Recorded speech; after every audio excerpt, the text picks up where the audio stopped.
Merry little Christmas, it's time. Hey everybody, welcome to Monday's Sewing Street. I'm a little bit giddy because I've got such an amazing day for you. But let's start as we always do with our early bird.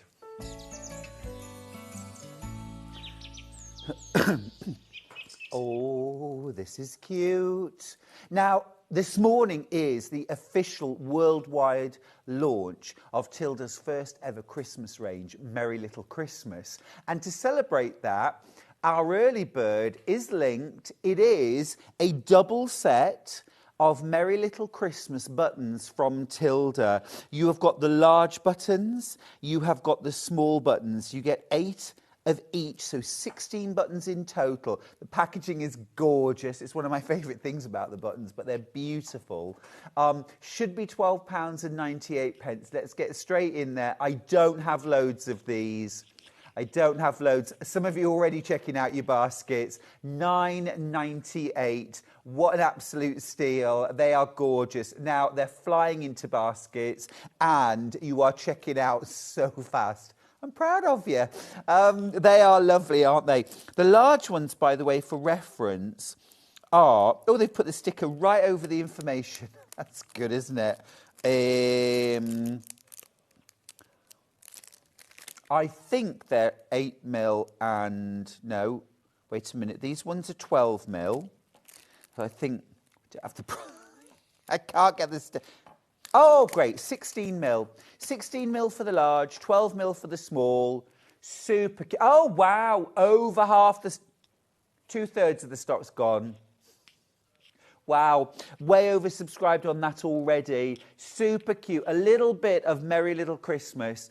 This has been, I think, the most hotly anticipated release from Tilda ever. The industry and Tilda fans, I have been so excited, ridiculously excited about this. Hillary's got in touch, capital letters, if you like. I adore Tilda. Hillary, we know. We do. Lou says, morning, Stuart. Oh, my days, Tilda Christmas. I'm so excited. I'll tell you now, we've got 9 left. We've got 9 left. Okay, there's 70 of you with it in your basket. If you want the last couple, you're going to have to check out really quickly. That's our early bird. Wow, that was quick. Let's do our menu. Right, here we go. So, I don't know why I was expecting a jingle. We've got Tilda, Merry Little Christmas. I do what I can. It is such a beautiful range. Can't wait to share it with you. That's 8, and we're going right through till 9:30 because we're also going to spend just a little bit of time in this hour and a half looking at my new book and new quilt pattern. So if you didn't see anything over the weekend, I've got my new book, Make 100 Bags, and also my brand new quilt pattern, We Love Quilting, Volume 2, which sold out yesterday. We are hoping that we'll get some new stock in. Right, at 9:30, I am joined by the fabulous Anthea Venn from Quilting Antics with a whole host of autumnal patterns. We've got the bee skep. Look at this, absolutely gorgeous. We've got a pumpkin character. We've got wall hangings. Hello. We've got a beautiful bag, the squashy bag. Oh, beautiful things. At 10:30, we've got another brand new launch. Barbara Donovan is here from Joseph Bear with her brand new book, Crocheted Cats. Oh my goodness, wait till you see the samples. They are out of this world. I love them. I think I actually used to have that cat. He was called Oscar, but more of that later. Loads of we've got Halloween projects, crochet projects. We have got garments. We've got these amazing cobweb shawls. We've also got these adorable bags. Hello, lovely. And we've also got the dog book back in stock, Crochet Dogs, which just launched a short while ago. So that's going to be an amazing and very busy special hour and a half as well. So that's 10:30 till 12. And then at 12, we're going back to Christmas with Anthea Venn from Quilting Antics. We've got this adorable woodland Santa. We've got Santa dolls. Oh, we've got so many beautiful, they are gorgeous, aren't they? So many beautiful things from Anthea. The robin doorstop, adorable. It's going to be a very, very busy morning. Now, as we've been doing the menu, I need to let you know, Merry Little Christmas is flying out. The buttons, now the buttons, although they were our early bird, I have also got individual, the large, the small, the large really quickly because we don't have many. We'll pop it in, £6.49. Half the stock's gone already. You get 8 16mm buttons. Gorgeous. Only way you can get them. Only way you can get them now on their own. A pack of 8. Beautiful. Add them to a little Christmas stocking. And then the small ones, these are 14mm. Again, you get 8.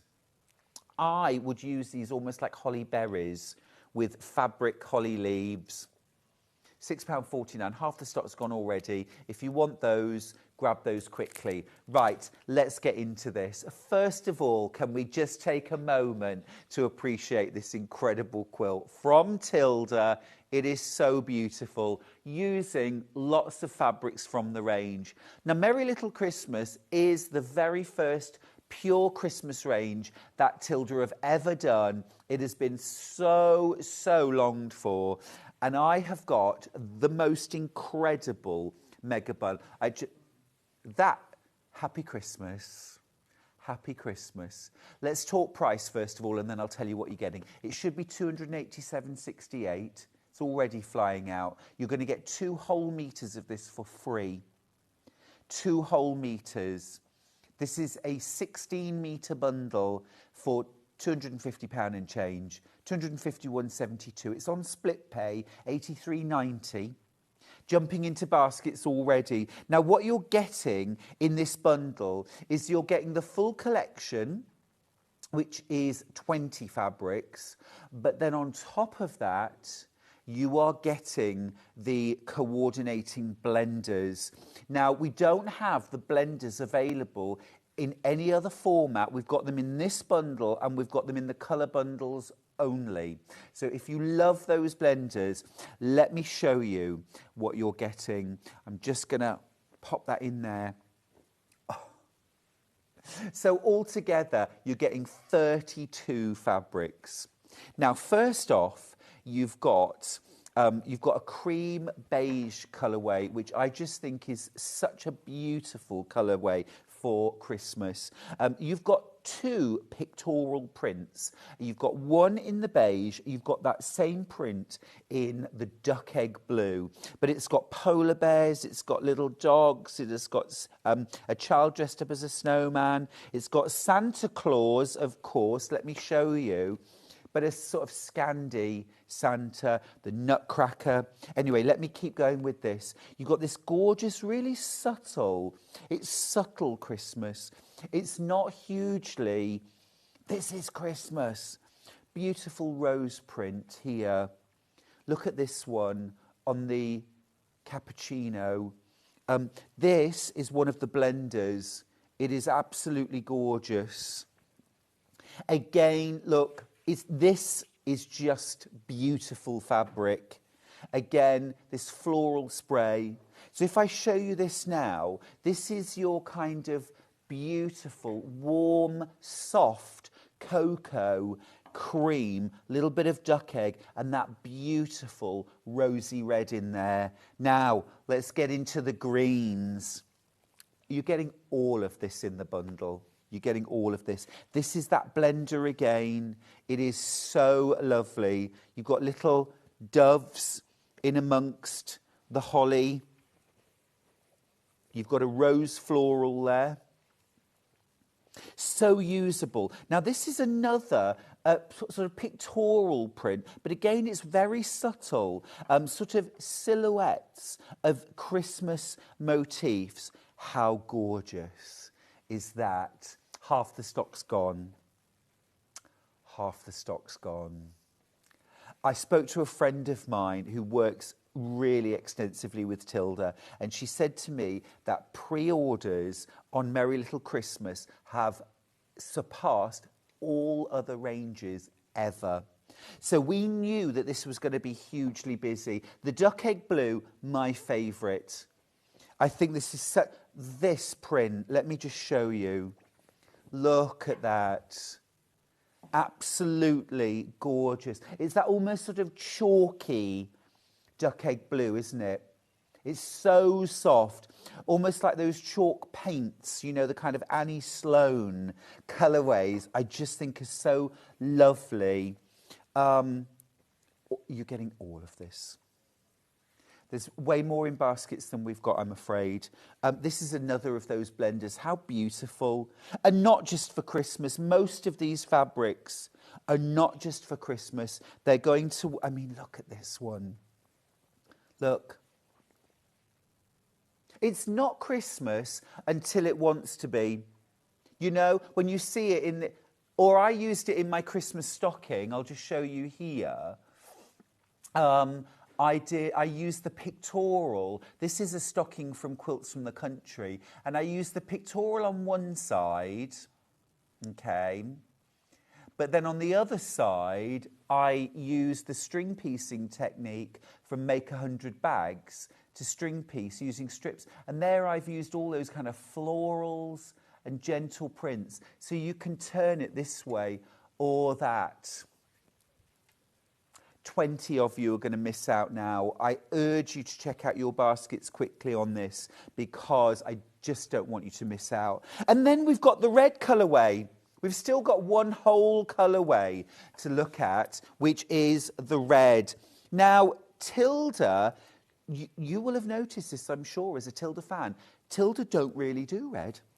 It is very rare that Tilda do red fabrics. But of course, you can't have Christmas. It's against Christmas law not to have red. And when Tilda do red, they do it really well. They add in some duck egg blue. They add in a little bit of gorgeous soft gold. And they make red utterly, utterly gorgeous. Now, the desk isn't big enough for me to show you everything together, what you're getting. But just look at, it's Christmas morning, you're welcome. Santa's been.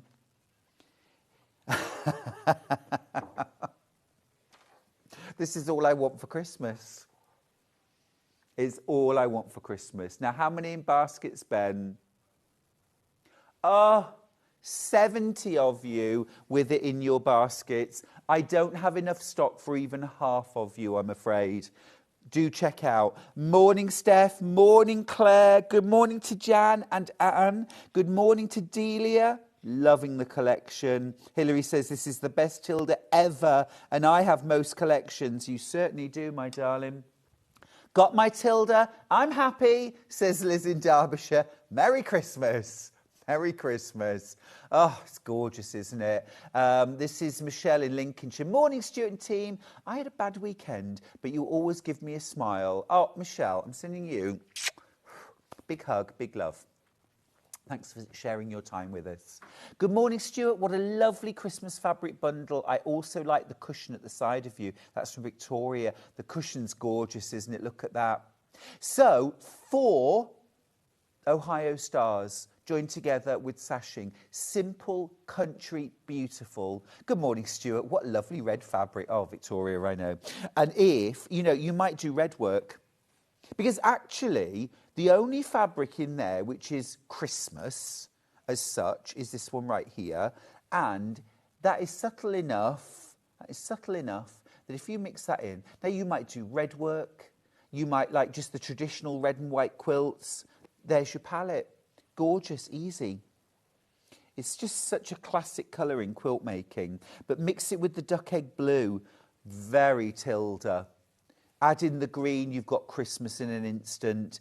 Add it, you can mix and match these colours any way you like. You can use them all together, you can split them apart. It's just, I love working with Tilda, and I have done now for about 10 years. And I've never, ever had a range that's given me any moment to think, oh, how am I going to use that? Ever. You know, so easy, So easy to work with. The results are always beautiful. Just wonderful. Liz has got in touch. Morning, lovely man. Morning, my darling. I've bought my favourite fabrics and downloaded the free quilt pattern from Tilda's World. Yeah, this, free pattern on Tilda's World. If you want to make this or parts thereof, free pattern on Tilda's World.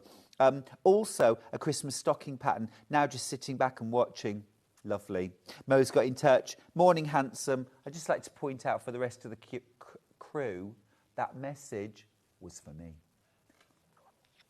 Thank you, Mo. How are you? Just lovely.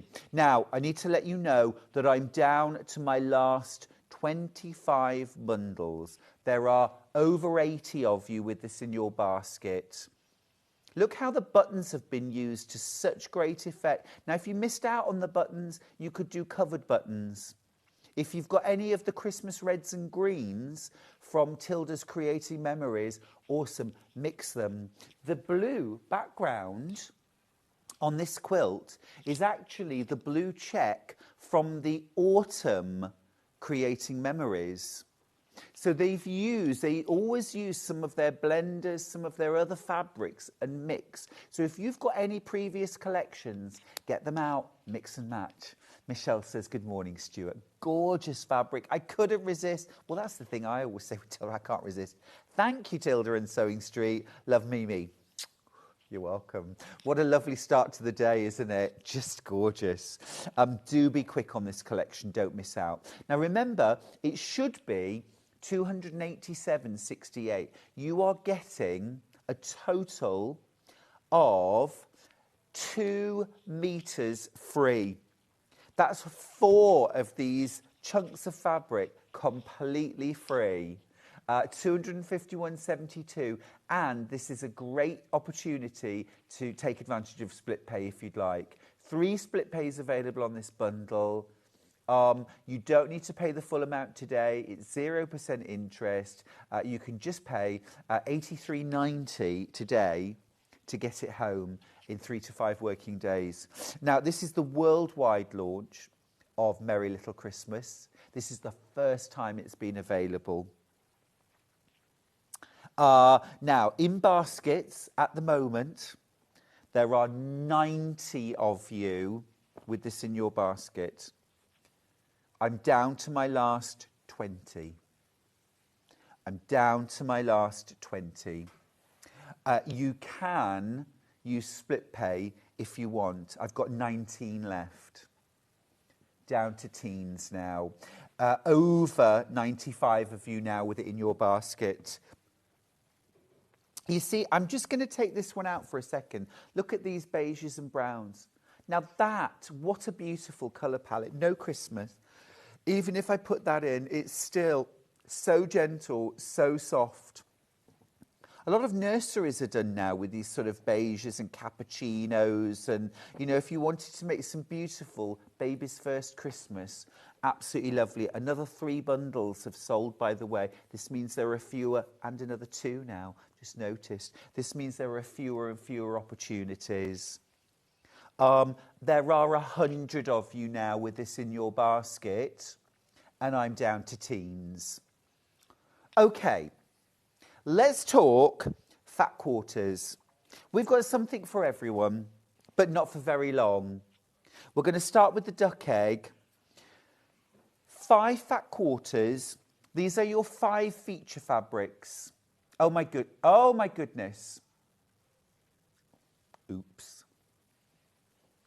About 70% of my stock's already gone. So these are your 5 fat quarters. We haven't done fat quarters in a launch before. This is the first time we've had them in a launch. So this is a great opportunity to get these 5 fat quarters. 65 in baskets. I've got teens left. And you've got that gorgeous sort of hero print with Santa Claus and the polar bear and the dogs. And oh, it's just gorgeous. You get all 5. Now I've got all 4 colourways. So if you wanted to get all 20 fabrics as fat quarters, you could get 1 pack of each. and then you've got a total of 20 fat quarters. So we don't have that as a bundle, but if you want to, I'm just going to say, if you want that, now's your chance. Don't hang about, because these are all selling out really fast. So duck egg blue, first of all, £22.49 for your 5 fat quarters. Just lovely, isn't it? Absolutely gorgeous. With 5 fat quarters, now, for example, my Christmas stocking, I did double-sided. Now, you can get one front. I got that whole front out of a fat quarter. I had enough fabric left to make about 5 hanging hearts from Quilts from the Country. So I made the stocking. Now, on the other side, I've string pieced fabrics together. Now, I reckon you could probably get about 4 or 5 of those string pieced stocking fronts out of a fat quarter bundle. I've got single figures left. So that goes a long way. If you wanted to make a quilt out of it, what I'd recommend is that either get a couple of fat quarter bundles, or you could mix that with maybe calico or a cream or something like that. Be beautiful. Be beautiful. Oh, just very quickly going to give you a bit of breaking news. My brand new instructions, which had sold out, volume 2 of We Love Quilting, it's the Turn of Log Cabins, has just come back into stock. So if you missed out yesterday or you weren't watching over the weekend, I am going to show you. But these are the quilts you get. You get the fresh pineapple quilt. Modern, you get Manx log cabin, totally different technique, not your regular log cabin. This is a Manx log cabin. It's gorgeous, and a coverlet. You get your curvy log cabin, thick and thin, and you also get a classic log cabin, which that's the Manx, but you get a classic. We haven't got a picture of it, but I'll show you in the pattern very quickly. You get how to make a classic log cabin using jelly roll strips, and then I give you 8 different settings for how to use 16 blocks to create a 76-inch square quilt. It's right at the bottom of coming up on today's shows because it's literally just been added. We don't have as many as we had yesterday, but okay, all right. Barbara says, what a fabulous collection, isn't it? Right, let's do red next, because this is the next one. Right, duck egg sold out. If you're going for the full collection, I hope you got duck egg. Right, let's do red next. Again, I'm starting with teens. This has been flying. 56 in baskets, and I've got teens left. So you've got your beautiful silhouette print. You've got your subtle holly leaves and doves, beautiful. You've got your polka dot and flower sprays. Oh my goodness, the stock is dwindling fast. You've got your little mistletoe and berries, and then you've got your gorgeous floral print. So again, you've got that gorgeous subtlety. What I'm going to do actually is get out the prints that you're getting, just so you can see. Excuse me. See what you're getting. So you're getting this. You're getting this. You're getting this one. This one. And this one. I don't have teens left. I'm out of teens now. 74 in baskets. 74 in baskets. I've got to say, the response to this collection has been overwhelming. We are all loving it. We all love it here. You're all loving it at home too. And also as well, you know this, it's one and done with Tilda. We get it on air once as a whole collection. We never see it again. We might have some fabrics by the half metre on future shows. Looking at how we're doing at the moment, we probably won't, but honestly, it is flying out. I'm down to single figures. I'm down to single figures. That's your red. We're done. Still a couple of opportunities, but really few now. Single figures. Let's do the cream next. the cream and the sort of cappuccino. I'll get the fabrics out that you get so you can see. So pretty. I love, love, love these prints. Let me show you what you're getting. So this one right here, the mistletoe with little red berries. So cute. Next one is this one here. How gorgeous. It's so sort of vintage, heritage looking, isn't it? You've got your beautiful holly leaves and berries with your little doves. You're getting your polka dot with floral spray. And most excitingly, you're getting your hero print with all of those Christmassy motifs on. Now, I'm very, very quickly approaching not having teens. It's literally as each second passes, another one checks out, another one checks out. You are being super fast on this. I've just gone to single figures. I've just gone to single figures on this. The red is gone, the duck egg blue is gone. I am down to single figures on the cream, and there are 73 of you with it in your baskets. So I'm going to gather those up. Goodbye, Tilda. Oh, dear. Right, and then last of all, the greens. Because for me, Christmas is red and green. As much as I love all the other colours, red and green, beautiful, absolutely beautiful. 5 fat quarters, all those lovely hero prints. Let me show you what you're getting. Now I'm starting with 20. I've got 20 left. We started with hundreds and we've got 20 left. Let me show you what you're getting. I want this one right here. This is just gorgeous. Just gorgeous. You're getting your polka dot with floral.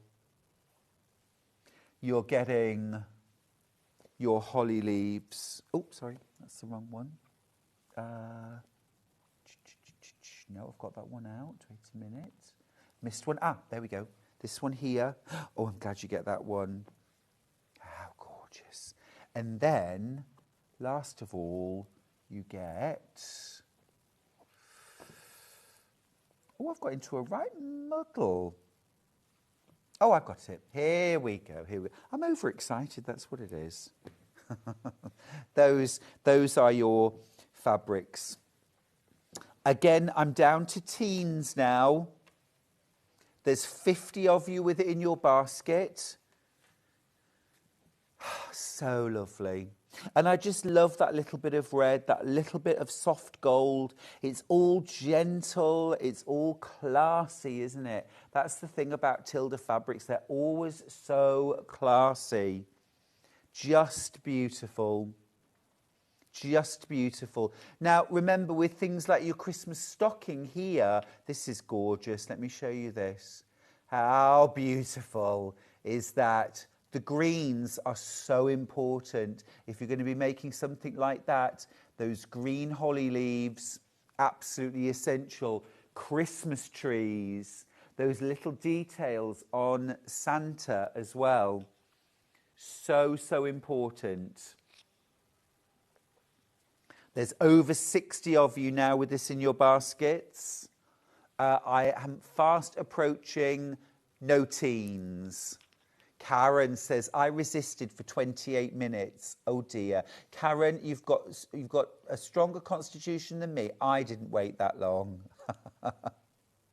Good morning, Stuart. I just bought the big bundle. Not bought Tilda in a long time, but I couldn't resist this collection. Terry in Lancashire. Oh, it is absolutely gorgeous. It's that quintessential vintage, cosy Christmas, isn't it? Kate in Merseyside said, morning, Stuart. I just managed to get the duck egg fat quarters and some buttons, a little treat for my 60th birthday on Wednesday. A poor excuse? I don't think so, Kate. Kate, happy birthday for Wednesday. It's wonderful. It's wonderful. I hope you have a wonderful birthday. That's going to sell out. I don't have teens left. I don't have teens left. Right, let's talk mega bundle. Mega bundle. Oh gosh, wow. Wow. I've got 8 bundles left. There are 91 of you with this in your basket. Just look at that palette. Just look. And the thing is, this is all your Christmas projects, isn't it? It's that heirloom quilt you're going to bring out every single year that everyone will love. This quilt is going to just go on forever. I've got 7 left now. However, if you wanted to, you could make a few. I've got 6 left now. If you wanted to, you could make a few Christmas stockings and a few ornaments, a few choice Christmassy decorations and keepsakes with some of this collection. And then you could use the reds, the duck eggs, the greens, the beiges in the most beautiful quilt that you can use all year round. I've got 5 of these bundles left. Now remember, within this bundle, you also get, as well as the 20-piece collection of Tilda Merry Little Christmas, you also get the Merry Little Christmas blender, which was specifically designed and only available with this range. So altogether, you're getting 16 meters. That's 32 different fabrics. I've got 3 bundles left. I've got 3 bundles left. Gosh. Right. Let's talk colour bundles now, because if you'd like one specific colour and you want more than fat quarters, we've got you covered. Now, you're going to make a saving. £71.92 is the price, but you're getting half a metre for free, which means that your price that you're going to pay is £62.93. Now I'm going to open these fabrics out. Over a third of the stock's already gone, and that was at full price. Now you're not going to pay full price, of course. We wouldn't let that happen. You're going to pay £62.93, but well done for checking out early. I'll show you the fabrics you're going to get. Look at that beautiful print there. It's just stunning. You've got that polka dot floral. This is where the blenders really come into their own, because they lend, look, there we go, that lightness or that definition. So, for example, in my Christmas stocking, I used this one here to do my binding and my toe and heel on my stocking, which gives it that lovely definition. Even though I wanted to use the duck egg blue predominantly, I wanted that bit of, like, you know, undeniable Christmas within my Christmas stocking. You've also got your holly leaves, and you've got your silhouette. How sensational is that? Just gorgeous. And what you've got in there is you've got your darks, you've got your mediums, you've got your lighter tones as well. But your lighter tones, if you were to add in then some calico, some cream, do you see, even against your lightest tones, you've got beautiful contrast. So your lights don't have to be your lightest. You see what I mean? They can be your lightest. There's plenty of, you know, you've got kind of candy cane stripes there if you want.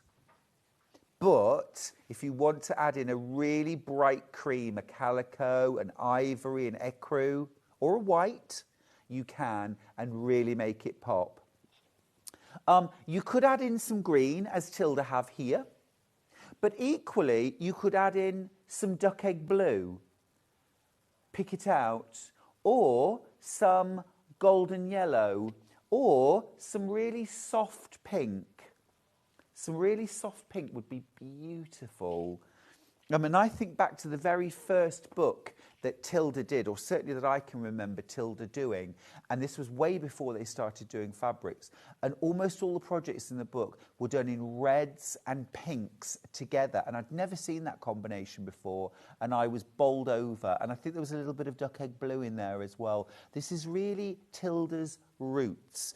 And interestingly, Tilda don't really do red fabrics in their collections very often. If you think about all of the collections we've seen for the last few years, there's very little red in it. There was some in Jubilee, there was some in the circus, I can't remember what it was called, but it was something to do with the circus. Oh, Hilary, help me. Hilary will tell me. Anyway, that's the red. That's the red. It's way over allocated, by the way. Best of luck with that. Let's do the gorgeous duck egg. Let's do duck egg. I've got 2 mega bundles left, by the way, just so that you know. I've got 2 mega bundles left, if you want that. Right, duck egg bloom. Same price, £62.93. Duck egg blue is not the most obvious choice for Christmas. And yet, now, all I want is duck egg blue for Christmas. I might change up the Mariah Carey song. All I want for Christmas is duck egg blue. Actually, that does kind of fit. Isn't it lush? Absolutely gorgeous. This could so easily be used for a not Christmas quilt, but so important. You've got that Merry Little Christmas feature print. Look at that. And this is the first time we're really seeing the whole of the print opened out. And all those characters, the gingerbread house. Imagine with this ½ metre fussy cutting, just fussy cutting and making a little heart ornament, or even just softly going around, or you know, just lay that with some wadding, quilt it, cut it out with pinking shears, and then add a little hanging loop from the tree. So many lovely things you could do with this fabric. And this is the really Christmassy one. But within that collection, what a stunner. What an absolutely stunning collection. Super, super over allocated. My mega bundle, I have 1 left. We're getting to that stage now where we're running out of options. £62.93. That's a lot of fabric there. 8 ½ metres for £62.93. What are you going to make? Well, there's my... You see, now I picked the duck egg blue. I couldn't resist. I'm just going to flip it around. The pattern, by the way, is from Quilts from the Country. And I'm going to put some pictures actually later on my social media of the making process, so you can see how I made it. But I had the most fun. And that took me a morning to make. It was a lovely morning to make that. And I made some hanging hearts as well. So that's my Christmas sorted. Let's do green next. Same price, £62.93. For the greens. Possibly, I think the green is the most Christmassy, because it has those traditional colours. Oh, a little bit creased there. I love that floral with the green background. This is gorgeous. This is gorgeous.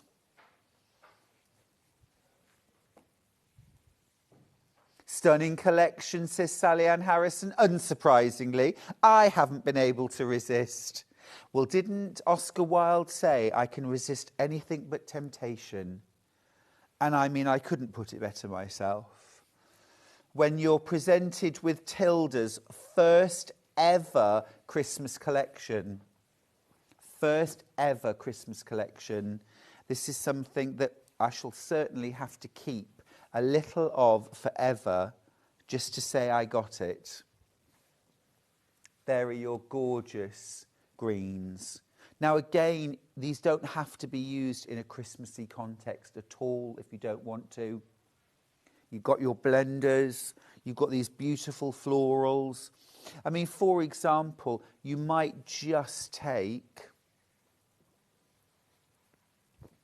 these three, 1, 2, and 3, and just use these to create some gorgeous pillows, bedding, bags. Imagine, lovely. Super easy to use. 100% cotton, of course. Stunning. That's the green. That's the green, okay? And then last of all, another of my sort of surprising favourites, because again, not a colour that you would instantly say Christmas, but when you see them together. Now, while I'm showing you these beautiful fabrics, I do just need to let you know quite a few of them are now unavailable by the half metre, which means three things. 1, you can't buy them by the half metre. 2, we can't remake the mega bundle. 3, we can't remake the colour bundles. So, to get everything, this is your last chance, all right? These are those creams and soft cappuccinos, which I just think are gorgeous. Low volume, gentle. And in a quilt, I would use and I would make these the most dominant part of the quilt. I wouldn't add in, you know, a dark red or a green or something. I would keep this as my strongest colour. And then what I would do is I would mix in ivory. So it would be the softest, gentlest quilt, kind of whisper soft, absolutely beautiful. Absolutely beautiful. The mega bundle has completely sold out, by the way. Well done if you got yours. The only way to get the blenders now are in these colour packs, okay? It's the only place you can get the very, very special blender fabrics. Just gorgeous. And as well, I didn't mention this earlier on, but this is one of the blenders. They're not all these. These are the blenders, but this is also a blender. This isn't from the main collection.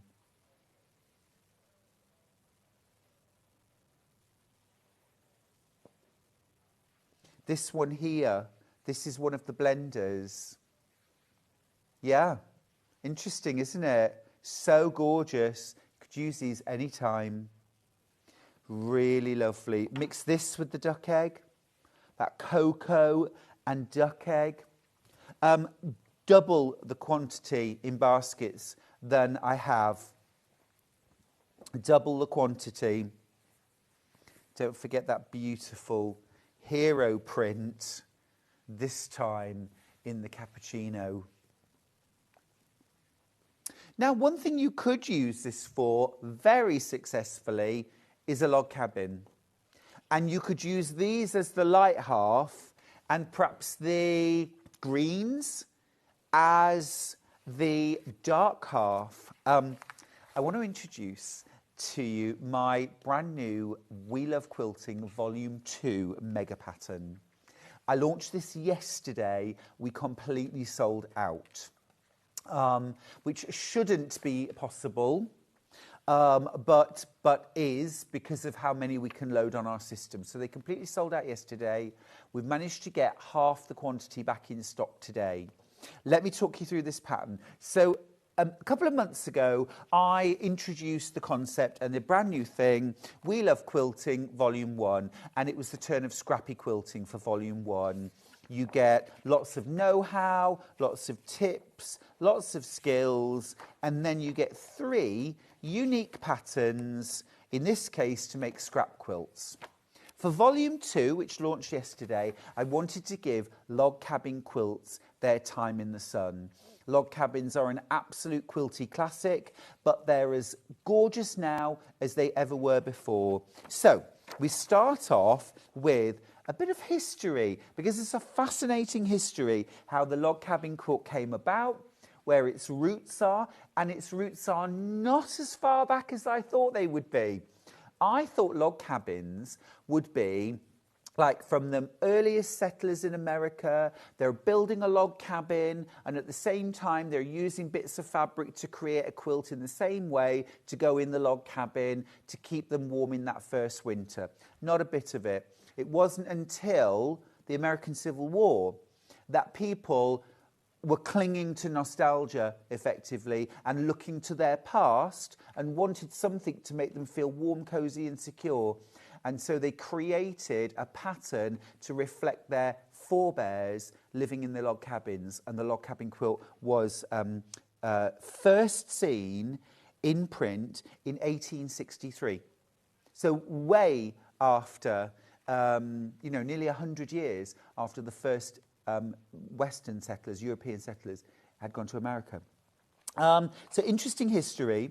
I talk about how to create the look, how to create the sunshine and shadows, how to use value in your quilts, not just in log cabins, but in all your quilting. Troubleshooting, top tips for being successful, again relevant for all quilting, all projects, not just log cabins. Now, I'm going to skip over this for a second because this came after I'd written the 3 patterns. So 3 brand new quilt patterns. The first is the curvy log cabin, or the thick and thin log cabin. So if you look at this, you can see subtle curves in the barn raising setting, because the light logs are thick, the dark logs are thin, and it off-centres the square. It creates this curvilicious look, my word. And you've also got that piano key border. That quilt is 60 inches square, beginner friendly, easy to make, and you can make it scrappy or you can use a fabric collection. Now, the second pattern that you get is for the fresh pineapple quilt. Now, pineapple quilts came later, and they were always traditionally foundation pieced. Well, I wanted to give you an option that wasn't foundation pieced. So this is easy, quick, modern methods, no foundation piecing required. I've used Tula Pink True colours and a really, really dark navy background. This is our midnight. You can use the same if you wish, or do it completely scrappy and mix it up. And then third, I wanted to do a totally different technique. So Manx patchwork is, gosh, the most unique form of patchwork I think I've ever seen. It has a log cabin look, but it's made with folded pieces of fabric that have this amazing texture. It's not a quilt.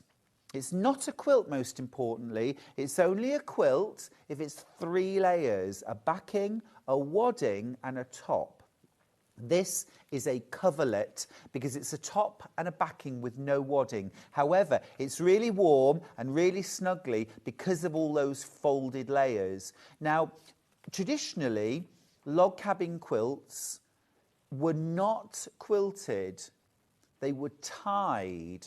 They were tied together because the layers were too thick to get a needle through to hand sew. So they were tied. So I thought, what extra value can I add into the pattern? So you have how to tie a quilt and how to button a quilt. Now you can apply that to any quilt, and it's an easy and quick way to finish any quilt or coverlet. All right, so I'd written all of those patterns and then I thought, hang on, Stuart, you haven't actually told people how to make a classic log cabin. So there are 4 patterns in this one instead of the usual 3. So I teach you how to make a classic log cabin block, and I thought, let's make it jelly roll friendly. So it's jelly roll friendly, and then once you've made the block, I give you 8 different ways that you can set 16 blocks together with border measurements to create a 76-inch square quilt. So you have got huge, huge value in this pattern, and all of that is $11.99. $11.99 for the brand new pattern. Now, of course, any of these quilts could be made Christmassy, but I'm thinking if we could just look again at the purple and pink curvy log cabin. Just imagine if that was done in Tilda Merry Little Christmas. And I'm thinking reds and greens, almost to create a Christmas wreath, or duck egg blue and cream and cappuccino, or duck egg and red, or duck egg and green. And you could mix creams and, oh, just beautiful. I'm so glad to see Manx quilting in the booklet. I've been wanting to try it and know I will be able to follow your instructions. Oh, thank you, Kate. Kate, I'd never done it before, starting this pattern. But I knew that Manx patchwork was like log cabin, but very different. So I thought, that would be really fun. It's a totally different technique. I asked Deputy Joan about Manx patchwork, and she'd never done Manx patchwork before either. And I thought, gosh, this would be great. Okay, I was addicted. From the very first block, I was addicted. It is so much fun, so different, and so accurate without even trying. It's so accurate without even trying. And the really cool thing about, can I go over? Will you be able to follow me if I go over to the Manx? Do you think? Because I just wanted to show you, because it's really difficult to see otherwise. Sorry, I've made a real, you sure? It's really cool. It's a coverlet. There's no wadding inside. So if you don't like quilting quilts, then happy days. This is still warm. It's still snuggly. But all of the fabric is folded. It's all folded. So it's got this amazing texture. Now, it's not folded all the way to the seam. This is an important part of the technique, which I explain in the pattern. So you're not dealing with all that thickness and all that bulk, but you've got this amazing folded texture. I added buttons to the ties as I tied this quilt to hold the top and the backing together. I use these lovely, all different brown buttons to hold it all together. And you've got your backing on there. And those buttons actually add quite a decent amount of weight to this. So it's almost like a weighted blanket. Now, if you want it as a throw, just tie it. Don't put the buttons on. And then, of course, you can sit on the quilt. But if you're going to use it as a snuggle blanket or on a bed, think about adding the buttons or more buttons to create more weight. Because weighted blankets have really become a thing for their sort of extra comfort, and they kind of, I don't know, they give a lot of people sort of a sense of security and comfort. It's a bit like being hugged, isn't it? I couldn't resist using all of my William Morris scraps for this. And I really enjoyed actually picking out all the fabrics that I would use for the lights. And I just want you to notice here that they're not all that light. This one's quite a mid-grey. This one's quite a strong terracotta. And you've also got this one here, which has got lots of greens and pinks in it as well. This one too, the Briar Rose, has got a lot of green. And on its own, it doesn't read as a light. But when you mix it together in a quilt with lots of really dark fabrics, and you get that light and dark. And in log cabin quilting, this is called sunshine and shadow. Sunshine and shadow.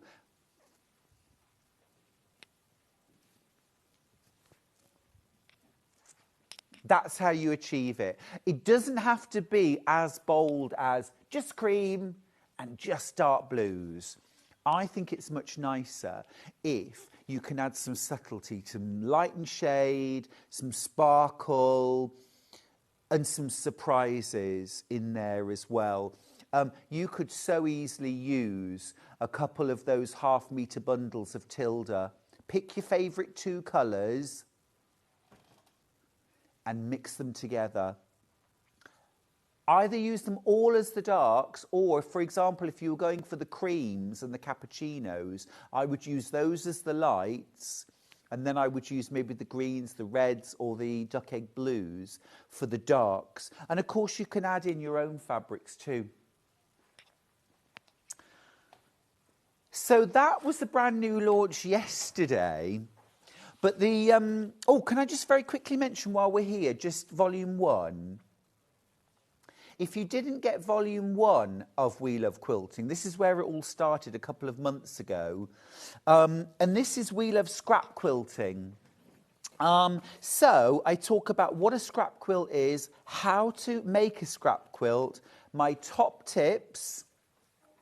Also, what kind of fabrics to use, using some pre-cuts, memory quilts, sorting your scraps, making them beautiful, making you want to use them again.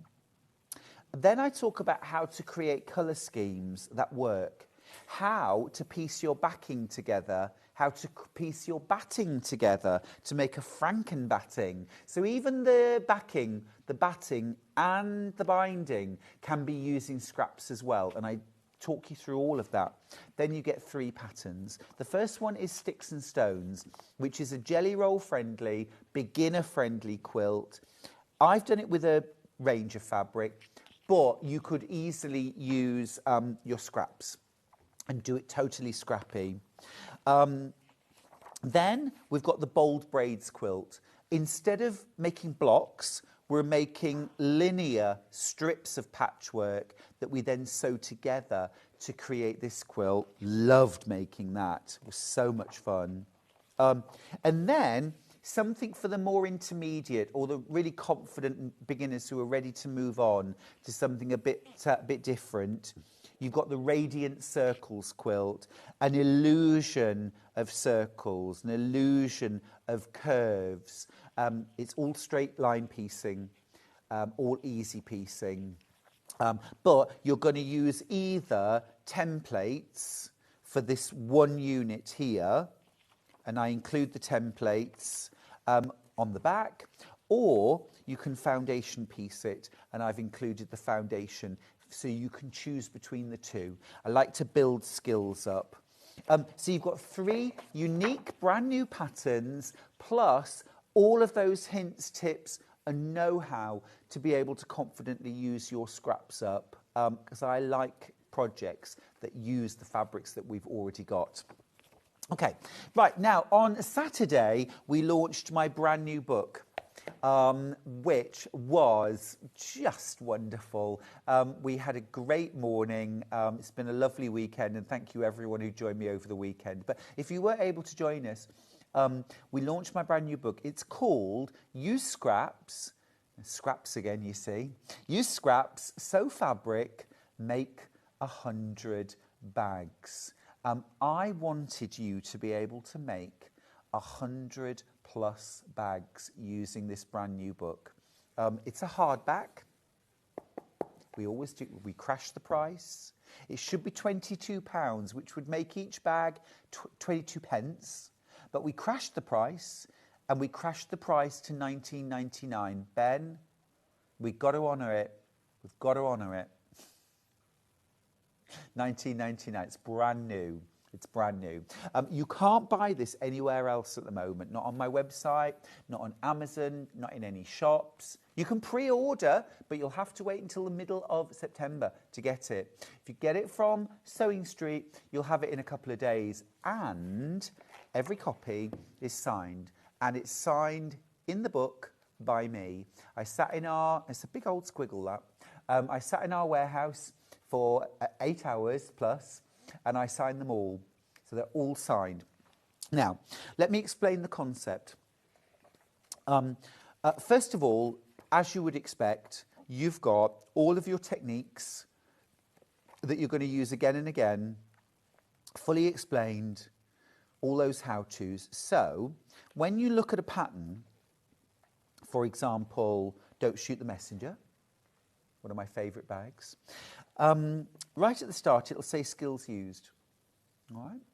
So you can read that through, and if there's anything in there which you're not sure about, that you've not done before, you can either practice the basic skills, or if it's something that's very specific to the bag, then there'll be a how-to within the pattern itself. So I hold your hand throughout. You've also got all of the equipment that you're going to use, all of the stuff to get in your stash. And most of the equipment that you're going to use is regular sewing stuff. It's an iron, it's scissors, it's rotary cutters, clips, pins, marking tools, nothing special. The special things I use, some little dishes or jam jar lids or tea plates, chopsticks, very useful for pushing things out. These are my specialist equipment. You don't have to buy them, you've probably got them. The hardware that we use, it looks many and varied. It really isn't. It's rectangular and D-rings. It's strap sliders. That's it, mostly. Maybe poppers, maybe press studs, maybe twist locks, sometimes, or not. Maybe bag handles or shoulder straps that we buy separately. Maybe you make your own zips. That's about it. Now, then, let me explain how the patterns work. So let's take Don't Shoot the Messenger, all right? So here's the Don't Shoot the Messenger pattern. And I found this amazing fabric. I was at a quilt show and there was somebody there selling Japanese fabrics and I couldn't resist this fabric. One way you can make the bags is to use what I call just fabric. It is just fabric, but you can be subtle with that or you can be bold with that. So I fussy cut the crane for the front pocket where it would really show. I also fussy cut that crane for the back pocket, again, where it would show. But then there was also a hidden dragon on the fabric, so I hid the dragon away on the inside pocket and I fussy cut it so that it still made sense. I love the kind of almost cartoonish eyes. I also put a really lovely bit of piping just around the front flap. Now I'm just finding the other version that I've got. Oh, here it is. So Hilary, who loves Tilda, did some gorgeous English paper piecing for me. So this is the same bag. This is exactly the same bag, okay? But it's done with English paper piecing. On the flap, in Grandmother's Flower Garden, I trimmed a little bit of this off to create the flap. I couldn't waste it, so I added it to the inside flap. Look at that lovely gingham for the trim. And then some more random Grandmother's hexagon quilting, hexagon piecing rather, for the sides of the bag. So you get a totally different look. So this is where the use scraps, sew fabric, make 100 bags comes in. Because what you're going to do with each pattern is you can make it one of 5 ways. You can make it with just fabric, you can do an English pieced version, you can do an improvisational pieced version, a borrow version, I'll explain that in a second, or a string pieced version. And so each bag is made twice, and then I worked with a fashion illustrator to create these illustrations. So I sketched them, I designed them, how you might use those patchwork techniques, and then the fashion illustrator painted them so that you could visually see 100 bags. So there are 20 brand new bag patterns, 5 ways to make each one. That makes 100 bags. I'm going to go and grab these two. This is the second bag in the book, the Essential Day Bag. And again, I made this with just fabric, first of all. And I used my hajime fabric from Lewis and Irene. Used a lovely subtle colourway, a subtle print and stripe, and some really lovely hardware. You may recognise this lovely hardware. We have it on Sewing Street. Now, I also made an improvisational pieced version of this bag, which I'm going to show you next. So I had some charm squares that were going begging. So I pieced together. An improvisational piecing is just using random pieces to sew and join together and create fabric. So I did the flap, I did the sides of the bag, and then I did the back of the bag, all in this improvisational style to create this really, I mean, totally different looking bag. So it's all about finding your style on that particular day and going with it. Now let me show you the other versions. So you could do it like that. Now for string piecing, here I've string pieced the flap and string pieced the gusset, but kept the front and the back of the bag completely plain and simple. That really then makes the piecing pop. On the borrow version, I've done borrow piecing on the flap only. Then I've used 2 different shades of denim, a mid-toned denim for the front and back, and a darker toned denim for the gusset. So a little bit of handwork makes a big impact. On the hexagon version, I've made the front and the back of the bag in English pieced hexagons, and then the gusset and the flap in a plain fabric. So you really can totally modify the look of your bag depending on how and where you use the piecing. Now, what is borrow, you ask yourself? Let me show you this bag. This is one of my favourite bags from the book. This is called the bindle bag. And a bindle is an Australian name for the bag on a stick, you know, that you might be travelling with your everything in a bag. So, yeah, so Australians call that a bindle. Now, why did I choose that name? Well, I wanted to design a bag that was like a hobo bag, but I didn't want to call it the Hobo Mark II, because I did a hobo bag in Bags for Life. So I did a bit of research on what different countries use as a term for a hobo bag rather than a hobo bag. Couldn't find one, but I found in Australia they call that bag a bindle. And I thought, well, that's a cute name. Let's call it a bindle bag. Now, this is borrow. So borrow is a really ancient Japanese technique for patching and mending household linens and kimono when they wore out. So what they would do, there'd be a hole appear in their kimono maybe, and they would get a square of fabric or a rectangle of fabric, maybe just torn, lay it over the hole, and then use thick sashiko thread or cotton thread to do a running stitch through the patch to mend the hole. As more holes appeared, more patches would be layered on top to mend and make that piece of fabric, that linen, that kimono, last for longer.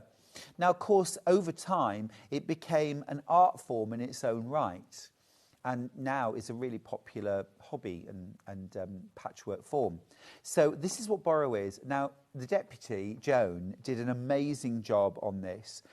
So what Joan did was she made 2 pieces of fabric for me. You may recognise this is Tilda, Creating Memories, Summer Blues. And I just gave her free rein. She created 2 pieces of fabric, just layered, nothing's turned edge, it's all raw edge fabric, layered on top of each other.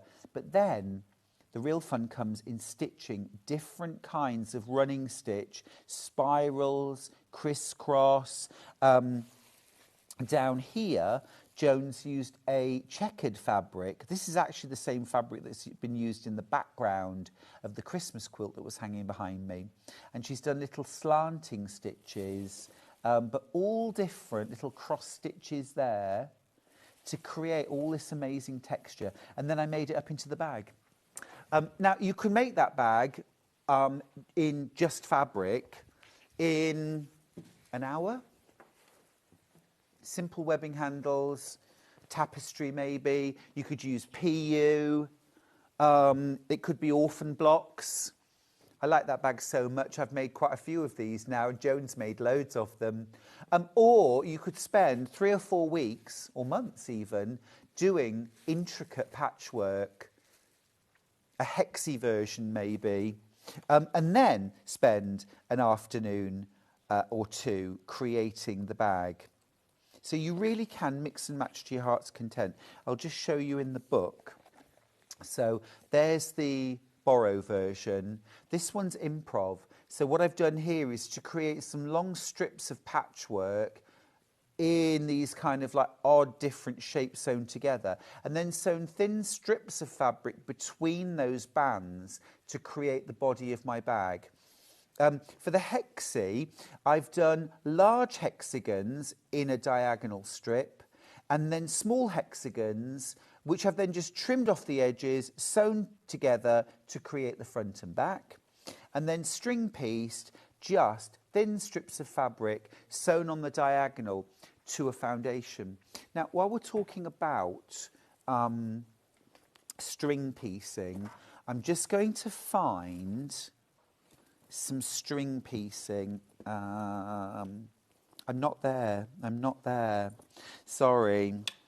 I wanted to find the... I don't know if I can now. Oh, there it is. Right. So one of the things I really got into when I was writing this book was using selve edges. Because this is also string piecing.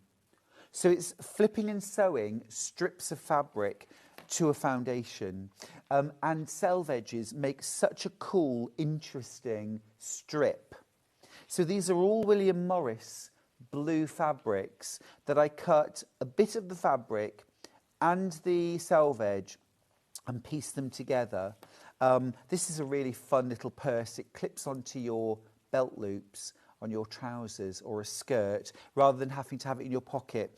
This is the just fabric version, and this was actually the very first bag I made for the book.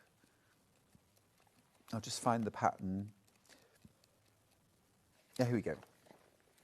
So it clips to your belt loops like that. There's your string pieced, there's your improv, there's your borrow, there's your hexie. Totally different. Great fun. So, if you didn't manage to get your copy of Make 100 Bags yesterday, today's your chance. Remember, they're all signed copies. And not on stickers. I've signed the books, not on stickers. Well, I sat in the warehouse. It was great. I had loads of help. Oh, Fiona says... Oh, a couple of things. Where did you get your bag hardware from, especially the strap clasps on the crane bag? Oh, that was a shoulder strap that I just bought online. I just found it online. It's leather. Yeah, it's nice. And also, please, can you wish my husband Eric a happy 73rd birthday for Wednesday when we will be near the Andalusian mountains? Wow, that sounds fabulous. Well, Eric, happy birthday. I hope you have a fantastic time and a fantastic holiday. Now, let's talk Tilda. I have had a couple of fat quarter bundles come back into stock. What colour? I've got one cream.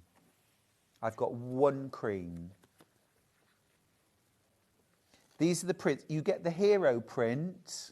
There's 97 in baskets. I've literally got one. Okay. Duck egg. Oh, have I? Have I got duck egg? I've got one. 95 in baskets. One of those. If you're quick, the green. I've got 5. I've got 5 of the green available. There's 90 in baskets of the green. Have I got any of the red? No red. But I've got the green, the duck egg, and the beige.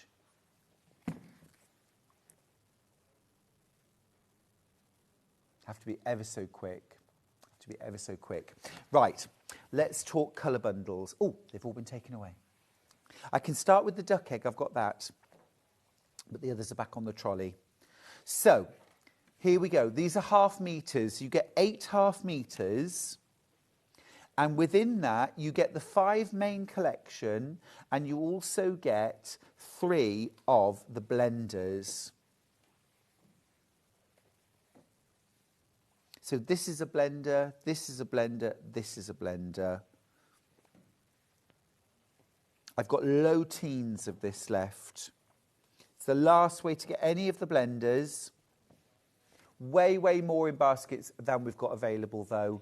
If you want any of those, be quick. That's the duck egg. Let's do the beige next. Last time we'll see these. So these can go away. So you've got your blenders. I'm going to show you the blenders first. So you've got 3 blenders. Those are your 3. I mean, when Tilda do blenders, they do them so beautifully, don't they? Way, way more in baskets than we've got available, though. Way more in baskets. You've got your hero print. And you've got your beautiful roses and your mistletoe. There's your beige collection, £62.93. It should be £71.92, so you're saving the cost of half a metre. Right, red next. I'm amazed we've got any of the red left. I think this is the only way to get the reds, isn't it? There's no fat quarters available. Lots of the fabrics individuals have sold out. The big bundles sold out too.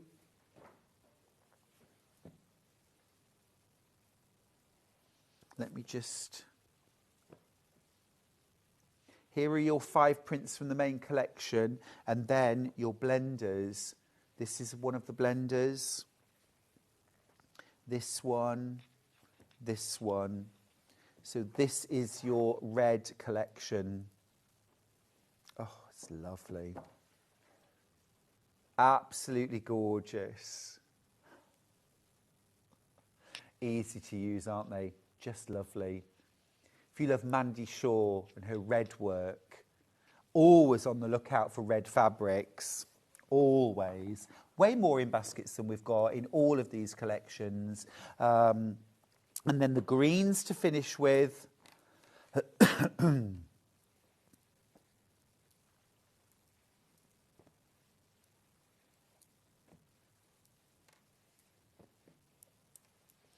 then again, your blenders in the green, in a sort of really soft, almost duck eggy greeny blue. And then your floral. These last 3 are the blenders. Aren't they gorgeous? I feel under pressure now to put them all in a different order. Oh, I just love playing with fabric. It's so beautiful. Again, last chance on these. Whenever I get fabric home, this is what I do. I lay them out, I move them around, I try adding in fabrics, I try taking fabrics away. It's this playing with fabric that really make the difference. Now, we don't have any of the blenders available by the half metre. We do have the 20 main fabrics, the main collection fabrics, by the half metre. Now, they're all there. They're all £8.99.5 metre. There are some that are sold out. The Hero print in Duck Egg Blue has sold out.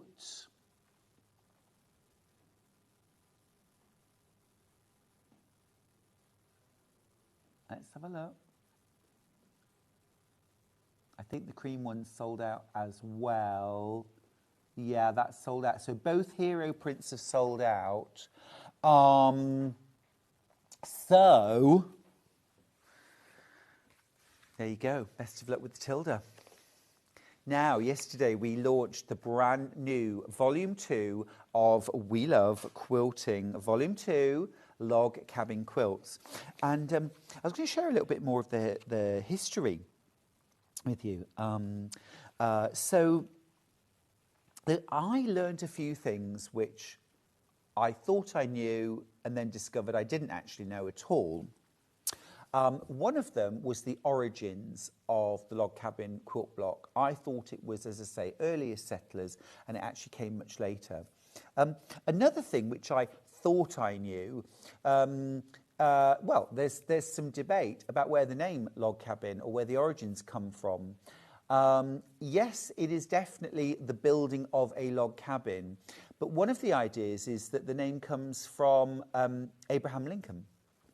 So Abraham Lincoln, one of the presidents of America, of course, and when he was campaigning to be president, one of the sort of, you know, people always get kind of nicknames, don't they, as they're in the media, and he was nicknamed the log cabin candidate.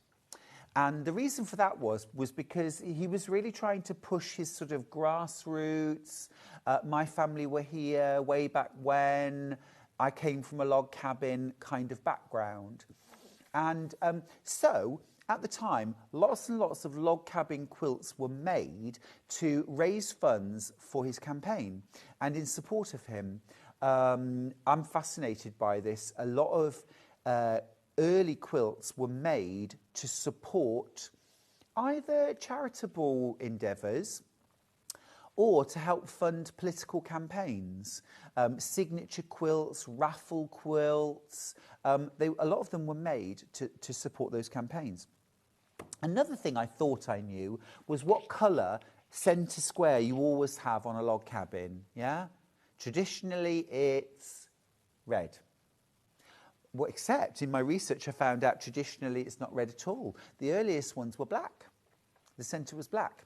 And I thought I knew why that was, and I was wrong about that too. So originally, most of the early log cabins had a black velvet centre. It was usually velvet. And later on, it became red to represent the hearth. But originally, it was just a black centre, and I'm not sure that it represented anything originally.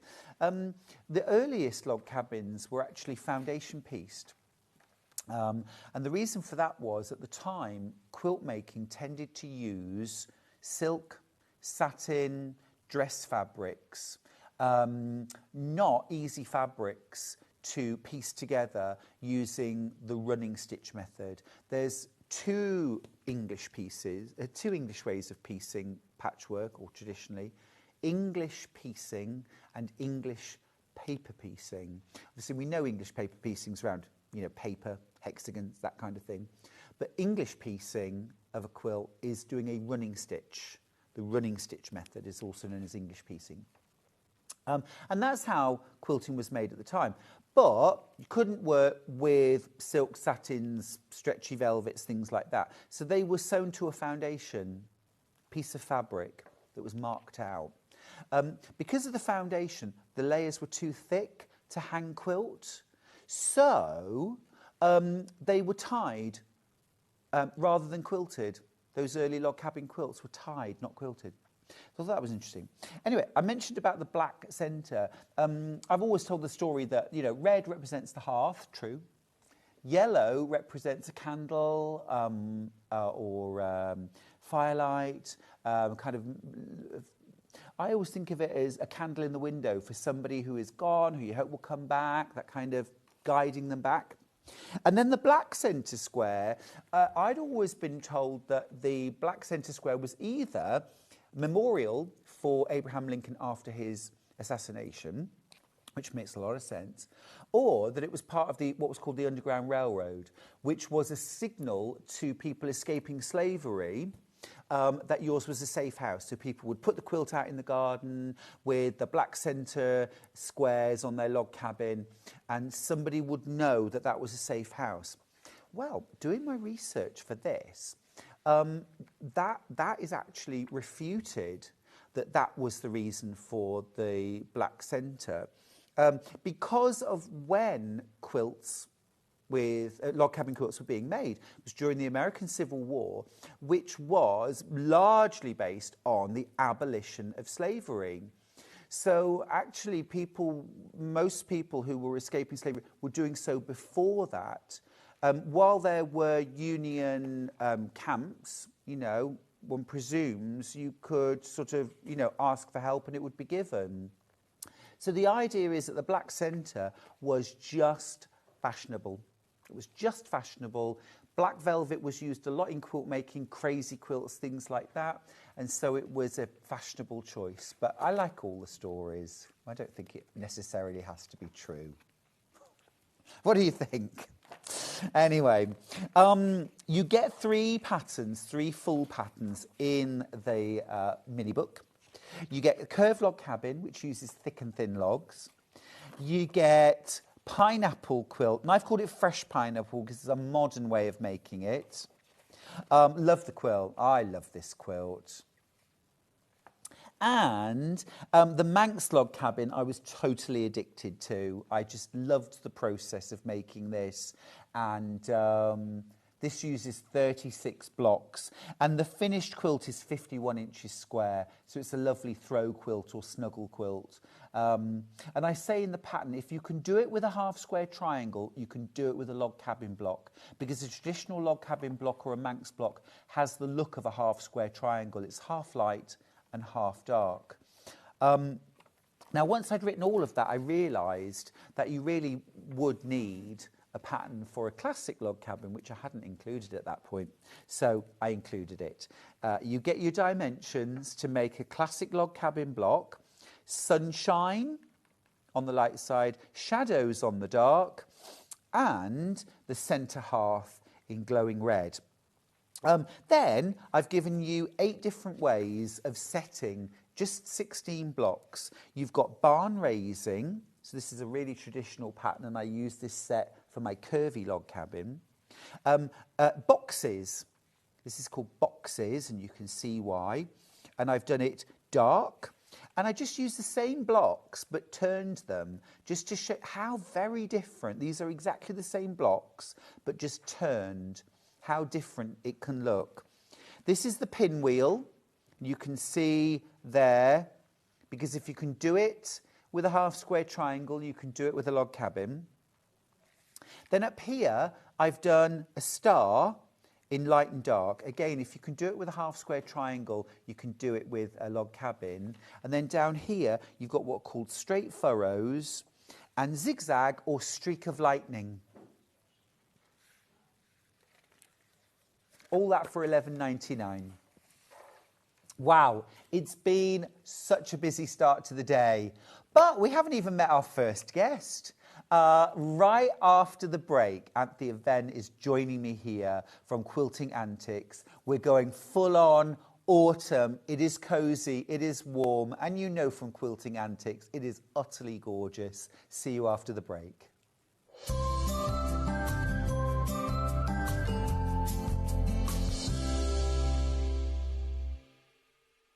Missed a show on Sewing Street? Don't worry, you can catch up on all the action from the past week on our website. Just head over to sewingstreet.com and go to TV Guide and pick a day, then a show up to 7 days back from the Today tab.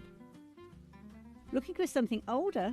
Check out the Sewing Street YouTube page, where you'll find our full archive of shows anytime, anywhere. Stay inspired and keep sewing with Sewing Street.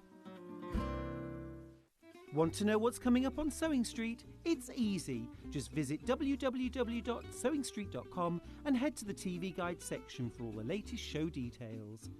Stay ahead and never miss a stitch with Sewing Street. Shopping with Sewing Street couldn't be easier. You can shop via our website at www.sewingstreet.com, where you can watch our live shows and see all the products from that day. We also have a huge amount of products on our website, from your sewing room essentials to fabrics, sewing machines and much more. You can download and shop on the go with our Sewing Street app. Simply head over to your app store and search Sewing Street. Alternatively, you can contact our UK-based call centre 24 hours a day on 0800 001 4433. Shopping made easy at Sewing Street. Never miss a show by watching on the go with the Sewing Street app. Head over to your app store now and search Sewing Street and simply download to your smartphone or tablet.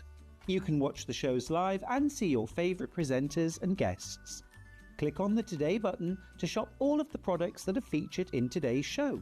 Want to know what's hot?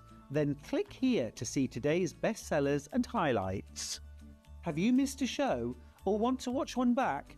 Then click the schedule button and you can go back 7 days to watch and shop, and you can also see what's coming up over the next 7 days. Want to say hello or ask a question to our guests? Then send a message to the studio.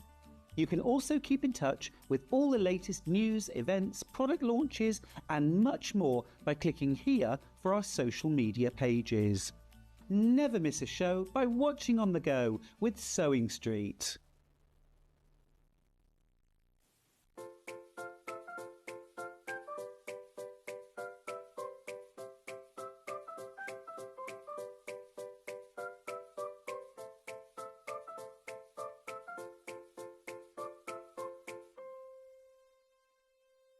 Want to say hello or ask a question to our guests? Then send a message to the studio.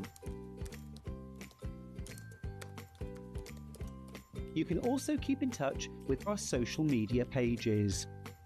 All the latest news, events, product launches and much more.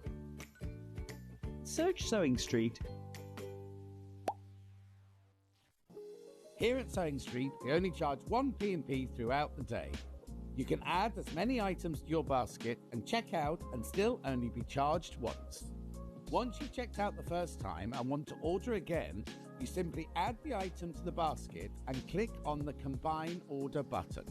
Remember, standard P&P is £4.95. Charges may differ for outside the UK. Or upgrade to our premium option for £6.95 on certain items. Shopping made easy at Sewing Street. Looking for the perfect gift for the sewing enthusiast in your life? The Sewing Street gift card is just the thing. Choose between a physical card delivered to their door or a convenient e-gift sent straight to their inbox. It's easy. Just head to the Sewing Street website, scroll to the bottom of the page, click Gift Cards, or use your smartphone, scan the QR code and go straight there. Pick the amount you'd like to load onto the card, and that's it. The Sewing Street gift card, the gift of creativity made simple. Did you know that we can deliver to over 20 different countries worldwide, spanning 4 continents from the UK to Australia? Check out our website for the list of countries and delivery costs. Sewing Street, stitching the world together. Did you know at Sewing Street that on various products we offer split pay? That means on certain items you can spread the cost over 2, 3, 4 or sometimes even 5 interest-free monthly payments. Just pay the first instalment when you purchase and you're away. So shop your way with split pay.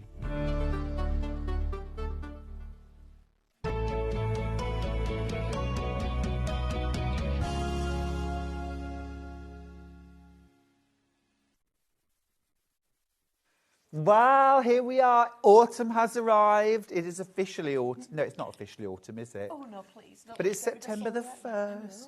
It's Anthea Venn from Quilting Meteorological autumn, I think. Yeah. Hi, good morning. So lovely to have you here. Thank you. Oh, we've all been bowled over by your amazing products. Thank you very much. Such gorgeous things. We're going to launch straight in and get straight on with it because it's already very busy. We're going to start with this little fella here. Tell me about Lantern Jack. Well, Lantern Jack's true mummy is watching today, Roberta. Ah. Yeah. Roberta. She's just messaged and said she's all like set up. So Lantern Jack, we were doing some autumnal projects, and we're always like looking for where can you go next and the next thing, and like get a nice autumn feel. What's better than a pumpkin? Absolutely. And what would a pumpkin doll look like? Well, he'd look like Lantern Jack. Certainly would. Certainly would. All arms and legs and a big round tummy. Yeah, Sounds like me. Look at his face. He's fab, isn't he? And he's not that difficult to make. And when I'm writing instructions, I end up saying again and again, this is simple, this is simple, this is simple. And at Quilting Antics, I think what we try and do is pride ourselves on doing lots of simple things. And you know from your bags and things, when you combine lots of simple ideas and techniques, all of a sudden it looks really technical. And once you break it down into its component parts, they're all really simple things to do. Exactly. It's how you do it, isn't it? Yeah. I mean, if you're going to do something fiddly like the arms, you are signing up for something, you know, a bit fiddlier than like just joining squares. But, sure. But even having said that, he's not difficult at all. He's, I love him. He's absolutely gorgeous. Absolutely gorgeous. Now, we've got a kit that's already been very popular, very, very limited as well. We've got the pattern on its own as well, but let me show you the kit. So you're getting a combination of some felts. You've got that gorgeous soft green there. You've got lots of lovely browns, so you can have nice, rich, dark brown hair. Of course, you've got your cream for his face, his arms, his legs. You've got a gorgeous dark green, and then you've got this beautiful, rich red there for his body. He's going to be absolutely gorgeous, isn't he? He's going to look very rosy. He is, he is. Absolutely beautiful. Well, almost like an apple. Yeah, I mean, it's deceiving because he looks orange, but when you look on the photograph, which looks just like him, it matches the red in the kit, doesn't it? Yep. So it's very... there's all different varieties of pumpkins, there are. Isn't there? There really are. There really are. He is adorable. And then just, I guess, some stuffing. Just some stuffing, regular stuffing in there, buy some stuffing, use an old cushion, whatever you want to do. I like a bit of recycling. Yeah, me too. I've only got 12 of these kits left. We had loads more before we went live. You're loving Lantern Jack. It's reminding me of the Dolly Parton Applejack song. I won't start singing. Nobody likes that. He's absolutely gorgeous. What sort of level do you think, if you were to give a level to this? I think the actual sewing is quite simple, so I'm going to go out there and go confident beginner. Great. So, and you know, his body is made from like an orange segment, so you're joining those together. That's just simple. And then when you get to the ends, and you like the ends, we're like, oh gosh, we've got a messy hole. We've like, that one's not too bad. He's sat on that, and at the top, all his head's pushed in there. Yeah. So your bits that are vulnerable have been covered up by other bits. Yeah. His leaves. I will, if we get chance, in the next hour, show you how to do the leaves, because we've used the same technique in another project. Leaves, simple, his hair. I really like the stalk, actually, how that's been done. It's rolled up. Oh, single figures. It's just a piece of rolled up fabric. It's really there. clever. Yeah. So you just get your little strip, roll it up, stitch it closed, stitch it on, and his leaves are just cut out. Look at his hair. I quite like his hair. He's got a great head of hair. I'll put my specs on Bit and I can see jealous. what I'm talking about. I don't know, you've got nice hair. It's just in selected areas. But the selections are very nice. You just cut like chunks and stitch them onto his head. So can you see the bits there? Roberta likes faffing around, and that's really good. And the good thing about Roberta is she's not, pardon me because I know she's watching, she's not trained in any of this stuff. Okay. So she doesn't know that she can't do something or it's not possible. She just gets on and does it and then finds a way to do it. And then I write the instructions afterwards. I polish them up and I'm like, oh, how did we do this? How can I write this? But the fact of the matter is, that she's done it. Yeah. And if she's done it, you must be able to do it. So it's... Well, a lot of people who know how to do stuff get held back by only knowing the right way. Exactly. And if you don't know that you can't do it, you do it. Exactly. I've got 3 left of the kit. That's all. Let's talk about the pattern. You can get pattern on its own. Check out your baskets on that kit. That's going to be gone in a moment. Let's talk pattern. Physical pattern first of all. Yep. Pattern on its own is great. I mean, you could use a patterned cotton on there, you could use a felt, we've used wool. Now, we did have this particular wool, it's called Fire. When I first started coming here, we were selling the wool, and that's one of the colours. So if you got that at the time and you don't know what to do with it, this is a perfect project for that. So in your pattern, you've got all your written instructions. Let me grab onto Jack for a second. Give all it your the written space. instructions, and I've laid them out in sections. So, like, if you're doing something in one and it's repeated, you don't need that bit written again. But it's all in the sections. So you just work your way through all the component bits. And oftentimes what I might be tempted to do is make all your components and then do your assembly. That might be a nice thing to do. Yep. And then you've got all your drawings, and they're all full-size drawings. There we go. You've got a face there, so you're going to make his head. Now his face is drawn on, and what I suggest is, if you're not confident, I would perhaps make a head first, like a dummy head. Okay. When we do any of these dolls, I often suggest that, because the face, if you put it all together and then you go in with your pen and you're like, have a dummy run. Yeah. Just a bit of calico, anything old. Could you draw it on with friction pen and then Absolutely. blow dry it off with a hairdryer? Well, you wouldn't need to if you went over the top, Yeah, would yeah, you? yeah. So, anything like that. But it's just a simple little face. Copy it off. If you're doing like this colour calico, you might be able to just get it behind and trace through. I'm not going to put my name to that, because if you can't physically get yours Sure. up, but that's kind of ideas. But it's just a simple face. Put it on, as you said, draw it on with your friction pen first. Yeah. Brilliant. Absolutely brilliant. Yeah, you could have so much fun creating patchwork bodies, or, as you say, use cotton. Because it's made in segments. You could do all of these in a different scrap fabric, couldn't you? Oh, that would look fantastic. Or even embroider them, maybe use automatic machine stitches to decorate. This is your project, so we've given you the basis for you to then go on and develop your own style. Great shoes. Yeah, they are. And again, let's have a look at the bottom. So what she's done with the shoes is she's put them on his feet and then finishes off with the sole. Got you. So you can, you're not messing around trying to get his feet in a tiny, tight shoe. Yeah. You can get it on, then close it up with the sole.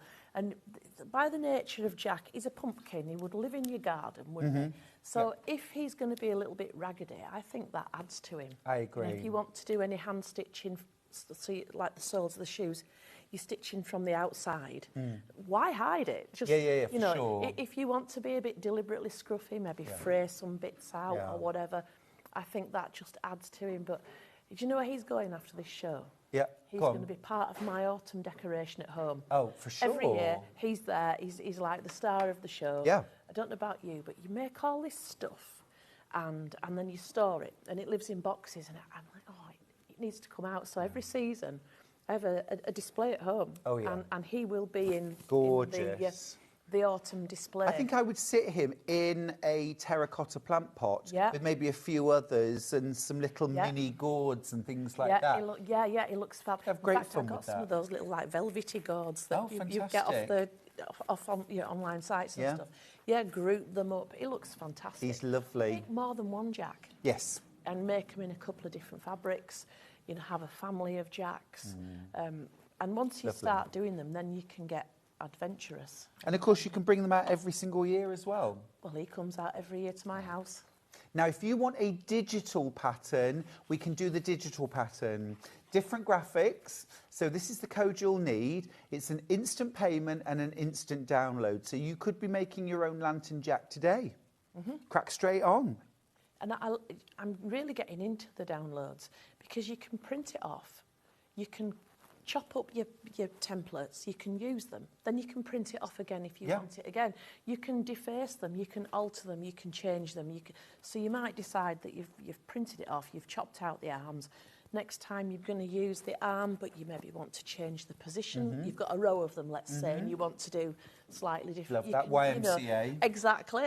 You know the dance too. Should we do it? But you can use that pattern as a basis to kind of draw around it and change it and alter it. So, yeah, love it. Got some lovely messages for you. Fiona says, good morning to the best presenter ever and the wonderful Anthea. I think I have nearly bought everything in Anthea's shop. I absolutely love quilting antics. She's not wrong. Hey. She also says, morning Anthea and all Quilting Antics followers. Karen's message to say, good morning Anthea and Stuart. Love all things Quilting Antics. I have loads of their brilliant patterns. Hilary says, morning Stuart and Anthea. I love Quilting Antics. I've made loads of teddy bears with her wool and tweed. This is where I've got a message to give to you. Oh, go on. Because Hilary says, tell Stuart that the teddy bear she made him is out of my wool. Ah, the black teddy bear, like a boucle. He's my favourite is that the teddy one she bear. got you? Gorgeous. I know which Absolutely one now. Gorgeous. Love it. Right, let's talk the squashy bag. The squashy bag. I'm going to grab the bag first off. Yes, please. Here.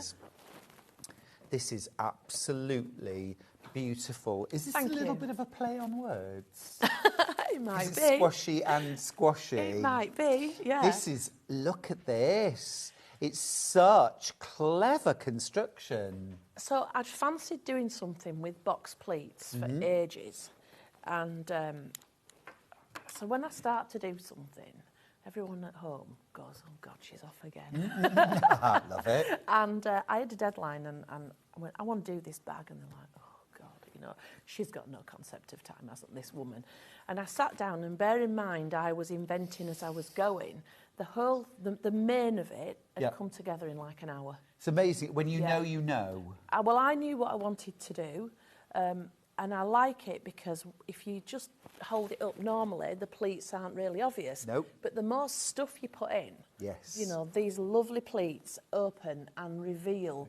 Fills out. Yeah, and you could use any colours. You could really play with that, couldn't you? I actually made this and I used the emperor foil in the pleats. Wow. You know, is that a going out bag? Yeah, on the town. Yeah, down the club. It's brilliant. Absolutely brilliant. Now, I've got a kit. In fact, I've got two different kits. I've also got the pattern, physical and digital. Let me show you the first kit. So this is using a lovely warm, almost milk chocolate needle cord, fine needle cord. Okay.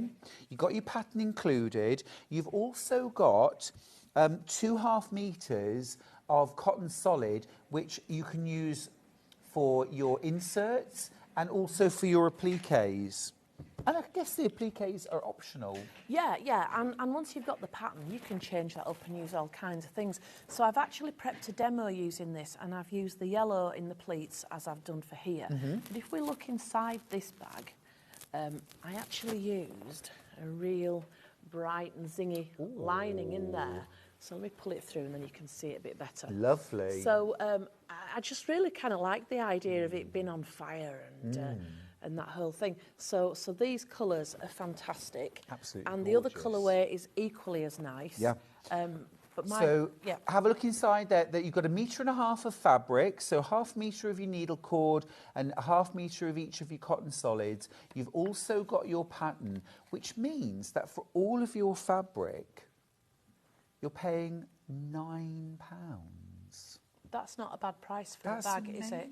Yeah. Now, in the demo, I'm going to show you how to use your fabric as well, because I don't want anybody to think they don't have enough. So if you are going to make it with this kit, just tune into that, or hang around for that part. Hang around for that. I just love this. I love autumnal colours. They're just really zingy and like mouth-watering, aren't they? And and it's definitely my favourite season. Colour-wise, yeah. But like one pumpkin, just like tilting it this way or that, and you get a gorgeous design. You know, a lovely group. You can make them bigger, and it's a pumpkin. It's not difficult, is it, to alter to whatever you want. Do you get the applique pattern? You do indeed. You get your pumpkins in there, and away you go. Fantastic. Let me show you the other kit that we've got. This is a darker, richer brown. Is that a different fabric as well? Yes, it is. This is, I think it's a light cotton canvas. Oh, that's nice. I haven't had my hands on this one. I like that one. Yeah. Gorgeous, that, isn't it? Same price, though.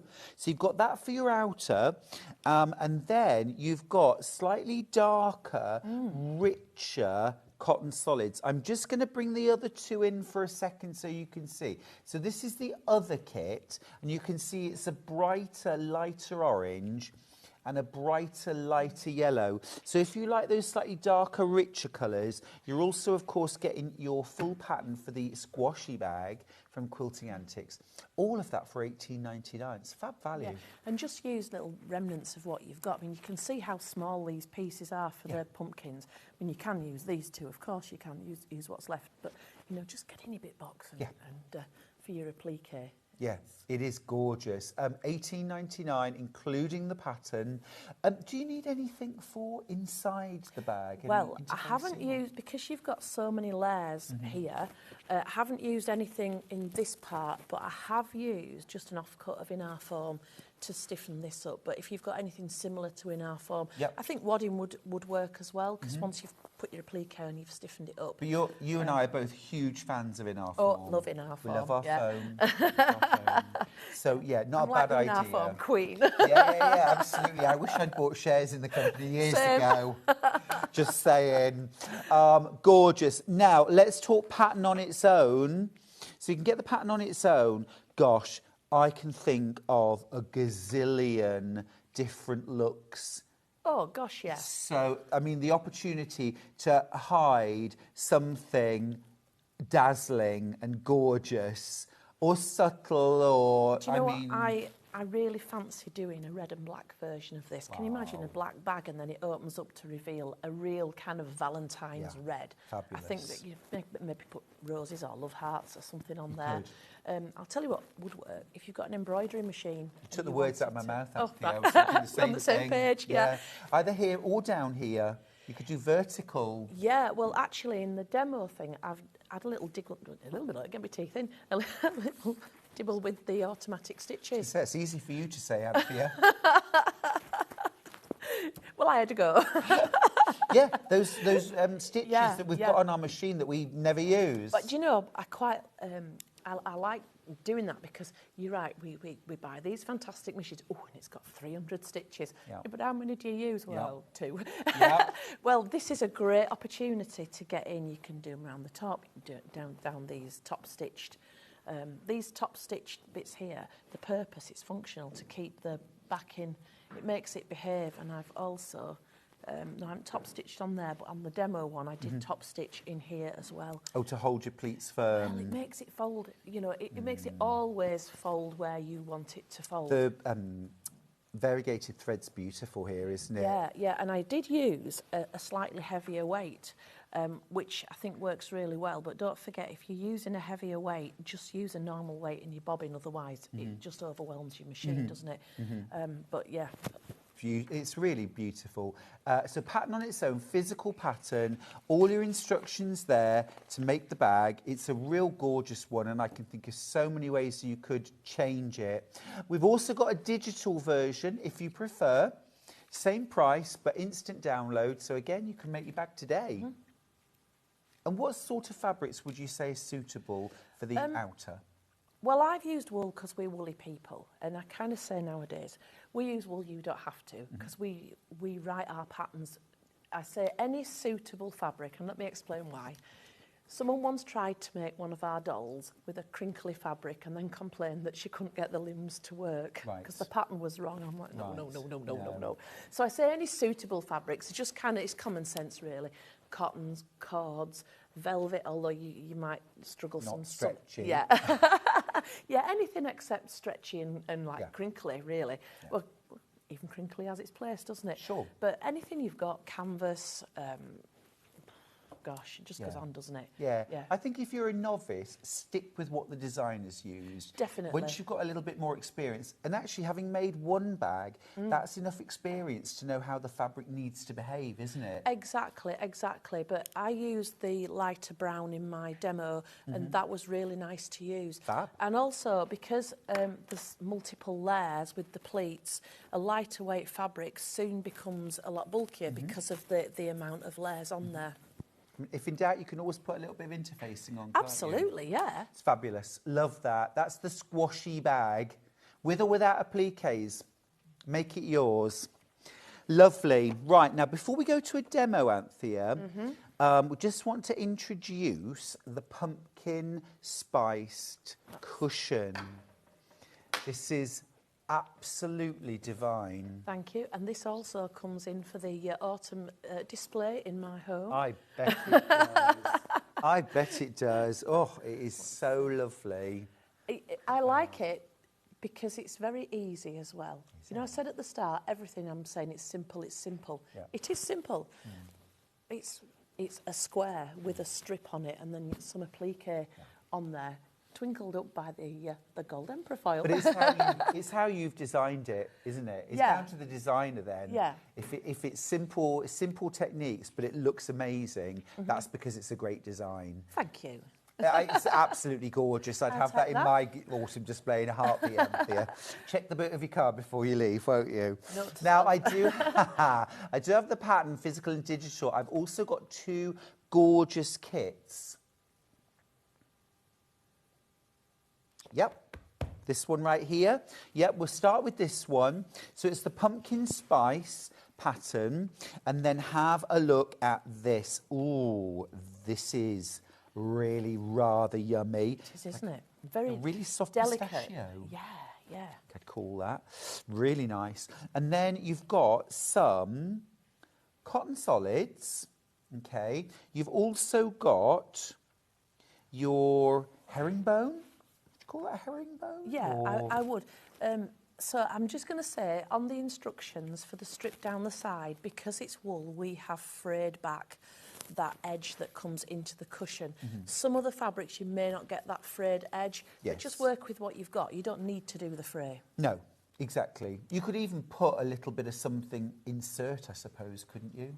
Yeah, a little bit of trim, yeah. bit of And this is going to be nice because your herringbones are going to be going horizontally. That way. So that actually will add some interest for your eye, because if it was vertical, your eye would, you know, maybe just run up it in a way. I off wouldn't the be able top, to but cut it straight, Anthea. I'd consciously avoid doing that. But you're right, the way it's been cut, you're going to cut it so that it's this away. Yeah, and being a rustic style of cushion, you don't have to get it straight. Don't you just love that about We do. rustic country style? Love that.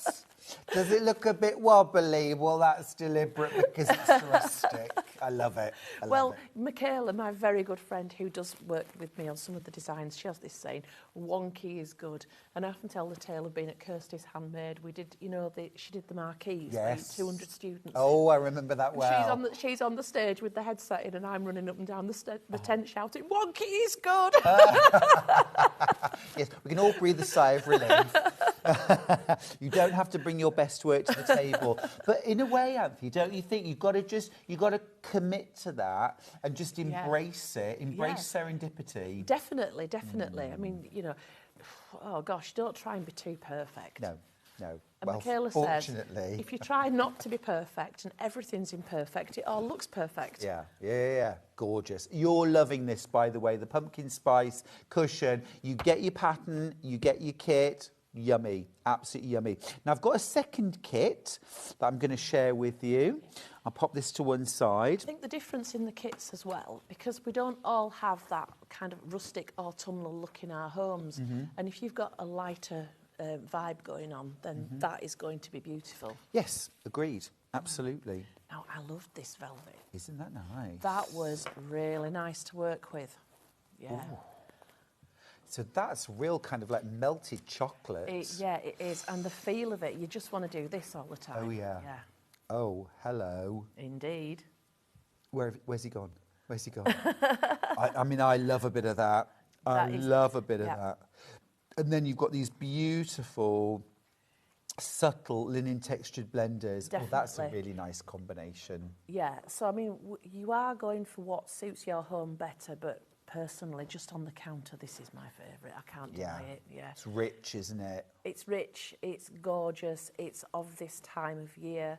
It's, well, Yeah. park that statement right there. Yeah, absolutely. Couldn't agree more. I mean, actually, if you wanted to make two, they would all work together really beautifully. Get one of each kit, or you could mix and match the fabrics between the two and do a mashup, I believe the young people say. You definitely could. In fact, you could use that green as your stripe on the brown, Couldn't and you? know, if you're really going to mix them around, or use one on the back and one on the front.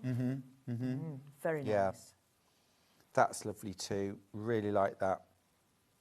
Now, with something like that, would you go for as straight as you can get it for the, or would you embrace the wobble? I think it depends what you've got. I'm not afraid of the wobble. No, me neither. No, I'm not afraid of it. I probably would try and get that fairly even. Yeah. And if I made a dog's dinner of it, I might put some applique on and hide it. Yeah, quite. Put a few leaves going Put up. buttons and all. Yeah, right? exactly. Yeah. Lush. $24.99 for all your fabric and your pattern as well. Are you getting the buttons in there? We've got some buttons. Yeah. We've got some buttons. Should we have a look while it's Are out, they in the actually? kit or are they No, separate? the buttons are separate. Oh, right, So okay. you will need some buttons. Well, do you need the buttons? You No, might. you don't need the buttons. We've put 3 on here, but you don't need the buttons. You can not have the buttons, or you could even put the buttons on the back. Yeah. It's kind of a fake, button Yeah. closure. Yeah. Who wants to do buttonholes? Just put them on. Quite. And pretend. Yeah, do faux buttons. There's only Yeah. 3 of the yellow ones left. You could mix the 3 together, or Yeah. the 2 different colours. I've got 3 of the orange left. Do you get 2? You get Yeah. 2. Yeah. So you could put just 2 on. That would be fine. But I rather like 3. I like odd numbers. Could you do 4 and do them alternate? Oops, sorry. Could do that. That would be quite pleasing too. These are particularly nice buttons. They're good, aren't they? Do they work upside The down coconut too? shell, yeah. Ooh. Oh, yes. Oh, yeah. Yeah. Oh, yeah. Embracing the rustic. Indeed, so we can have a look. You've 4 different options now. Oh, love them. Yeah, very nice buttons. Grab them while you can, and grab this kit while you can. I don't even have teens left now. Be I've quick. forgotten which bag they came out of. They've got different Don't worry codes on. about that. Don't Sorry. worry about that. Let's do the pattern on its own. So physical pattern on its own.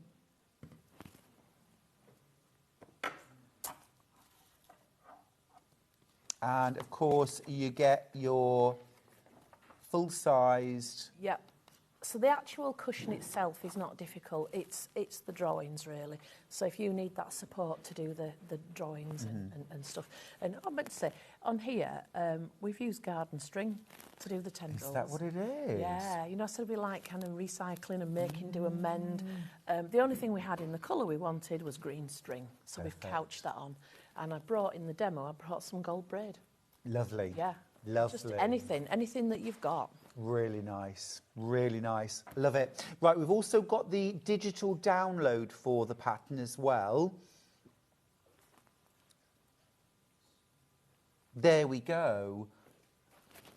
There we go. We're going to have a little bit of a demo up next. Grab your digital or your physical pattern. Actually, what is it you can show us? We're going to look at the bag, aren't we? We're going to look at the bag, yeah. Squashy bag. Yeah. So what I've done here, I've done the whole panel and then I've done part of it. So could you pass the bag over, please? Oh, of course I Stuart? will. Yeah. Yeah. So this was not difficult. I keep saying that, simple. This is actually the back and the front together. So you're going to make, obviously you've got your waistband, as it were, at the top, but you've got your back and your front. Now, I said before about the kit and the amount of fabric in there, so let me just turn over. In your 1/2 metre, because you're cutting this quite wide, you will only get enough for 2 strips. But on the end of the strip, if you cut them off, you will get your third strip.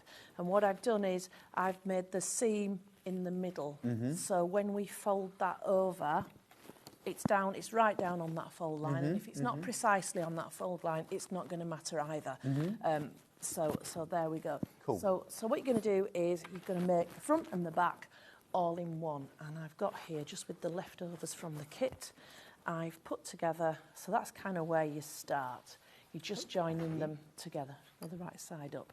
And then for your, when we talk about top stitching here, the beauty of top stitching is it's going to keep your outer fabric on the outside, your lining on the inside, because now it's top stitched, that can't move.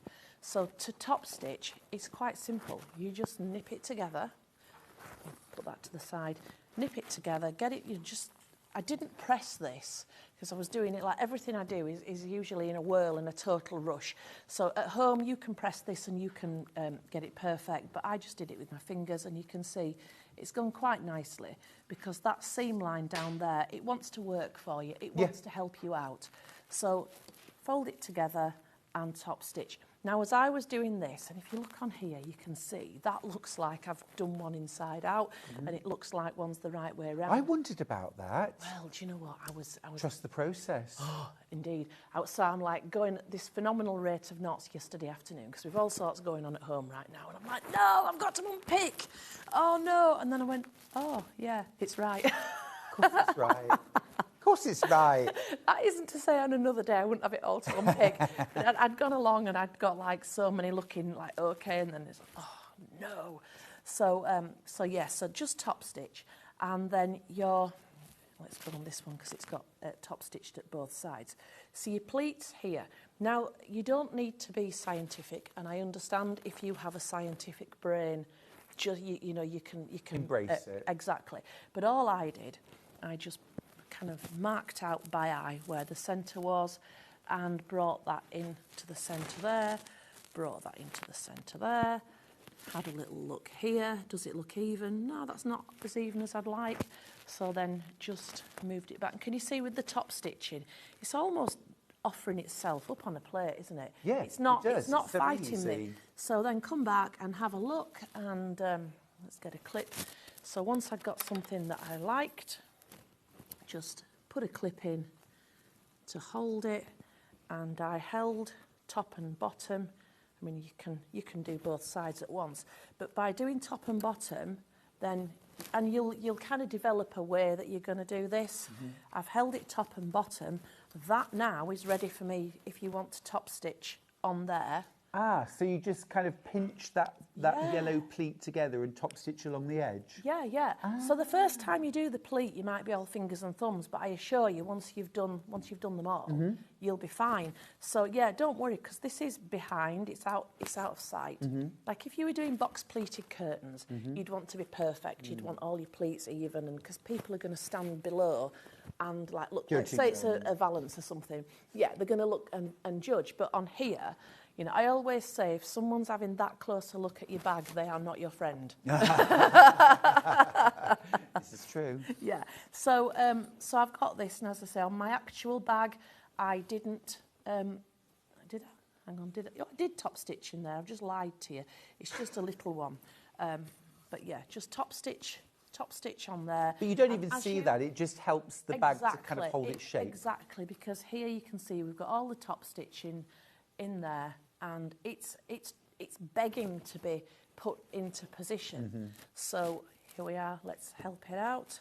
So this is my panel. Hang on. This is why I did a shorter version for the other. I knew that once I started fluffing it about, you know, there's nothing like live TV for, you know, letting you down when you want everything to behave.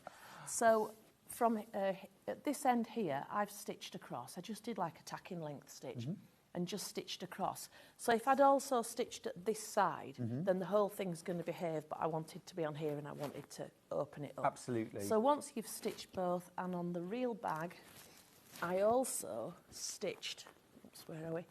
Across the centre. Got you.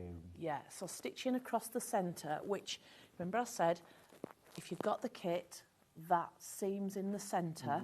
If it's just a little bit either side, don't worry. But then again, you might want it either side because your machine might not be able to manage all the layers. I'll leave that up to you. But just roughly there, no one's ever going to know.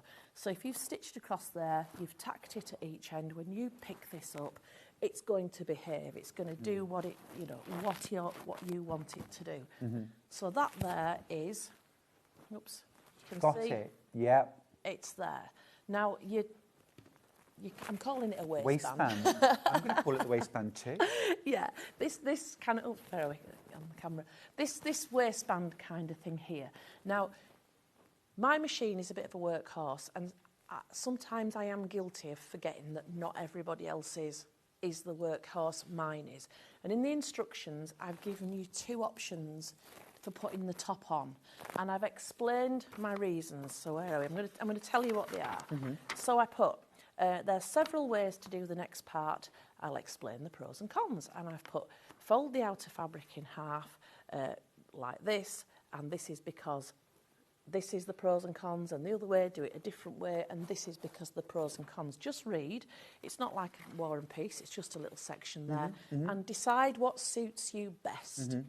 So, and what your machine can cope with. Exactly. So, and that's basically about the applique. So it's, would you put your applique on and then fasten it, or, you know. So here we are. A lovely message I just want to read from Glynis in East Riding. She says, "Morning, Stuart. I've been embracing the wobble for years. I shall now apply it to my sewing."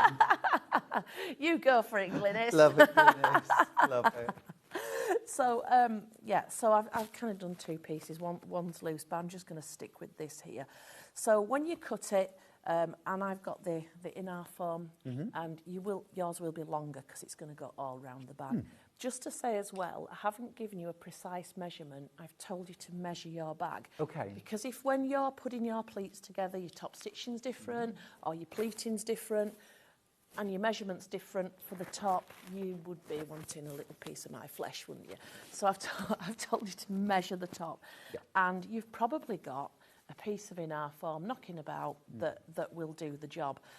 So put that in. If you hadn't, well, are there any alternatives? I think you could, there's some really strong interfacings, isn't there? And again, if your machine isn't going to cope with all these thicknesses, you may decide that an interfacing is for you. That could be an option. You know, tailor any of our designs to suit what you've got and how you work. So, you know, and I kind of quite like that about Quilting Antics. We very make, do and mend. Yeah. So, put it on. Now, let me just show you. In fact, I'm going to turn this bag inside out, which might help with the lining. While you turn that back, can I just show you this gorgeous bit of fabric I've got here?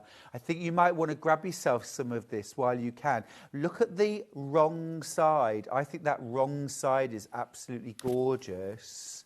And look at that. Now, I just want to say this is not the price. You're going to pay $44.99 for a half metre. How about $10.99 a half metre? Yeah. So that, don't forget, is a wool effect. Yeah. It's very nice. Gorgeous, and I quite like, because with wool, you do tend to get the same both sides as a general rule of thumb. Yeah. So with that one, you're really getting 2 for 1, aren't you? You are. Yeah. You are. I'm just thinking about the squashy bag. Yeah. I'm thinking about Jack. Yeah. The lantern Jack. Yeah.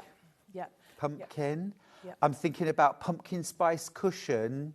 Yeah. Definitely. I'm also thinking, what about this amazing skep? Oh, we haven't even looked at that one, have we yet? Not yet. Not yet. Got the pattern for it. Haven't got a kit for it, but I've got the pattern for it. And you might just want to get... Oh, that is absolutely beautiful. Do we have a choice on colours in that, or is it just the one colour? Just that one colour. Okay. It's an absolute bargain. It's not going to hang about for very long, I don't think. The reverse side might be nice for that skep. Oh, I think so. An orange one. Yeah. Yeah, you would get, you know, that's more like a basket, isn't it? It is. Yeah. So, but either or. And I quite like the fact that you've got that alternate inside because it's its own coordinate. It is, isn't it? It's perfect. It is. You could really easily use both sides in the same project. If you were making a pumpkin, I'd use alternate segments of the two. Definitely. Light and dark. It would be lovely. And Beautiful. again, if you're embroidering on it using automatic stitches, Oh. it would look fab. Lovely. I'm going to let you know right now, I've got 15 metres left and that's it.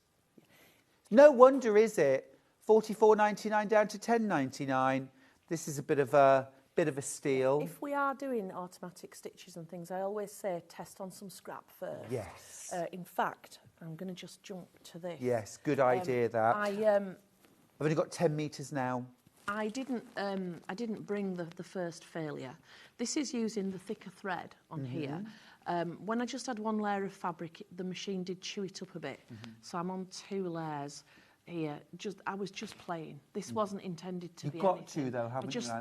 I just thought, let's have a go. Let's see what can happen. I didn't even have matching bobbin thread in there or anything. Didn't play with the tension. I didn't do anything. I just whacked it under. But I think a lot of people think if you're an expert, if you're a designer, you just jump straight on and you do everything first off. And actually, there's a lot of trial and error, isn't there? For all of us, there's 5 metres of this wool with this wool effect fabric left, by the way. 4.5 metres left now. It's going to sell out any moment. If you're quick, you can grab some. But yeah, we have to do that trial and error. Yeah, so just chucking that on there. I mean, it's not positioned in any particular place.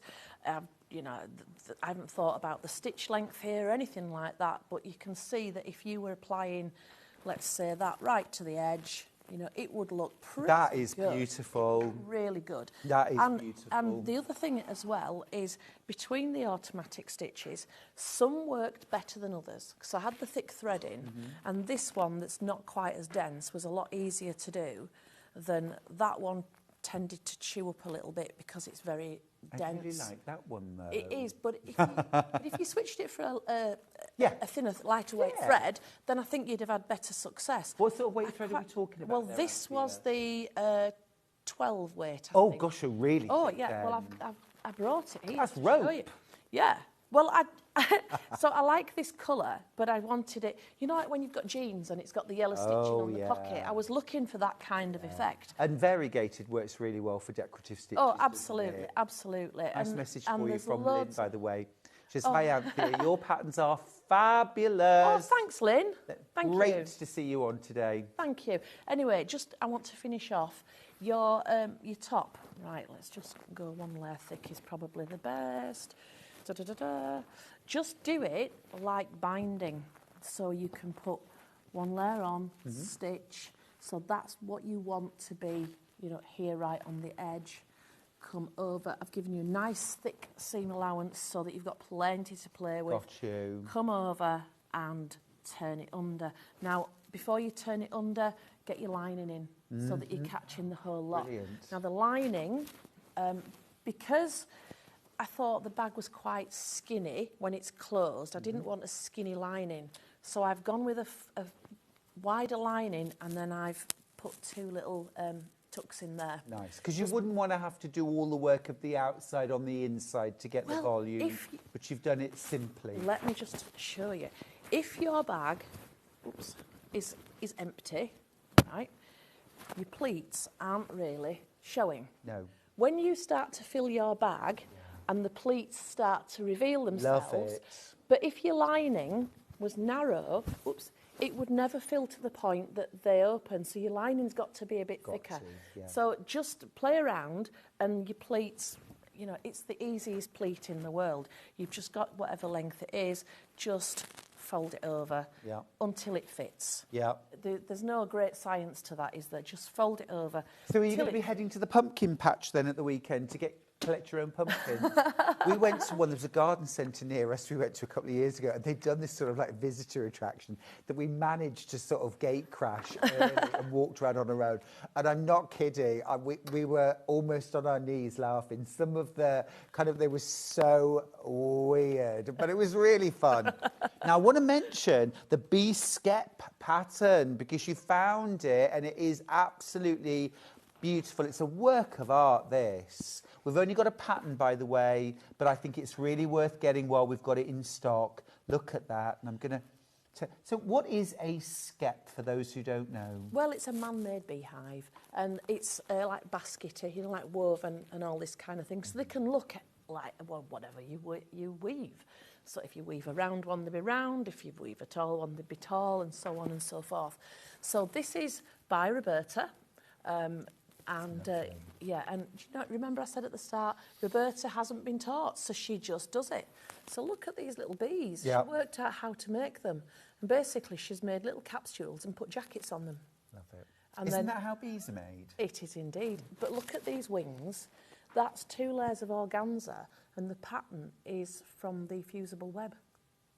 Ah, how Yeah, clever. That is a complete How serendipitous exercise. Got to isn't embrace it. Yeah.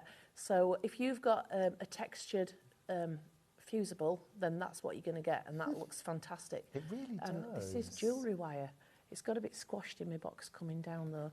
This is part of the autumn decoration at home too, by the way.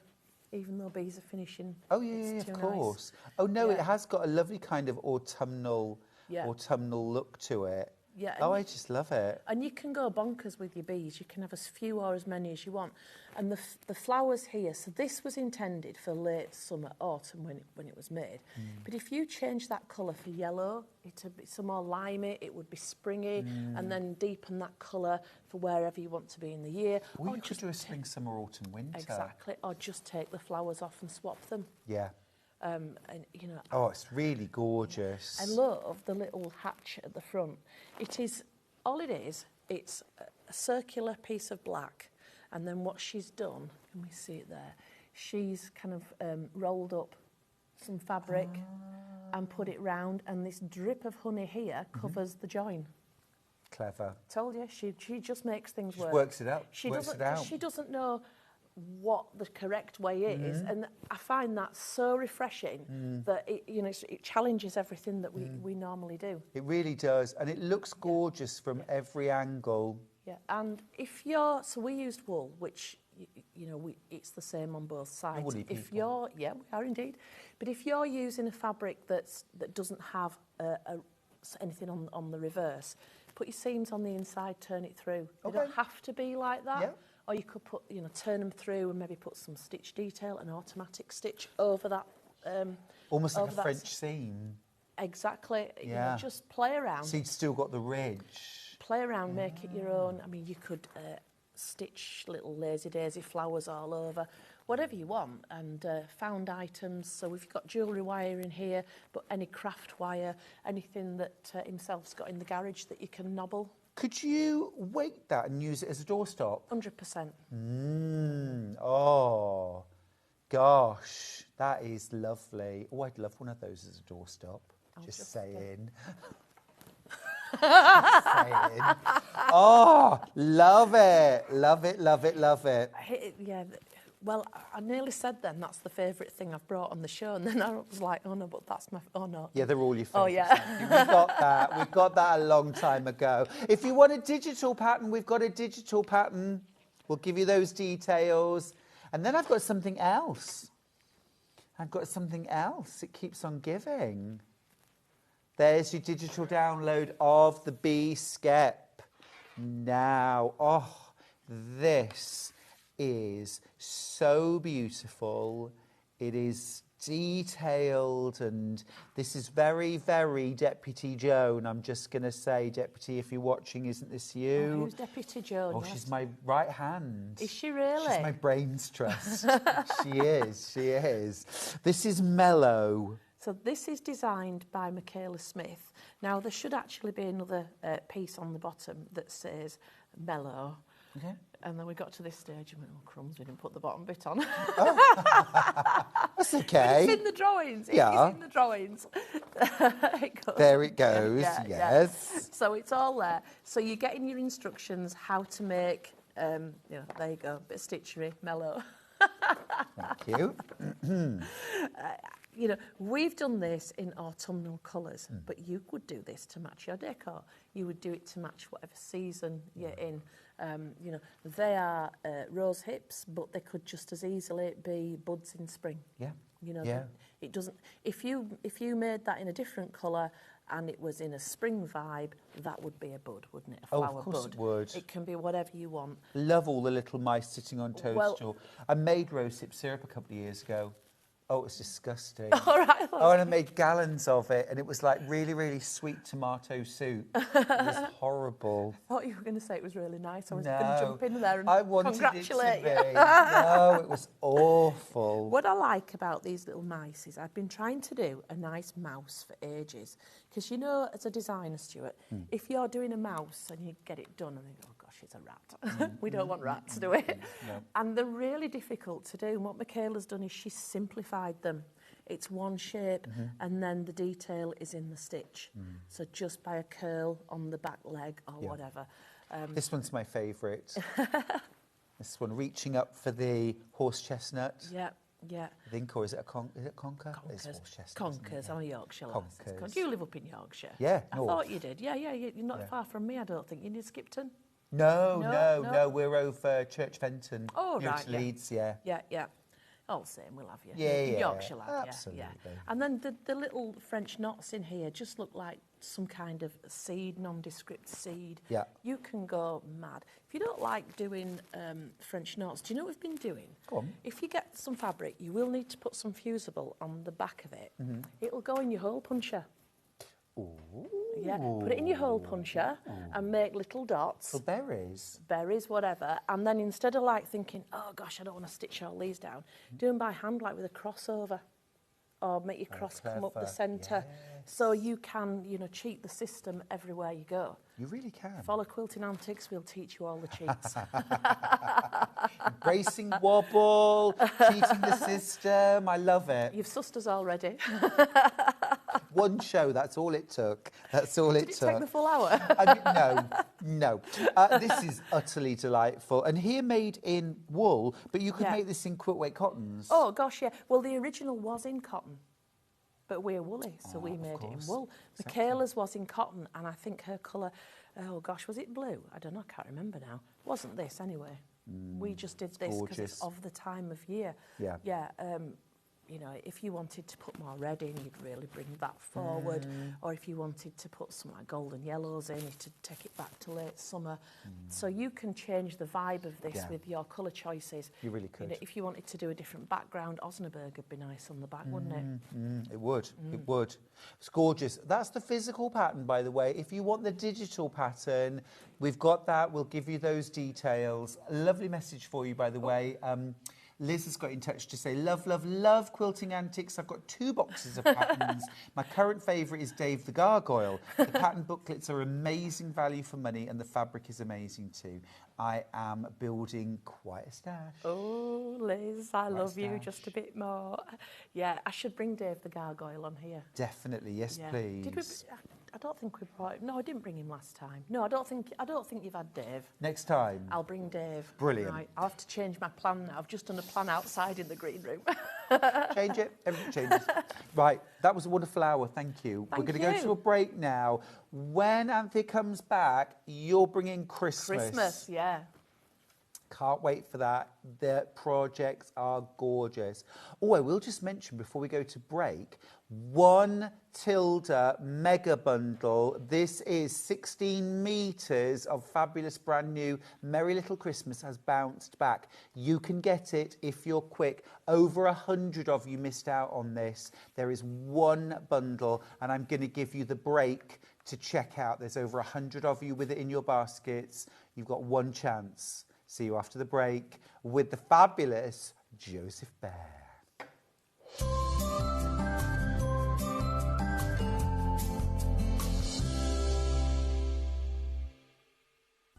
Never miss a show by watching on the go with the Sewing Street app. Head over to your App Store now and search Sewing Street and simply download to your smartphone or tablet. You can watch the shows live and see your favourite presenters and guests.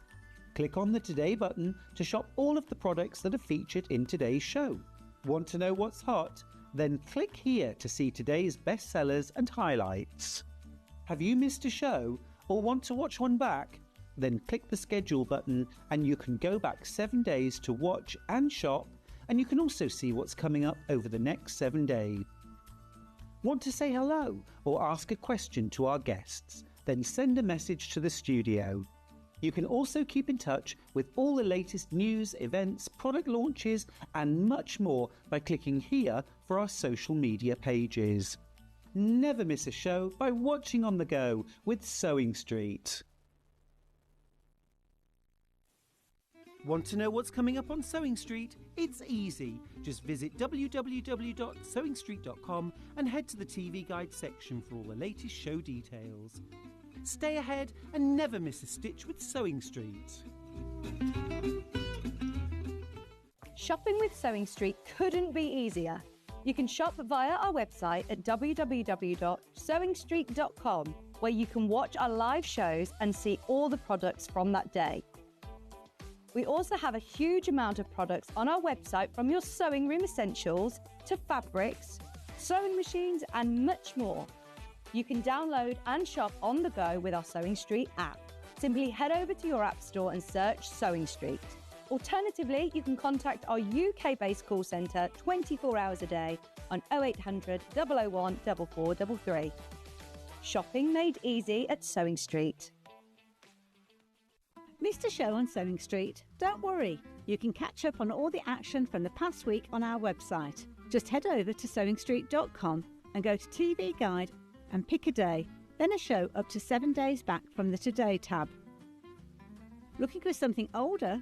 Check out the Sewing Street YouTube page, where you'll find our full archive of shows anytime, anywhere. Stay inspired and keep sewing with Sewing Street.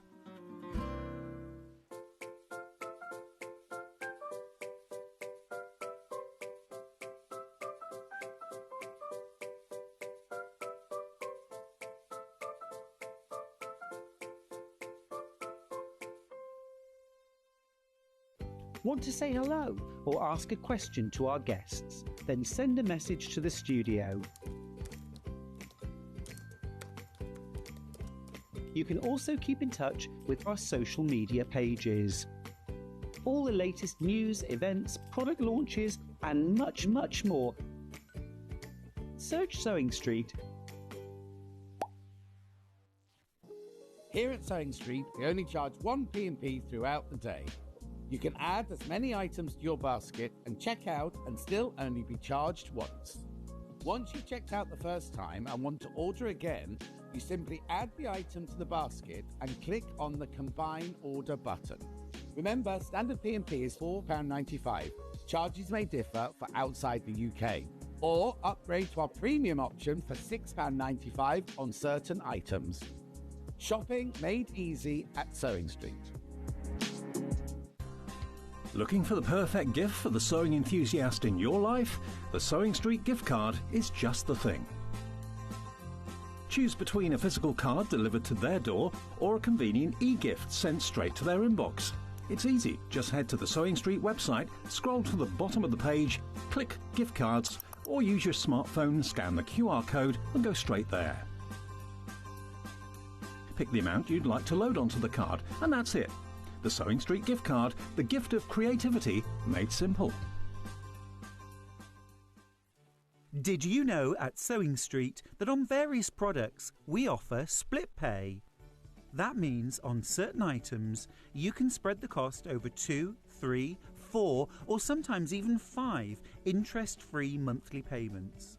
Just pay the first instalment when you purchase and you're away. So shop your way with split pay. Did you know that we can deliver to over 20 different countries worldwide, spanning 4 continents from the UK to Australia? Check out our website for the list of countries and delivery costs. Sewing Street, stitching the world together.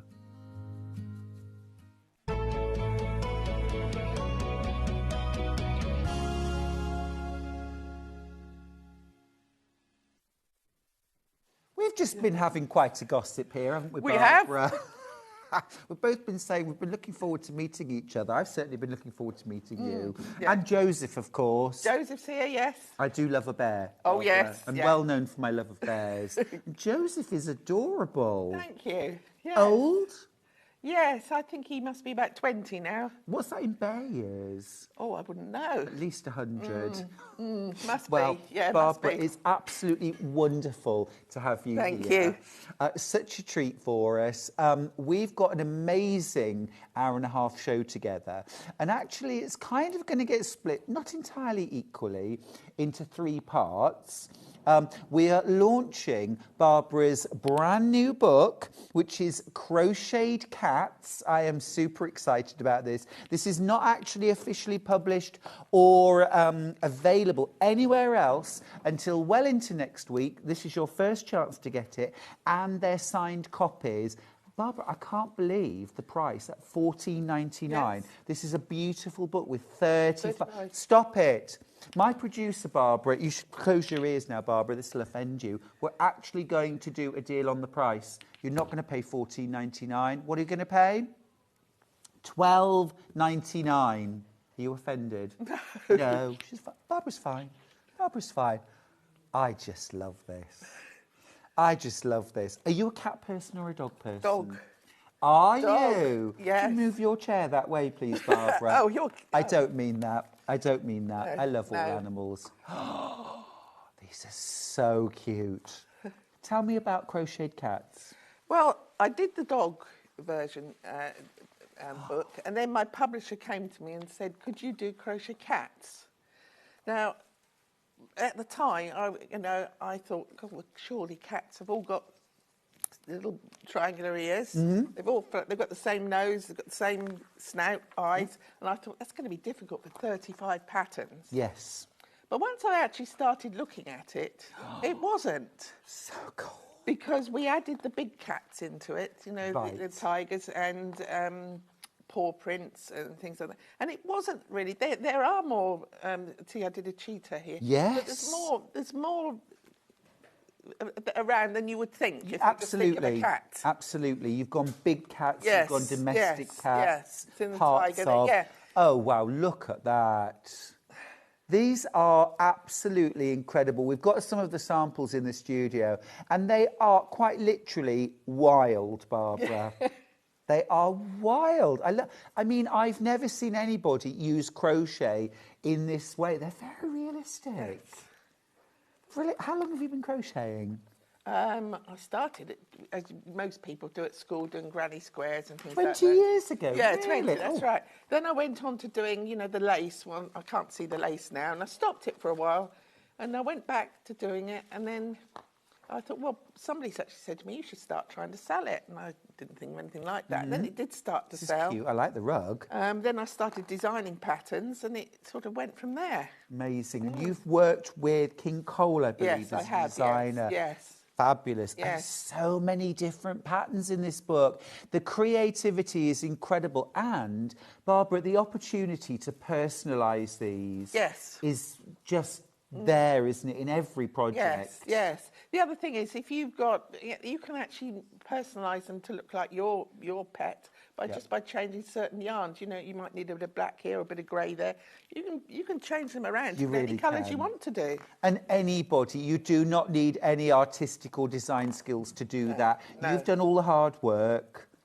We've just got to put an extra tuft here, or look at the cat paw coasters. This was one of my... When I was flicking through the book, I jumped straight on this. I just think it's so clever and subtle. Brilliant. A little bit different, isn't it? It's really good. It's really good. The books are flying out. Everyone that buys the book on this code, hello you. Just going to lie here. This is fabulous. I would have to put pearl necklace. Oh, yes. I feel like she needs a pearl necklace. Adorable. But everyone who buys on this code is going to get a signed copy, okay? I do have some unsigned copies in reserve, okay? But I will let you know if we get to that stage, which it looks like we might. They're flying out. Grab your copy of Crocheted Cats by Barbara Donovan of Joseph Bear Designs. These are just brilliant. Love the little mice too. Well, I did. If people, there's a lot of draft excluders out, aren't there? Different designs and things. I just wanted to do something a bit different. And I did the dog one, with all little ducks and puppies in a little pocket on there. And I thought, what can I do for a cat? And I run a little crochet group on a Monday morning, and I said to the girls there, what do you think we should do? They're very useful to have other people to sort of give you ideas. And they came up with a little mice idea. Yeah, so that's why we did do something a little bit different. Well, I love when you've got a resource book like this, where you've got the project. I mean, this, absolutely fabulous, the cat flower wreath. However, look at all the individual elements that you've got there. The daffodils, the roses, those different flowers, with or without the cat, all daffodils, all roses. Do whichever colour you like. Oh, I mean, there's so many ways you could vary this. What brilliant value. Our director, Ollie's daughter, Shay, is really, really into crochet. She's 11. Oh, wow. Currently obsessed with crochet and their cat. Oh, wow. Yeah. She needs this book, right? She read, oh, hello. Let me hear you roar. That's a wall plaque that is done roughly the same way as a cushion would be. And then we just added it on a sort of a board plate, and then you've got your hanger on the back there. Now, can I ask about the manes and the cat faces? It's all very fluffy. Yes. It's all very hair-like. Is that a special kind of yarn that I can only get in one? What? Well, I use super chunky yarn for it because it comes out so well. But people look at that and think, oh, I don't know if I could do that. But if you can put a fringe on a scarf, you can do this. But it doesn't look like yarn, it looks like fur. So how do you do that? I brush it. Oh. You need a stiff brush, like a pet brush, and then brush it. I mean, some if you want it to look a little bit more rugged, like I do a Highland cow cushion or sort of thing, well, then you don't brush that. You sort of unravel it and it just hangs a little bit rugged, a bit more like that. Oh, it looks almost real, doesn't it? That fur, it's like, whoa, full of character, absolutely full of character. And beautifully written as well, may I say. Really clear, really easy to follow. A bathroom tissue. Yes. This is great. Where do the tissues come out? It's a toilet roll cover. Oh, it's a toilet roll. Yeah. Oh, okay, brilliant. Yeah. Brilliant. But you could change it to, easily. Very easily. Fab. Yes. Now, we've got bags and accessories. These bags are brilliant. Now, I could so imagine a, really cool young lady going out to the club, with a cat ham. Do you know what I mean? Yeah. As a real kind of fun statement piece. Or any of us going out with a bag. The other thing is the bags can easily be made into cushions, or the cushions made into bags, whichever way you'd like to do it. Yeah, I think it's absolutely fab. Lots of fun. This is cool too. Behind we got that one. I'm going to grab one of them, Barbara, just so we can have a bit more of a look. Hello, you. Oh, look. Look. I love them.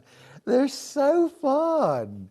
Do you have the best time doing your crochet? I enjoy doing animal faces, but sometimes, though, you start and think, I'm going to make a certain thing. Yeah. And it turns out to be something completely different. True By enough. the time you put all the fur and stuff on them. I've got to say, Barbara, slightly grumpy looking, I feel, this one.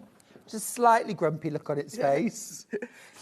Sort of, what do you think you're doing? So this is super chunky that you've brushed. I've brushed it, yes. Really clever. What about some of these other extra details that you've added, like the eyes and the noses? Yes. What do you use there? Well, the eyes and noses just come with a safety back, so you can use this. But I do stress that if you're making some of these, like these toys here for younger children, don't use the eyes and the nose with the. You're probably better to. There's black yarn in each of the kits. Just embroider. Got you. Embroider them rather, and it's a little safer. Then it's up to you to decide what you're going to do there. Fair enough. Fair enough. Oh, I think they're brilliant. And what a different use. I've used many of these handles for bags. Yeah. But what a completely unique look. Really, really fun. Those are great. And a really, actually, really useful bag too. Capacious. Yes. Love that word. Yes. Pop that down. Let's carry on flicking. So when you start to design a book, I mean, where do you start? That's the difficulty when they come to me and say, we'd like you to do a book with 35 patterns. And you think, gosh. But it suddenly comes to you sometimes, you know, with different variations, and try to use different. I try to do it that will attract every level of crochet. Yes. You've got to do something for the beginner, Totally. something for a bit more advanced, and if you can do that, you know, people can pick it up and they I don't agree. put it down. Yeah. Well, like, you know, with sewing, you've got to do something to suit all ages then, because there's You a lot of have. young people starting to crochet now. It's really popular, isn't it? Excuse me. I think crochet is a lot more kind of hip and trendy than knitting It is. at the moment, isn't it? It is, yes. You know, yes. but some years ago, crochet not at all. No, a young it's person's suddenly thing. come all of a sudden very popular. Very refreshing, isn't it? Yes. This is so much fun. My friend Jo is a brilliant crocheter, and her husband Phil is a very keen golfer. Oh, wow. I'm seeing a meeting of worlds here. Yes. Fabulous. Fabulous. Shoulder bag. Shoulder bag, yes. So is that on like a shoulder strap? Yes. Do you crochet that? No. I do crochet some straps on things, but not with that one. That's good.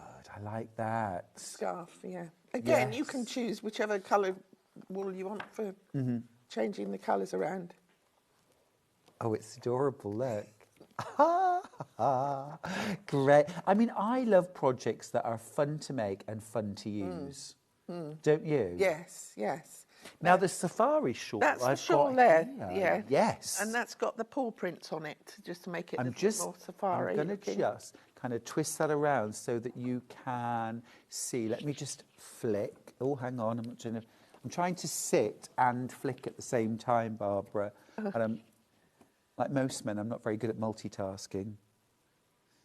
Oh, and there are the paw prints. Yes. I'm actually gonna just abandon that. Can you see there are the paw prints down the bottom?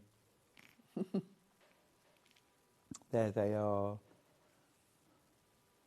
So this is a gorgeous shawl in itself, isn't it? It's nice and warm, isn't it? And Really? safari colours, yes. Yeah. Yes, and again, you've done just put a fringe on there. And if you can do that, you can do the. So when you come to do the fur on the faces, it starts off life as Yes, a like fringe. this. Yes, perhaps a bit shorter than that. And then you can brush it and trim it and go to whichever length you'd like. Oh, I haven't owned a hairbrush since 1979, but I mean, I'll give it a go. Slightly later than that. Gorgeous. That's the safari shawl. That one, yes. This is cute. The makeup bag. Yes. $12.99 for 35 patterns. It's amazing. Mug cozies. Yes. Brill. Oh, and look, there's space. That's almost like the tail, isn't it? Tape measure covers there. I've they're done, cute. Yeah, to match. There's lots of giftable items in Yes. here, aren't there? Yes. Now, in terms of the sort of stitches that you use, Barbara, in your designs, do I need to know lots of complicated stitches? No, not particularly. I use the double crochet, the treble, half treble. You know, most if it's something a little bit different, I do put a note on the pattern exactly how to work the stitch. Yes. And do you do English or American terminology in your books? Well, I do English, but I think when these are sold abroad, I think they change it to American. Got you. Okay. I think they change it. So we'll get the English. Yes. Excellent. Yeah, yes. Excellent. Oh, Catherine's fancy. I like the fact that she's got a little heel. Is that a kitten heel? Yes. I named that after my sister, Catherine. Oh, really? Is Catherine fancy? Oh, yes. Yes. Yes. So that's named after my sister. Love it. They're great fun, aren't they? Such a lot of lovely projects. Be quick if you've got this in your basket. Don't forget to check out Christopher the Snuggle Cat. Is that that based on a real Christopher? No, not really. Oh. Just came up with I thought I had to begin with a C. Yes. So being a cat, so. Yes. When I lived in Birmingham many years ago, I had a ginger Tom called Oscar, who very much looks like the cushion. I don't know if you've got very much looked like this, who hated me. Absolutely hated me. We never really bonded. I tried my very best. And then one day, someone knocked the front door. And when I opened the front door, a lady who lived sort of in the street behind me was standing there, wringing her hands. And she said, "My husband and I are so concerned about Billy." And I said, "Who is Billy?" And she said, "Oh, my Billy. Oh, you call him Oscar," she said. I said, "Oh, you mean my cat Oscar?" And she went, "Yes, well, we call him Billy." And she said, "He won't leave his bed.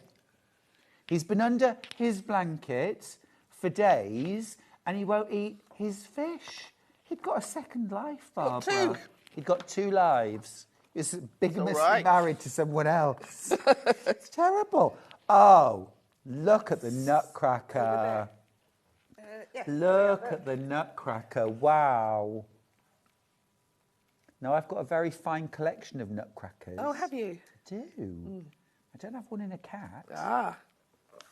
No excuse anymore, is there? You crochet, do you? Or you I knit? do a little bit. I knit better, but I'm actually really learning hard to crochet because I covet all of the lovely crochet things now. I think the thing is, when I thought it was just granny square blanket. I mean, I love a granny square blanket. When I thought it was just that, I can do that. Yeah. So I had no real motivation to learn anything go on. else. Yeah. But now, my goodness me, sky's the limit, isn't it? Ooh, now I like these. I like these. Are these like based on, are they Maneki Like the Japanese? Yes, yeah. They're brilliant. They're brilliant. We used to travel to Japan quite a bit on business, and we've got so many at home, and I suddenly thought, there's something different, the Japanese lucky cat. I've got a massive collection of these. Yeah. Yeah. Huge ones. Yes. Really big ones, and small ones as well. They're great. Have you got them? Yes, Have we're always you? given them when you go to somewhere, or you know what the airport's like. Yeah, yeah. It's full of them, isn't it? Yeah, and oh, they're all that's different meanings, fantastic. aren't they? Different colours and whatever they've got. Is that right? I didn't know that. One has one paw up one side, and it depends which. Oh. Oh, I didn't know that. One welcoming you, and one telling you to go. One's health, and one's luck or something. Yeah, they're all different. Or is there one for wealth, Barbara? Oh, I expect so. Is there one for being better at crochet? I need that one. But I'm getting there. It's my hand is like Captain Hook. Yes. That's the problem. You know. Oh, Lawrence is rather lovely. Lawrence is gorgeous. And then, well, if you're worrying about it, see, you've got so many pages of all the terminology here at the back there. Yes. To help you. Yes, you see, none of these how to hold the hook include my patented grip, which is like this. Right. Yeah, I need to work on that, Yeah. Barbara. I need to work on it. So all your techniques as well. That is unbelievable value for 35 projects for $12.99. Absolutely amazing. Thank you. Should we talk dogs? Well, Do you want to talk about the bag? Do you want to do the bags? Yeah, we've got bag kits. We've got some bag kits, haven't we? Somewhere. Oh, here we go. We've got 4 bag kits. yes. These are new cat bags. Yeah, so these aren't from the No, book. they're not from the book. These are completely different. And you've designed these specially because... For the book Yeah. launch and for the show, yes. Yeah, Yes. excellent. Yes. Well, let's grab the bags first of all, and then we'll grab the kits as well, and we'll show you. So let's start off with the grey bag. Grey bag with the black cat here. Oh, this is brilliant. So the grey kit. Thanks, Finn. Yes. Right, so in your kit, first and foremost, you get your pattern. Get your pattern, yes. Okay, $24.99. You get your design, so you don't have to buy the book to get this. You get... Not sure, this might have wool in it, I think. Oh, Pardon? Well, no, it's not wool, that one. No. All right. So you get you 2 balls of yarn for your bag. Yes. You get your black for the cat. That's your right. white for The snout. And snout. any bits you want to put on there if you've got a black and white cat. And then you also get all your bits and pieces. So you get your nose. Yes. Eyes. The black yarn for using... well, obviously you wouldn't need it for that one, but for the others you would. The black yarn. And your little bow embellishment And then there. you get a little bow as well. Yes. So you get everything. And in terms of making the bag, what sort of skill level do we need This to one be at? is waffle stitch, which I'll show you in a moment. It's waffle stitch here, and it's just trebles. Okay, I can do trebles. So if you can do trebles, and the handle here, which again I'll show you, is just 2 rows of trebles and folded in half and sewn along. Brilliant, brilliant. So And obviously then, you can make the strap longer if you want, or Yeah. whatever. yeah. Then you've got a simple popper attachment. Yes. That's really super. Love it. A message. These are stunning, Barbara. Well done with these books. Brilliant. That's from Nina and Graham. Oh, lovely. That's Thank you. fantastic, aren't they, Brill? I love them. They're just adorable. Right, let me grab the next one. Should we do the blue? The blue's gorgeous. Now, this is a Persian, surely. Looks like a Persian to me. Smoky grey on that beautiful blue base. I'll grab the yarn. So again, you're getting your full kit. You just need to add your own hook. Yes. And Barbara, what size hook are we going to I use? think it's 5.5. I'll just check that, but I'm sure it's a 5.5 I used for it. So you get your blue yarn for your bag, you get your silvery grey yarn for your cat, and then you get all your bits and bobs, the eyes, the nose, a size 6, a Size 6 mil hook. millimetre, yes. Yeah, perfect. For $24.99. That blue is gorgeous. Isn't it pretty? Would you just show us the back of the bag, please? Just There we because I are. think that colour is absolutely gorgeous, isn't it? Really stunning. Right, next up, let's do the lilac. Let's do the lilac. Love that. The reason I use super chunky for this, because it gives it stability. If you just use a double knit or something, it'd be a bit Yeah. flimsy. So Yeah. that's the reason I use the super chunky. And obviously it holds the handle together nicely. Yes. As Oh, well for yeah, it's doing really that. sturdy. Yeah. And is the stitch? Does the stitch give it sturdiness as well? Yes, it's quite compact. It keeps it together nicely. Yeah. And what did you say the stitch was called? Waffle stitch. Waffle stitch, yes. Okay. Very good. Will you show us how to do that in a minute? Yes. That's yeah. brilliant. Right, so you get your full kit for that. That's the lilac. And then, last of all, I've got 4 different kits. Here's the last one. Oh. No, we've done that one. Oh, we've done that one already. Oh, it's the green with the ginger. Now, is it right that ginger cats are always Toms? I wouldn't know. I don't know. I remember somebody telling me what. But you see, Oscar, obviously, / Billy, Oh, yeah. was a ginger Tom. Oh, right. Semi-long head. Yeah. Just like that. Just like that. Yeah. So that's that one. And there's the stitch there, you can see.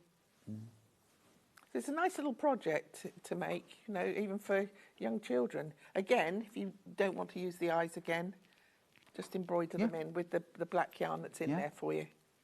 But then I could imagine, you know, a little girl maybe of 7, 8, 9, absolutely loving that bag. And it's sort Yes. of size-wise, it would Yes. fit beautifully, wouldn't Yes. it? Love the fact that you've got the little paws. Paws on there. Apparently, ginger cats are not always male, but they are Oh. predominantly Oh. male because of the way the genes passed on. Learn something new. I know every day's a school day, Barbara. Right, now, if you haven't already got your copy, grab your exclusive signed copy of Crocheted Cats by Barbara Donovan of Joseph Bear Designs. You can't get this anywhere else right now. You can pre-order it, but you won't get it. You'll get it from us, and you're also making a £2 saving. It's $12.99. Fab. Now, let's talk dogs. Oh, yes. Yeah. Oh, look, your eyes have lit up. See, I'm a cat person, you're a dog. dog, yeah. Oh, I'm not bothered. No, I am. I love dogs. Tell me about the dog. Yes, this is the first one I started, and this was published in July. I went for dogs purely because I'm a dog person. And what started me on the cushions was I had a little Yorkshire Terrier, and I just started trying to get I don't know where she is. There we are. Oh, I started trying to make a cushion to look like my dog Tilly. Yep. So that's what started me. When I started doing that, and I had a few people say, could you do this one, cockapoos or schnauzers or something? And that's what got me really into it. And I do enjoy creating them, because you don't know how they're going to turn out when you finish with them. You start with something a little bit different. So that's what got me started with the dogs.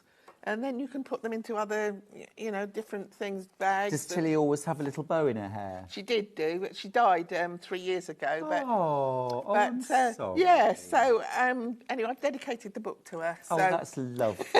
That's lovely. It's the hardest bit, but I mean, a special dog or cat sort of stays with you forever. It does, yeah. Yeah. I had Mrs. Mills, who was a Burman cat. And she was 21 when I lost her. I wish she was almost immortal. Yes. Yeah, I thought she was, just not quite. No. But amazing, Mrs. Mills. Mrs. Mills. Oh, can we have a little flick? That's how that came about. So. Oh my God, I love these so much. There's my little one there. You see, I've dedicated the book. Look. Gorgeous. Inspired me to start on my journey of creating crochet dogs. Hello. Again, fancy pants with the little heel. This is very Chanel. Yes. Isn't it? Yes. Oh, love them. These are great. Look at that. Now, mates of mine years ago had an old English sheepdog called Boo. And when I had a black cat and I wanted to call it Boo, and then literally I met them and they'd got their dog called Boo, so I couldn't call her Boo. Couldn't do it the same. Couldn't do it. No. Couldn't do it. That's brilliant. Oh. You're a little bit biased, aren't you? They're great. Westies. Westies. My mother-in-law loved Westies. Really? Bearded collie.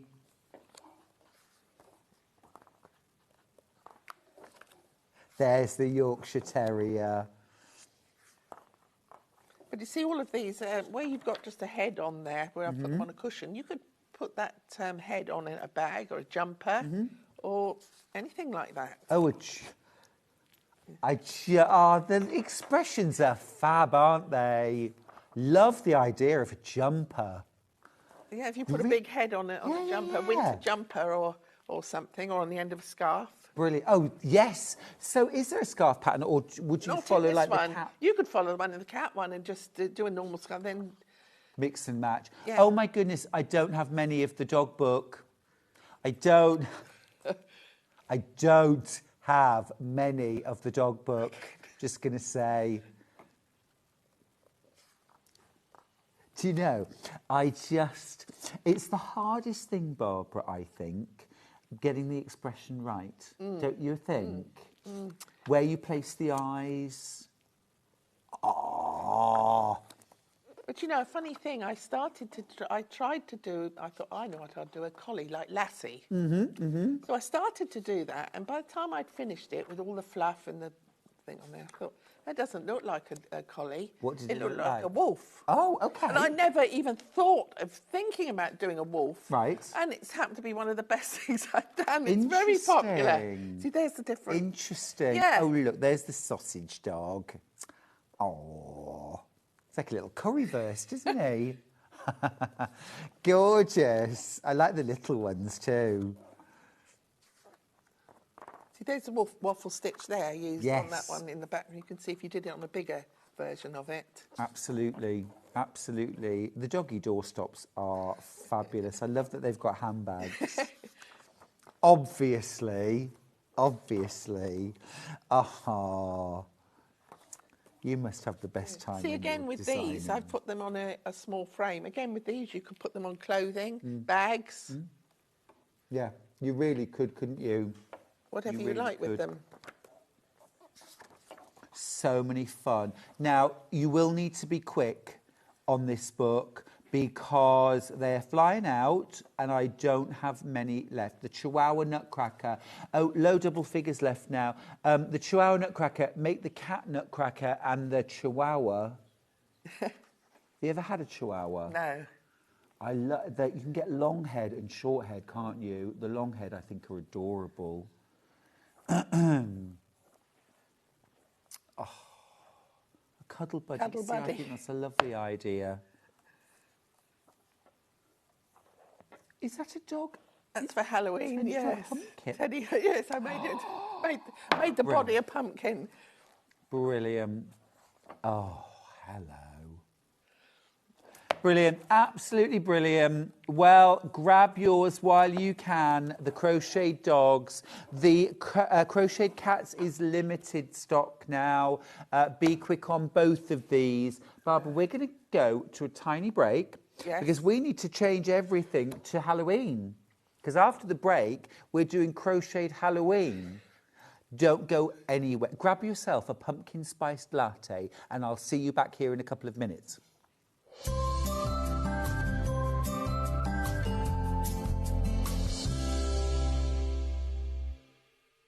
Shopping with Sewing Street couldn't be easier.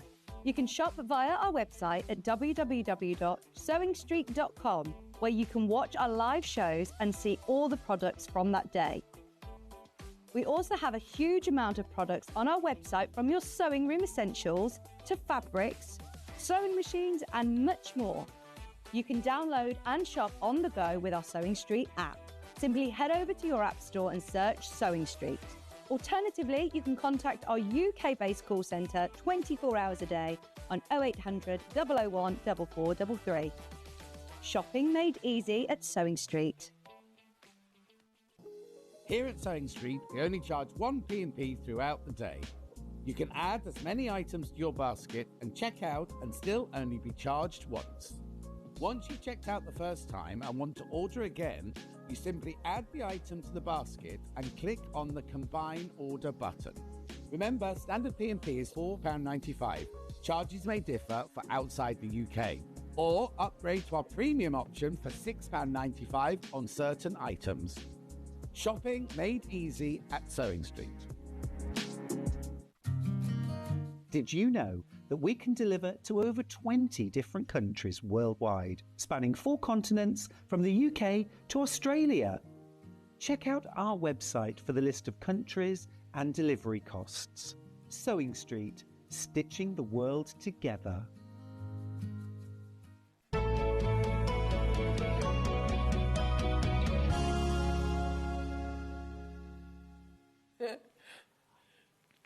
I think I found the one I want. Barbara. Joseph's been through the wars. That's what I made. Oh, it's absolutely brilliant. Joseph Bear has been transformed into an Egyptian mummy. This is brilliant. Oh, you're going to love this. It is Joseph Bear Designs Halloween crochet pattern. Now you're actually getting, for $12.99, you're actually getting 8 different Halloween makes. These are superb. You've got the Halloween gonk, you've got the cat pumpkin, you've got the pumpkin person, you've got Joseph Bear as a mummy, but I mean, you've also got a bear pattern, haven't you? Oh, yes. You've got witchy cat. Love that. Look at this. Look at this. I love it. Trick or treat. I'm just taking that to the club. Brilliant. So you get that too. You also get a second gonk, Halloween gonk, and a bat as well. All for $12.99. How brilliant are they? This is just fab. Do I need to be quite advanced to make that? No. Really? The bear is just done in a double crochet throughout. Mm-hmm. And the bandages I just done in, I think it was half treble or double crochet again, just strips. Okay. And then you just wrap them round and... Literally like a bandage. Yeah, and just sew them on. Yeah. So it's quite a very simple pattern, this one, really. I think it's brilliant. It's absolutely brilliant. Could you dress Joseph up for Halloween and then take the bandages off? I've just stitched them together with a simple stitch, but you can just do it with a little tack to hold them on and take it and off. take it off. Yeah. So, gosh, you could make loads of these bears, couldn't you? It'd be so much fun to make. That's brilliant. That's one of 8 patterns. You also get your trick-or-treat bag, your gonks, your cats, your pumpkins, your little witchy pumpkin, your little witchy cat. Absolutely brilliant. Absolutely brilliant. Now, I've got some kits. I've got kits for 6 of the 8 projects. Now, you do get the pattern included with the kit. Okay, so if you're buying a kit, keep in mind you get the pattern. If you buy 2 kits, you get 2 patterns, so you can share the pattern with a friend perhaps.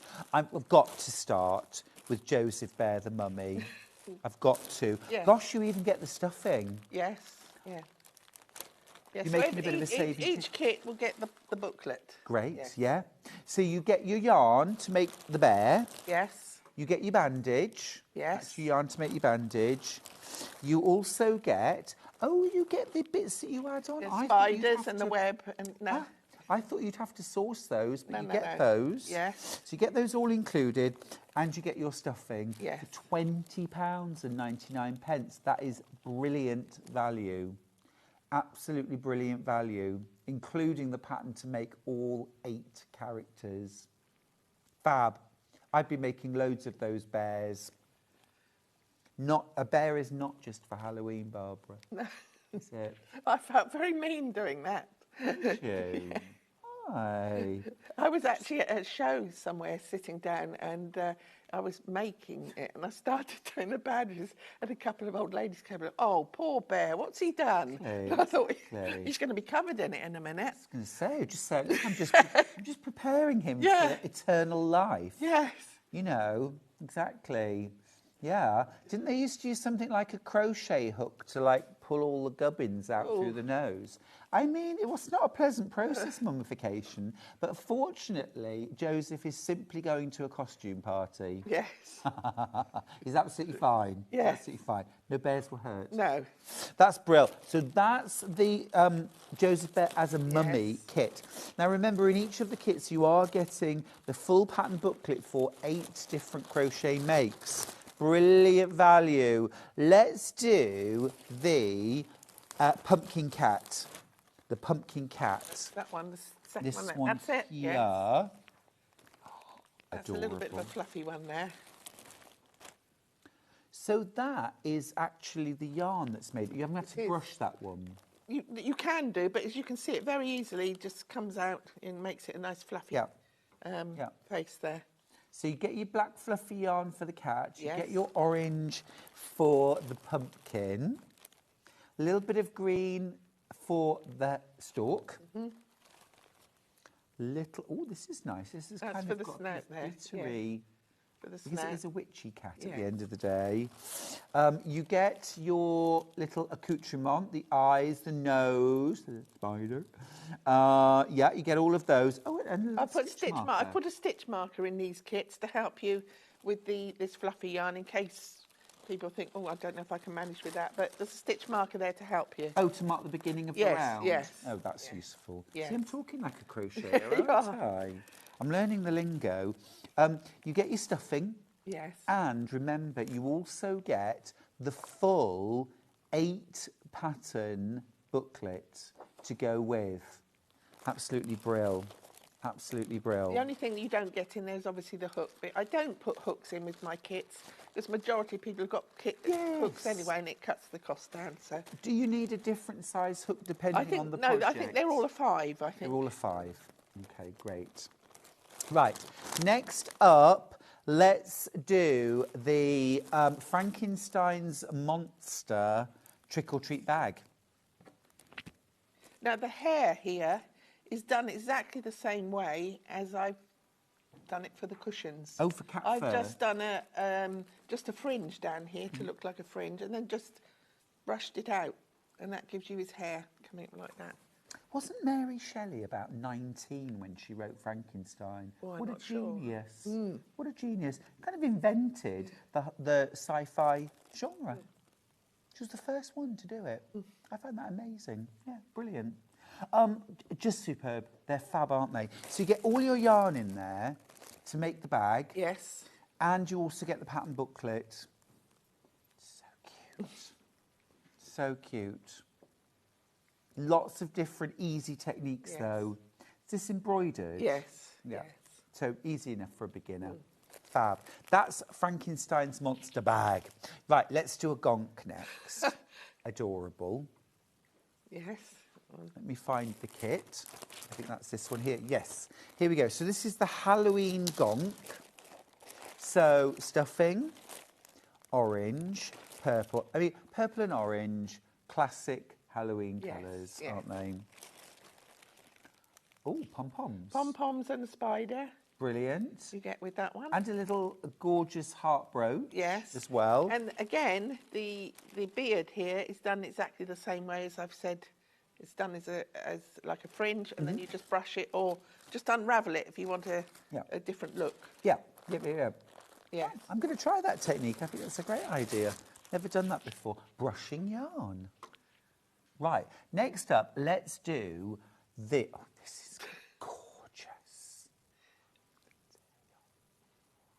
Love it. Witchy cat. Yeah, this one here and the one you're going to see after this, I will say, this was, the pumpkin pattern was my design. I handed that to a friend and she came up with this idea. And that. So Sarah Jane, thank you very much. Oh, well done, Sarah Jane. Love Yes. it. This is the pumpkin cat with cobwebs. Yes. And again, all your yarn, all your bits and pieces that you need, including extras, the eyes, the nose, and you get your stuffing as well, and your pattern for all 8. Oh, sorry, there's the kit. There's the kit. This yarn's gorgeous. Very Can you see pretty, its isn't it? Sparkles.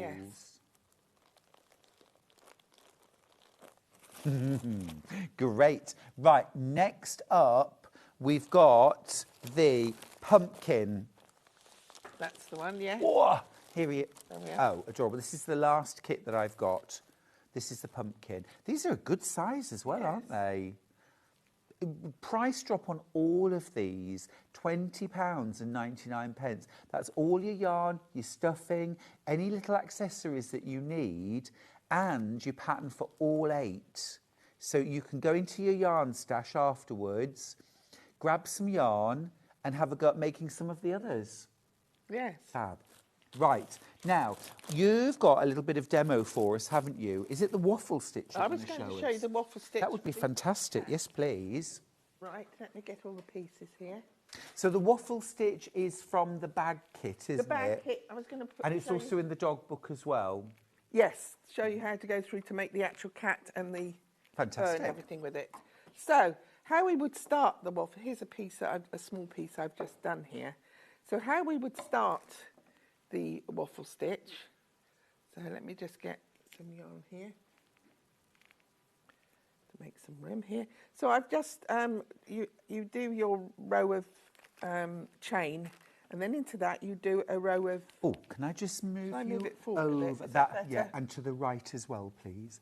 Thank Move you. over a bit, Joseph. Move Joseph, yeah. There. So you'd start with this here, and then you put a row of trebles into that. There. So now you're going to start your waffle in your next row.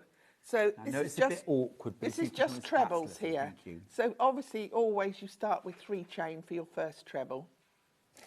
Then the next one you would just do a normal treble through there. And you're going through both loops? Yeah, you go through both loops. That's correct. Yes.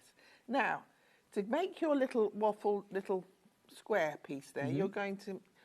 The way you would do this is you do a treble. Instead of going through your top 2 here, you're going to go round the treble underneath. Oh, okay. Just go round there and just take it off as a normal treble. So you've got the start of it. Mm-hmm. Okay. Then another 2 just normal trebles. Into the next 2 stitches? Into the next 2 stitches, yes. Yeah. Again, if you just, that's it. Perfect, thank you. there, and then again round and pick the stitch up there. Round, you just go right round the stitch. Yep. Go in the back. I don't know if you can see there. Yeah. You've gone into the back. So right under that column. Yes, that's right. And then you're going to take it off as you would a treble. So you can see that starting to give you your waffle stitch. Yes. So the next two, just a normal trebles into there. And the other thing is it's quite a nice compact stitch. It holds it together nicely. So it's perfect for a bag, really. You've got nice sturdy fabric, haven't you? Yes. Then round again.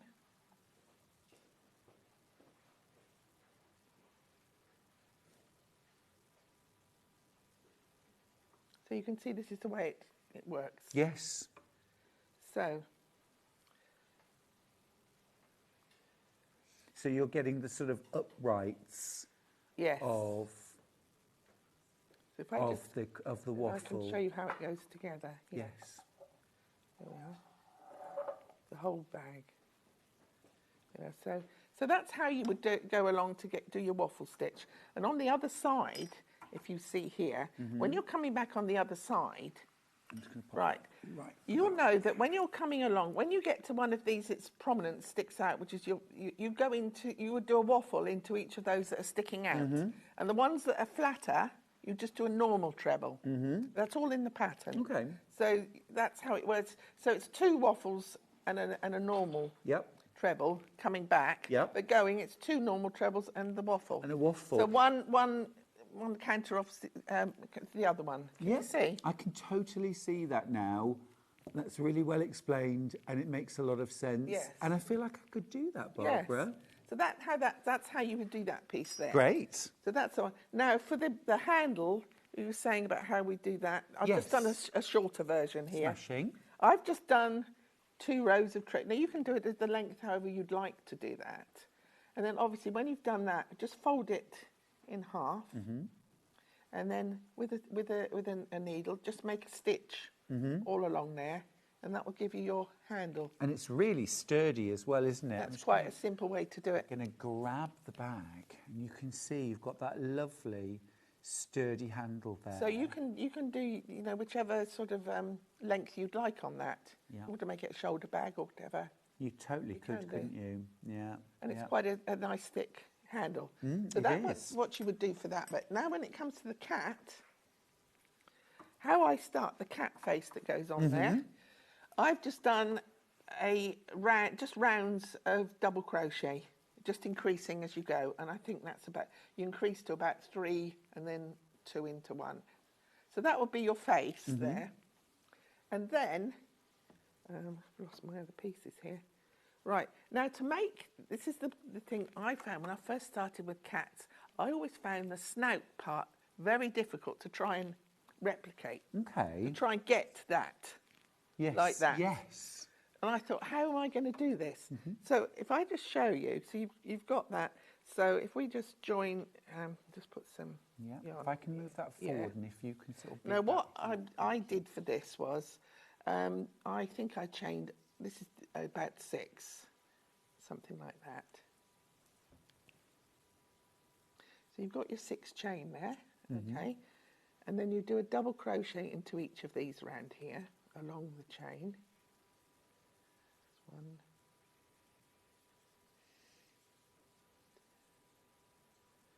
3. Right, so you get to the end here, and when you get to the end, what you would do is you go into the end of your row there, into the end of the row, turn it around, and then you'll start coming back along the bottom of your chain. Okay. Okay? So that'll give you a sort of a long oval sort of shape, which is what you want for the cat. You go down along to the end, and then again in the corner, in the end of the row again, you just do 1 double crochet and then join it. And that sort of rounds off the end. So you've got a nice oval piece there. Yeah. Lovely. Then I don't know what we have for time, but you then do another. If I do this quickly, you do another round of double crochet right the way round your stitches here. This is the way I found was the easiest, because I found that cats' noses and snouts were very difficult to try and make, you know, to try and get them to look like a cat then, should I say. Yes. To look properly like a cat. So then you come to the end here. So you can see it's quite simple. It's only just a double crochet round. So we've got to the end here. So you've got your 2 rounds. So it's starting to bend round a bit to this sort of shape that you want. So it is. So then what I did was... So we shouldn't be trying to make something flat here. We shouldn't No. worry. So then I just slip stitched across to the middle. Just in the top of the stitch there. Just across to the middle. I thought this was the easiest way to do it. So you're in the middle here. I should cut it off really, but I haven't got my scissors here. We can get you scissors. Finn, can I just have a pair of scissors, please? Oh, got plenty up there, haven't you? Yeah. Oh, with everything You got you enough possibly there. want. I didn't realise you had those. You want anything, You got Barbara? it. We can get it for So, you. so you just slip stitch along there and then finish it off. Then, to make the snout, I wound that in the centre, right the way round a few times, and then stitch that off.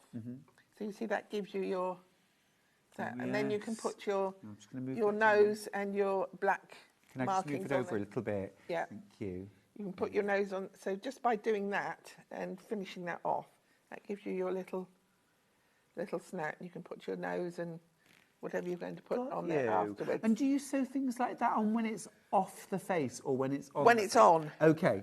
What I've done here, because it's difficult to get the actual post through there, if you're not going to sew it, I snipped the back off of the nose there and I just glued it on. Oh, fair enough. Which is probably a bit easier to do for you. Yep. So that's what we do with that bit. Now the ears are done just by starting off with 2 stitches and then increasing at the beginning of each row until you've got your triangle, and they're put behind there. Straightforward. Yes. Now, and we do fur. Yeah, now when you go to do your fur, and I need a needle for this, I think, if I've got one. I hope I've got a needle. Oh yes, got a needle here. Right, so to do, I'll do it on the one I've actually made here.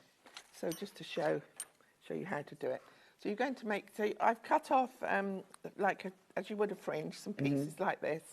So you take one at a time, and then just thread it through. And then I start mostly at as closest to the snout as you can, really. And just sew it through, and then tie it in a knot. Oh, okay. Easy enough. That's the easiest way I do it. Because with something this small, if you've got a cushion, you can often use a crochet hook to go through if you do. But something like this, I find so much easier just to do with a needle. Just use your wool needle. Just use a wool needle to go through, and you'll go round the edge, you know, in different, wherever you want, or whichever colour you want to go round. And this is where you could so easily add your own colours in to make it look just like your cat. Yes. Wendy's written in with a nice story. This is funny. She says, we had a beautiful cat called Emmy who would be out all day.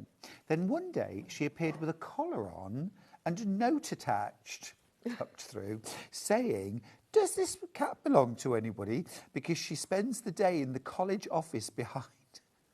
All day. They'd got her a basket and fed her. She was living the high life. Oh, wow.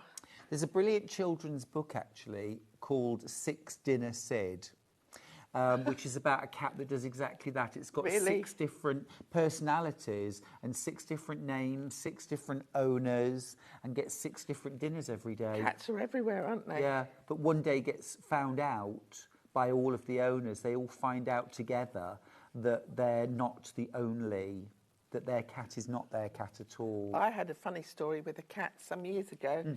I was taking, when we used to come home from somewhere at night, Stuart used to drop me up the road, and I used to walk Tilly down the road. Not me, by the way. No, not you, the other Stuart.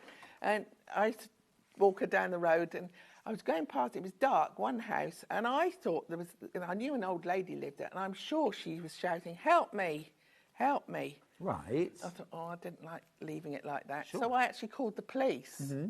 And they went up there and they knocked on the door and she answered the door. And I thought, oh, that must be Looking all right. perfectly well. But she wasn't calling help me. She was actually calling her cat Ralphie. Oops.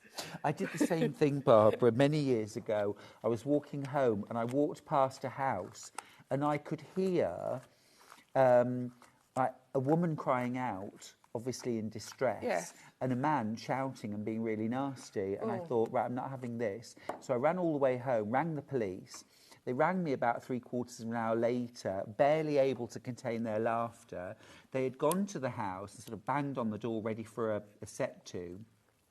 And actually to find 2 men in the garage, which had been turned into a gym, and they were doing a workout. And what I thought was the lady in distress was one of the men lifting weights and going, Oh, kind of no. thing. And the man was shouting nasty things at him to encourage him to do more. Wow. I said to the police officer, oh, I feel like such a fool. And she said, no, you did the right thing. They told me that. They said, you've done the right thing. Yes, It could have been nasty, but that's my association help with a me, cat. Ralphie. Yeah, it was Ralphie. She's calling. So that's as simple That's as the it way is. you You would just do brush that. it. You just brush it. And then, of course, when you can, if you want a long-haired cat or a short-haired cat or whatever, you then trim it to the length you'd like it to be, really. So really, it's not really that difficult. It's just a fringe that you brush, really. Whiskers on kittens. Yes. One of my favourite things. Yes, and then, obviously, then you can put it on the bag when he's finished. Nobody got the reference, Barbara. No. Did you get the reference? Oh, you did. Yes, I did. Yeah. Just channeling Julie Andrews there. Yes, my Sound of Music, yes. Oh, you got it too. Well done, Finn. There was just no laughter. That was, Right. that was Oh, really- dear. felt Right, so different. that's how Gorgeous. you do that one. Gorgeous. We might now, Ben, shawls. Let's talk shawls. Let's talk accessories. Oh my goodness, we've got this incredible cobweb shawl that Barbara's designed, and it's available in 12 different colours. Yes. 12 different colours. Now, the actual shawl itself is just here. I'm going to grab it. I've got 3 different I've got colourways, three colours I've made yes, up. there's one more colourway. These are beautiful. Oh, these are 3 of the colourways that you can buy. Look at that. That's beautiful. Like peacock. Look at this one. That's just amazing. Just so lovely. Very cool. So what I'm going to do, I'm going to leave that shawl, in fact, yes, I'm going to leave that shawl there. And then what I'm going to do is I'm going to grab the yarn so we can go through the different colours. I might even put that shawl on a mannequin. Let's talk colours. Now, Barbara, I've got, it's all 3 of these, isn't it? Yes. Right. We'll have to go by number on these because this company doesn't give a name to them. Okay. So you'll have to go by number. Right. So I can tell you that is... Does that work for you? SH09. That would be 9. Right. So this one is this version, which is kind of like autumn leaves, isn't it? Oh, you called it autumn leaves. We've called it autumn leaves. There you go. Beautiful. So cool for this time of year. $19.99. You get your 2 balls of yarn and you get your pattern. Yes, yes. And what you would use for this is... this, for some reason, well, it's such a soft, and I just love working with this yarn. It's very thin, which is why you work with it double. You use 2 strands in one go. I was gonna But ask. for some reason, this for 100 grams, it seems to have double the amount of yardage on most other double knit yarns. Yes. So you're going to get like almost like 400 grams Amazing, with 200 grams. Yeah. So it does go a long way, this yarn, and you just use it double to give the thickness there. And are you that trying to want. match up the colours when you do double? Do you Just get the way... No, just it's whatever way it better in a comes? way, because if you... There's 2 ways you can do it. When you get your balls, you either wind them together and make one. Or if you're lucky and you can get the middle out, just work with the two as you go. Oh, do you use the outer and the centre pull? And the good thing is, of course, you could be matching like a purple with a green, and you're getting so many different colours there. You really are. The collarways pull there. that back in, so you can see these are absolutely flying out. You are loving the Cobweb shawl. Remember, you get both balls of yarn and your pattern for $19.99. Do you use all of the yarn? I just keep going with it. Keep going till and now. the good thing is, it's a perfect beginner's one because all it is chains and trebles. That's all you do all the way through it. Fabs. First thing you learn. You just chain it, 5 chain, 4 chain, Yeah. and then increase as you go. It's just chains and trebles all the way through it. Brilliant. Basically, pick your colour and away you go. Lots of you going for more than one colour as well. I'm going to grab this next one. This is That would be peacock. This would be this one. Yes. I've called it peacock. Yeah. It might be called something else. So you can see how the colours can match up and incredible. give you different colours as you go. This is SH16. What have we called this one? Summer Days. Oh, you've got, Summer Days. And I like the way we've done days as in D-A-Z-E. Oh, yes. Like falling over and bashing your head. Yes, that's that one. Delightful. Gorgeous. Really That's gorgeous. that one. Right. Next. Oh, we need to crash it, Ben. We need to crash it. That one there is this one Yes. behind you. Yes. Right. So next one, Ben, is SH07. And this is the one that we've got on the mannequin, which is these gorgeous, gorgeous blues and greys. This yarn is delightful. Isn't it? I love it. Yeah. $19.99. Amazing value. I'm going to start putting these back. You get instructions with each. You get instructions with each. Whatever colour option you buy, you get the pattern included. Yes, yes. So that's called iced water. Oh, Ooh. yes. I like water so cold it makes my teeth hurt. Oh, gosh, do you? I do. I'll have like a full glass of ice and with water, yeah. I don't know why don't know. Anyway, that's iced water. I'm going to pop them back in the bag as I go. As we do them, I'm going to pop them back. So I just grab the other colour. The other two. Please. Thank you. Right, next one then is SH14. This is really sort of almost like celadon. Aren't they pretty? They're- Really pretty. Yes. Really pretty. We've only got the 3 made up, but you can see the colour variations. Forest, 1999 forest. Definitely dappled with Yes. sunlight. Yes, you think when you've got them double, you get the blue with the pinks and things. You've got some nice colourways there. Really pretty. Really pretty. The Cobweb shawlette. Next one then we're going to do is SH13. Which is rather tropical. Isn't that beautiful? And literally, whichever way you turn it, you get different colours. This is called Tangerine Surprise. Oh! My mum used to make that for pudding sometimes. Really? Yeah. Do you know what the surprise was? It was made with peaches. No, she didn't really make that. But she did used to put, do you remember, like, with the orange segments that you Oh, used to yeah, buy in tins? yeah. Mandarins. Yes. yeah. Remember? Oh, lovely. No one else who remembers that because no one's old enough. No, afraid not. Is this washable, by the way, the yarn? Yeah, I think so. Yes, yes. It's. Oh, yes, it is. Yes. 30-degree wash? Yes, definitely. Yeah. Yes. Well, this is the kind of thing that we need at this time of year, isn't it? A little shawl that you can throw on to warm yourself up, or even like when you're watching TV or crocheting of an evening. Or nice for rather little than parties lighting or the something, fire. yeah. Yes, or a party. Right, next up, yes, I love that colour. That's a bit of me, that is. That's a bit of me. That's like New Mexico. Yeah. It's called Tranquille.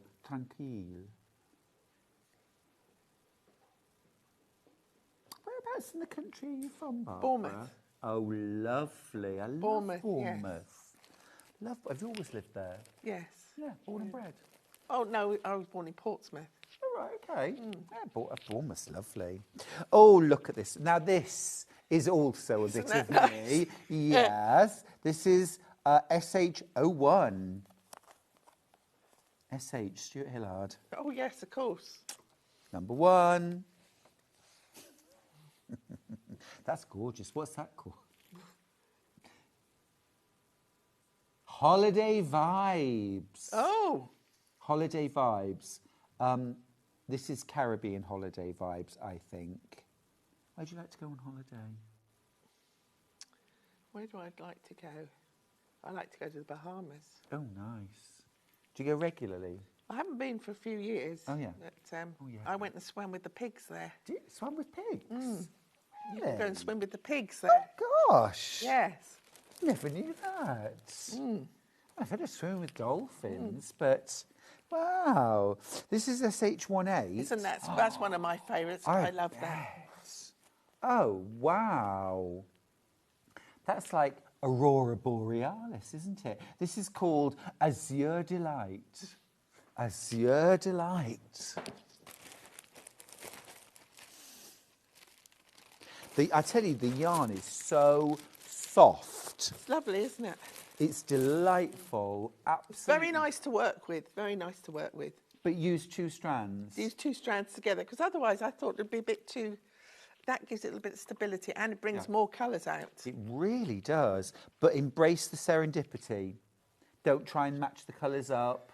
It's Let just them the way mix. it comes, yes. Yeah. Totally agree. Life's like that, isn't Yeah. it? You got to just embrace whatever comes along. That's right. Yeah. This is pretty, this next one. This is like unicorn. Like pastels, isn't it? Yes, very pretty. We've called it pretty pastels. Oh, there you are. It's exactly what it is. Oh, I say. Rachel, you see what's coming up. There you are, see, 1999. I've joined... Oh, you haven't got to that one yet. No. I'll show you. You can get to it. Romping ahead there. Yeah. Right, let me pop that in there. Oh, I've got so many different variations. Right, next up, now, this happens to be one of my all-time favourite sweets. Can you guess what they are? Rosy apples. Rosy apples. See, that would be nice for Christmas colours as well, wouldn't it? What, Christmas? Oh, yes. Yes. This is called Autumn Haze. But I think they're like rosy apple sweets. I like sour sweets. Yes. Do you? Yeah. Yum. 19.99. Amazing price. You get your pattern as well, and you can make that gorgeous cobweb shawl. Right, 2 more colours to go. Ooh, smoky. Look at that. Oh, sorry, I'm not saying that. I'm getting so carried away. SH03. Evening sky, yes. Yes. But also a little bit sort of Halloween-y. It if could you wanted be. to go sort of sophisticated. Could be. It does crochet up quite quickly. Does It it? doesn't take very long to make these. What size hook are you using? 5. A 5. Oh, For 2. yeah. For the 2, yes. Yeah, it's going to work up really quick. That's been really popular, that colourway. And then the last one, which is what you've got. This is the one I've just shown you. How if you join it together, you can see the SH11. colours that it's come out. And I've just done a little start there. You can see how they mix and match. I haven't got to the dark colours yet. How they mix and match in. It's lovely. Rewind it. Crochet is so versatile. It is. Isn't it? This is another of the reasons why I'm making myself learn how, because there's so many. I think in a way it's more subtle and more like colour work and toys and things like that. I think crochet's better than knitting. Never thought I'd say that, but there we are. Right, that's all the shawls. Do be quick on your checkout on the shawls, because we have very limited quantities of each colourway, and when they're gone, they're gone. Now, next thing, I've got these wonderful hats. Let's just redress. How chic are these? Like a sort of cloche, really, aren't they? And I love the flower detail. These are 100% cotton, these ones here. Nice. And again, to give the, I've done that double again to bring your colourways out. Oh, yeah, so you're using the yarn double? Yes. And this takes one ball, so you will need to pull from the centre and from the outside. Yes, or just, yes. That's or wind right, off yes. half. And Yes. again, this is a very, very simple stitch. I've got a few samples here of the colours you're going to be using. You're just working. You're just going to be working in trebles. So you'd start with the centre here with 12 trebles into your ring. Okay. Then after that, you'd go 2 trebles into each of these 12s to give you 24 for your next round. And then you get, by increasing like this, it keeps it flat. So your next one, after you've done your 24, you're going to go in 12s at a go. So you're going to go to 36. And the way we do that is do 1 treble into the first one, 2 treble into the next one. So you're going to 1 treble, 2 treble, 1 treble, 2 treble. So that'll make you 36. Can I ask a question? Sometimes when I'm doing things like this at the moment, I'm finding that it buckles and ripples, where it almost feels like there's too many stitches in the space. You're either that will wrong? make it either too tight or too loose. So you've really got to have the equal amount. See, these are good. See, I started with 12, so each of these are increasing by 12. So if you started with 8, you'd increase by 8 or 10 or whatever. So you've got to your 36, and to get to 48, you're going to go 1 treble, 1 treble, 2 treble, 1 treble, 2 treble. So you're going to work that way, and then the top one, you're going to go treble into the first 3, and then 2, treble into first 3, then 2. And this is the way my cushions are. If you to go again, you go treble into the next 4, then 2. 5, then 2. That keeps that flat by keeping the same amount and multiples of the one you've started with. So I'm too tight or I'm too loose? Yes. Got so you. that will keep that flat. Got you. Great, good tip. Then when you get to that, to make that go down, you want to go down the corner to make the starting. This is the top of your hat. You then do a round. You're going to stick to these stitches, 60 stitches then. You're then going to go into the back of each stitch only to do 1 round, and that will, can you see there's a slight seam there? Like that will give that ridge to make your work to start to go down to form your hat. Then after that, you're just going to do 4 rounds just of trebles on those 60 stitches. You've got to your bottom here, and then you're going to go again in the back, which gets your brim to stick out. Like flare again, out. Flare out. And then to make your flowery bit here, you're going to do 1 and then 2, 1 then 2. So you're increasing to give it the flary bit and there. So it's a very, very simple thing to do. So you get your pattern and you get your ball of yarn. 1 ball makes 1 hat. Yes. And it's quite generous in the sizing. It's going to fit most people, isn't it? I mean, I'm quite loose at crocheting. Obviously, people are tighter. You can work it as you go. Yeah, sure. Right, let's do the colours. I'm going to start with, can I just go by colour, or do you want me to give you a number? They've got a colour. These have got a colour on them, I think. No, they've got, Bluebell. Bluebell. So that's this one. The thing is, we'll have called them something else. Yeah. Yeah. Oh, no, we have Bluebell. Bluebell. That's made up. That's that one. Bluebell. There we go. That's Bluebell. And again, 100% cotton. Yes. Lovely. Let's stick with the blue theme. This next one I've got is waves, making waves.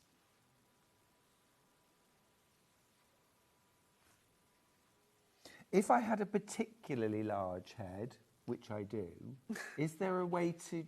Yeah, if you wanted to do it a little bit bigger, you just do what I would just do another round of double crochet after this, which would just bring it slightly bigger. And obviously it's not going to make it any...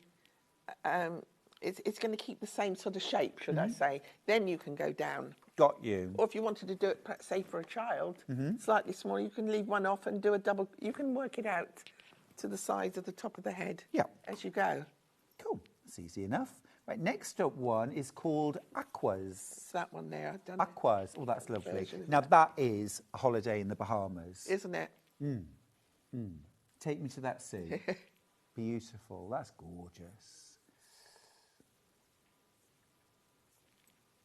Now, while we're thinking about being on the beach, I suppose we really ought to do the sandy shades. This is called Calico, this next one. Calico.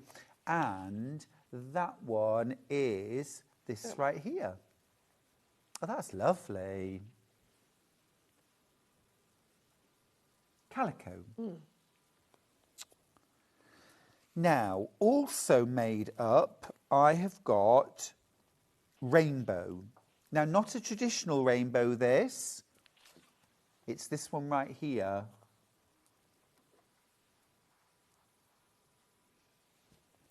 I think it's amazing how, depending on where you start, how the colour changes. See, by mixing the colours, it comes out like it's quite pretty, isn't it? See, that's the same one. So that would be the top of that would look like that, where that one's come out like that. Yeah. So they're all going to be different. They are. As they go along. They really, everyone's going to be unique, as it should be. Right, next up, I have got these lovely greens. This is called Flora. Is that one? Flora. I think that would be quite nice for a man. So you could make this hat for a man, couldn't you? It would be a bit more of a kind of like festival hat. Pretty greens in it. It is. Nice and sharp. So that's called Flora. Flora. Next up, ooh, pink gin. Hello. Hello. Pink gin. That's pink gin. That's kind of like chocolate and raspberry, isn't it? But very soft, like chocolate milk with a little shot of raspberry syrup. Very nice. Two more. No, one more. That one. Yeah. One more. And it is called... Oh. It's been crossed out. Oh, what is it? Purple. Purple. Smoothie. Smoothie. That's it. Smoothie. It's called smoothie. That's correct. Smoothie. Pick your colour. For $12.99 for a brand new pattern and your yarn. What size hook do I use? 5. A Because you're 5 using again. it double again. Perfect, Yes. yes. Now, we're going to finish where we started with Barbara Donovan's fabulous new book. It is Crocheted Cats. 35 projects to make.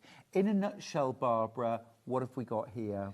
You've got a mixture, as I said earlier, that I thought it was going to be difficult because a cat's a cat to me, a face, but no, it is.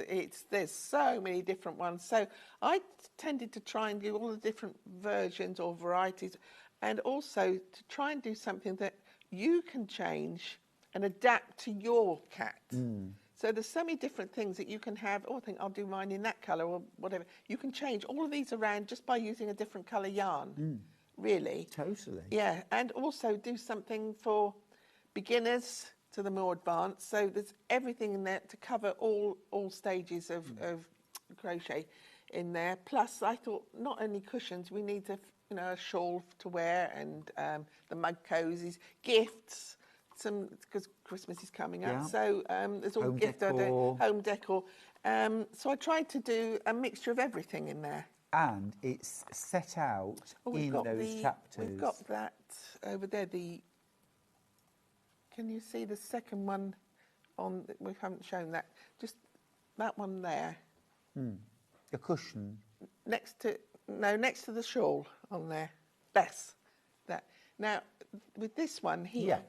I decided that you. instead of just to do you think of the warmth of that, I did a lap blanket with a So silhouette. it's a cushion pattern. There's a in the cushion. book. You get the pattern Yeah. for the cushion and this lap blanket. You can see with the silhouette on it, which is a little bit different. Now again, if you wanted to, you can use whichever. You can make that bigger. You know, make it to 4 pieces, even make it into a bedspread or something. Again, this is the waffle stitch. Yes. So you can see how that's nice and warm. And It's really thick and very chunky, thick, isn't how it sticks together. Yeah. Then I just did the silhouette with a fluffy yarn there. That's lovely. And very insulating, I imagine. Yes. And that's the way the yarn comes. You don't have to brush or It's amazing. do anything with that. That's It's that just eyelash yarn. Yes, it is like that, yes. And you just come like that. If you just, you can do really whichever fair, size you want yeah. to do. Very So clever. that was supposed to be a sort of a sunset there Fab. with that one. Well, it's a fabulous book. It is brand new. You can't get it in the shops yet or on Amazon. You can only get it from us. And it's signed by the designer and author herself. How many books have you written now, Barbara? 2 now. Oh, these are your first 2. Crochet Cats, Crochet Dogs. I love that. What's next? I've got a choice of 2. I was either going to do another dog, or I wanted to do something crochet for your dog, which I'm thinking I will probably do for publication next year. And that would be, you know, coats, beds. Because so many people buy for their dogs. Yes, they do. Dog toys. So I think sort of incorporate the thing with a dog book too, with crochet for your dog. Love that. Could I suggest for the front cover getting a dog with the blanket and a crochet hook in its paws and calling it Crocheting for Dogs? Yes. Love that. Okay, Barbara, it's been an utter delight. Thank you so much. Yes. And well done, everyone who got the book. Right, we're going to go to a break. When we come back, I am joined again by Anthea Venn from Quilting Antiques. But it's Christmas this time. I'm ready. Are you ready?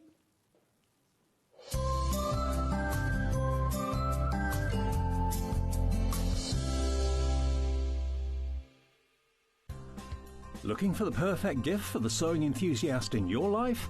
The Sewing Street gift card is just the thing. Choose between a physical card delivered to their door or a convenient e-gift sent straight to their inbox. It's easy. Just head to the Sewing Street website, scroll to the bottom of the page, click Gift Cards, or use your smartphone, scan the QR code and go straight there. Pick the amount you'd like to load onto the card, and that's it. The Sewing Street gift card, the gift of creativity made simple. Never miss a show by watching on the go with the Sewing Street app. Head over to your App Store now and search Sewing Street and simply download to your smartphone or tablet. You can watch the shows live and see your favourite presenters and guests. Click on the Today button to shop all of the products that are featured in today's show. Want to know what's hot? Then click here to see today's bestsellers and highlights. Have you missed a show or want to watch one back? Then click the schedule button and you can go back 7 days to watch and shop, and you can also see what's coming up over the next 7 days. Want to say hello or ask a question to our guests? Then send a message to the studio. You can also keep in touch with all the latest news, events, product launches and much more by clicking here for our social media pages. Never miss a show by watching on the go with Sewing Street. Want to know what's coming up on Sewing Street? It's easy. Just visit www.sewingstreet.com and head to the TV Guide section for all the latest show details. Stay ahead and never miss a stitch with Sewing Street. Missed a show on Sewing Street? Don't worry. You can catch up on all the action from the past week on our website. Just head over to sewingstreet.com and go to TV Guide and pick a day, then a show up to 7 days back from the Today tab. Looking for something older? Check out the Sewing Street YouTube page, where you'll find our full archive of shows anytime, anywhere. Stay inspired and keep sewing with Sewing Street.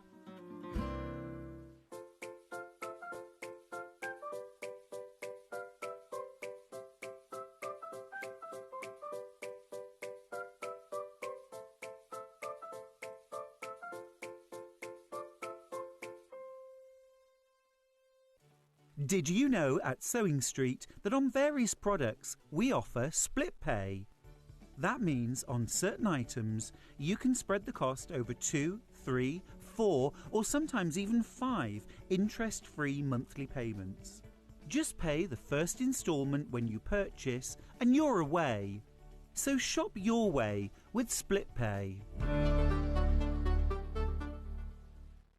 Want to say hello or ask a question to our guests? Then send a message to the studio. You can also keep in touch with our social media pages. All the latest news, events, product launches, and much, much more. Search Sewing Street. Shopping with Sewing Street couldn't be easier. You can shop via our website at www.sewingstreet.com, where you can watch our live shows and see all the products from that day. We also have a huge amount of products on our website, from your sewing room essentials to fabrics, sewing machines, and much more. You can download and shop on the go with our Sewing Street app. Simply head over to your app store and search Sewing Street. Alternatively, you can contact our UK-based call centre 24 hours a day on 0800 001 4433. Shopping made easy at Sewing Street.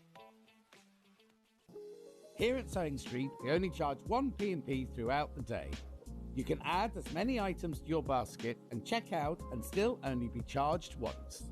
Once you've checked out the first time and want to order again, you simply add the item to the basket and click on the Combine Order button. Remember, standard P&P is £4.95. Charges may differ for outside the UK.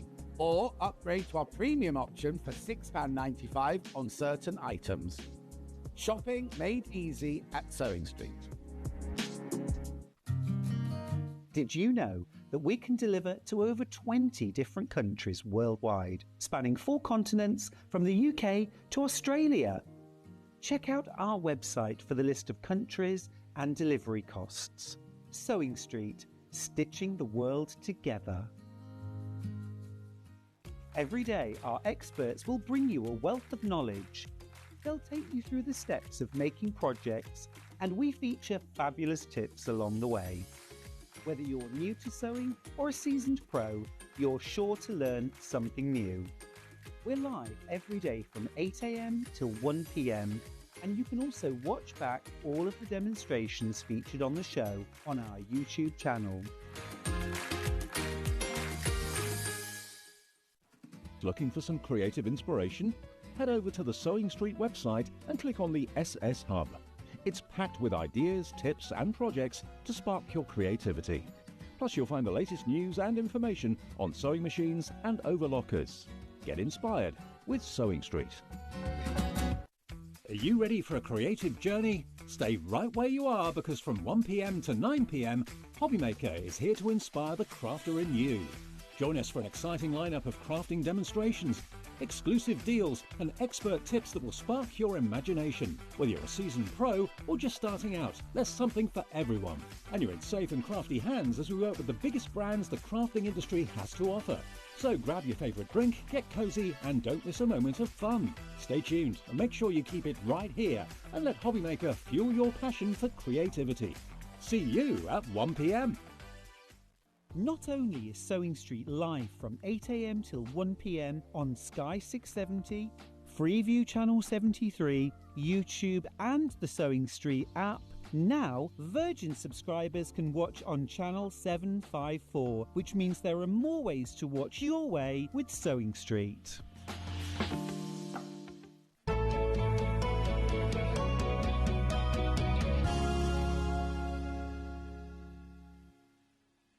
We've done autumn. We're over autumn. Yeah, over it. We're ready for Christmas now. Autumn, what season? Let's do Christmas. I feel like I should be doing a dance to that. Yes, I agree with you. Go ahead. I'll just watch. Can I just say, you do Christmas really well. Oh, thank you. Oh, We try.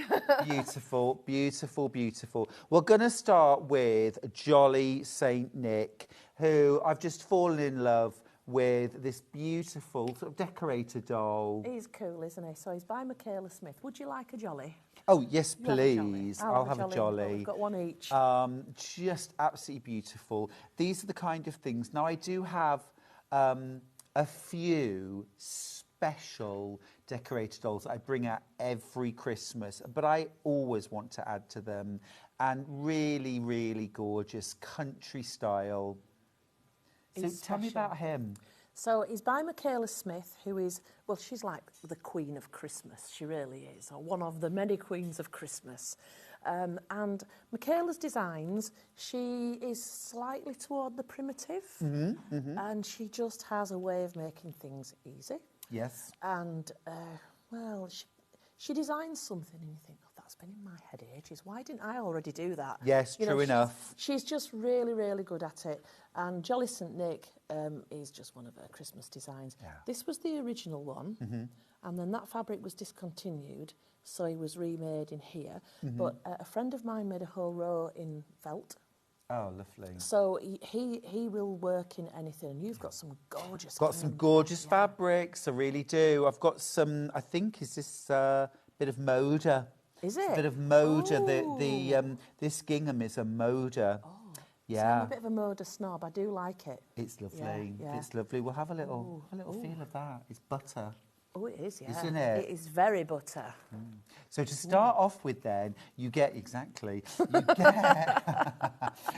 get your pattern for Jolly St Nick. You also then get 1/2 metre of this delicious buttery soft Moda red and cream gingham. You get your beautiful linen texture from Macawa for Santa's sack. You get some black solid, lovely Rose and Hubble solid, and then you get, now I'm not sure, is that Osnaburg or is It looks that... like Osnaburg to me. I think yeah. it is Osnaburg, Yeah. it is. It's seeded cotton Osnaburg, 1/2 metre of that to make the body of your Saint Nick. I think as well that you are getting a little piece of that, am I right? Only because when the kit was sent to me, I had some of that in it. Let's have a quick look. Can't see the full breakdown of what you're getting. Well, let's leave it that's the No, sack you then. don't. You don't? You Oh. can buy that individually if you want right, to. okay then. Yes, I think we've put this brown in for the sack. Apologies for muxing everybody up there. It's all right. It's all right. Right. £24.99. If you did want to use Hessian instead, 99 pence for that bag with that piece of Hessian in if you prefer. But that's your kit, £24.99. And then you would add a few bits and pieces to finish them off, wouldn't you? Yeah, put some wool in. Now, don't go to great expense buying posh wool. Use what you've got, and you've got some wool over there. We do. So, I mean, that kind of fluffy wool is great if you're really posh and you've been to like one of the woolly shows and you've got the, the hanks of natural snubby stuff. That looks fantastic. Lots of stuff looks fantastic. We're great believers in using what you've got, because if you're going to invest and buy all this, you might not want to then buy extras. So use what you've got, improvise and make it your own. Bit of embroidery floss. Oh, yeah. Maybe you might have a few little embellishments. Embroidery, just finishing off his jacket on this cream here. And I always think you could put a sentiment on there or personalise it. I don't know why we didn't do that. Well, it leaves it open. If you'd put something on there, we'd all copy you. Well, I did think that as well. So because you're like, oh, would you put Noel? Because that would fit. Or maybe you could put your own name diagonally, or snowflakes, or just do your own thing. Yeah, lots of lovely ideas. He's gorgeous. Thank you. £24.99. Loads in baskets. Absolutely loads in baskets. And of course, you've got the pattern to make again and again. Definitely, definitely. Now, I've got a second option. Don't forget that's Moda in there. Yum. Now, this next one doesn't have Moda in. Look at the price. £19.99. That means £9.99 for your pattern, £10 for all your fabric. How great is that? You've got your same brown linen texture from Macawa to make your sack. You've got the black frizz boots. You've got the 1/2 metre of seeded cotton Osnaburg for the body. And then look what you've got for his suit. You've got this fabulous tartan. I made started to make some trousers for the demo in this. Love them. Now, if you turn it the other way around, it's brushed. Oh, is on it? the other side, yeah. Isn't that a different vibe? Yes. But that is gorgeous, yeah.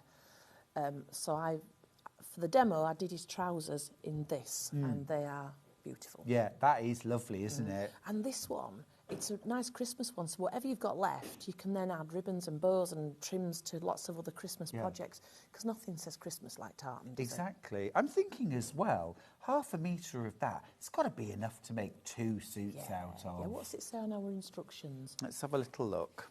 It'll be on the back.